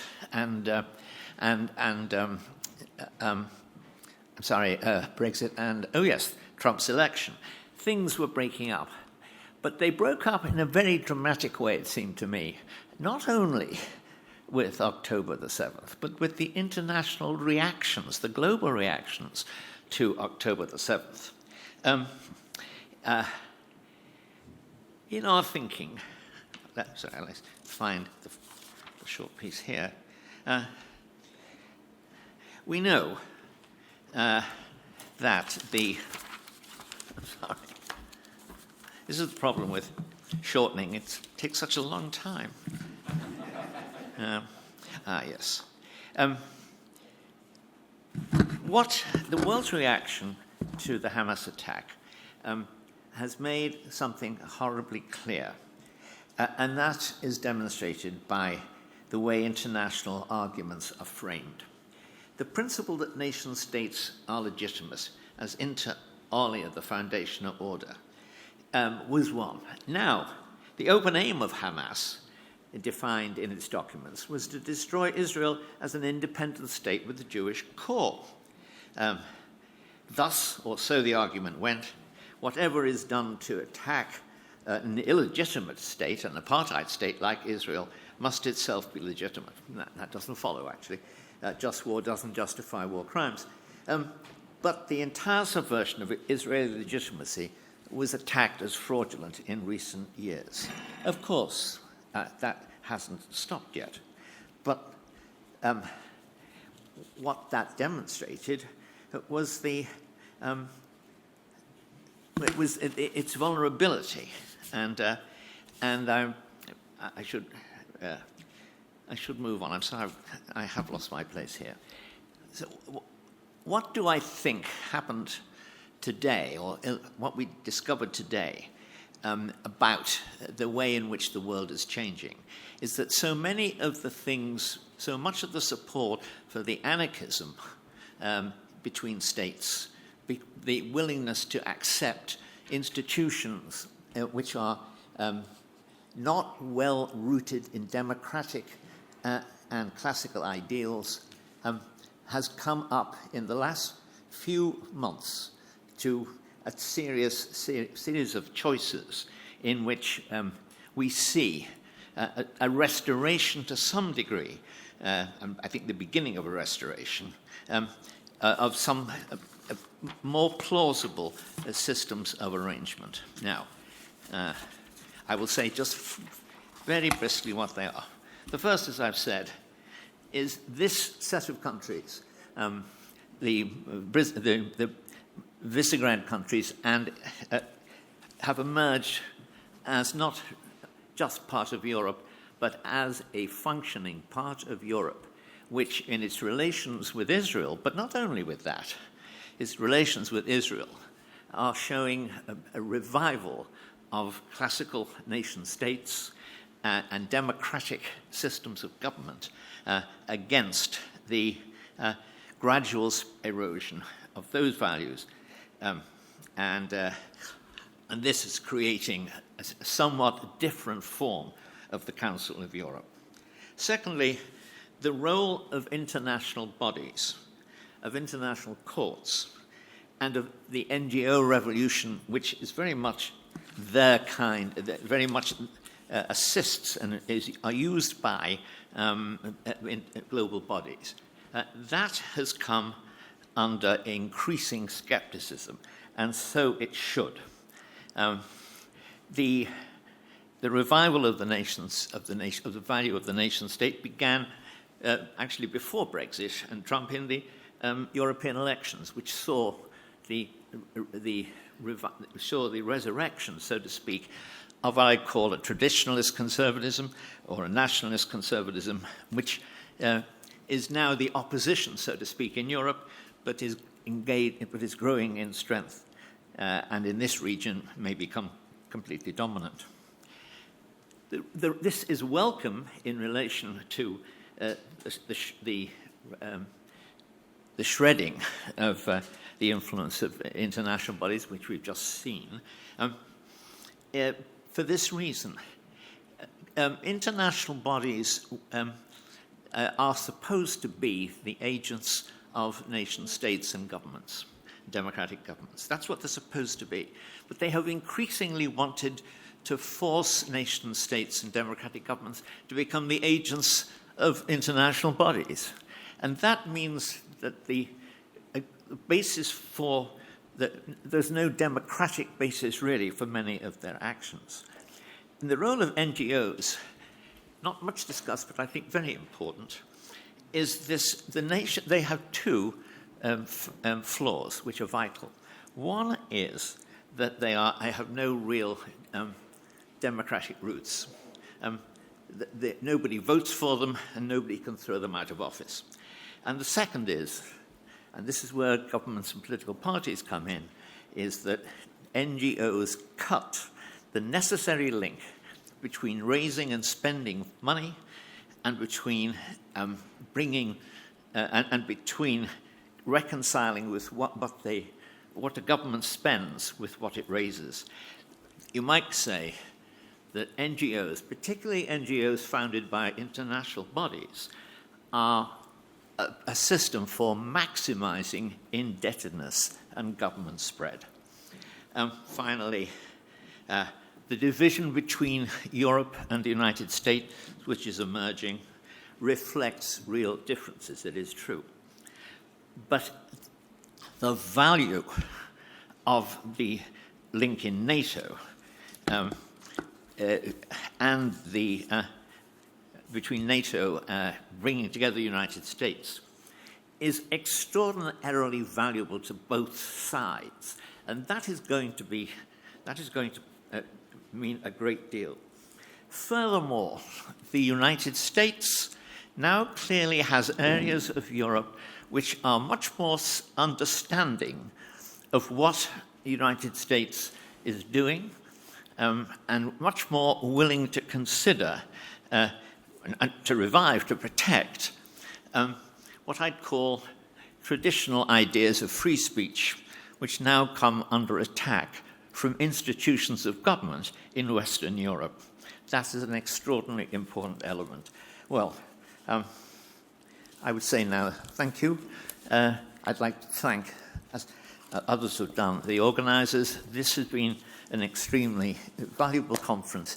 It's shifting many of the ideas we might have had even a few years ago, and seeing that this is an age of opportunity, an age of rethinking, and an age of coming to terms with reality. Thank you.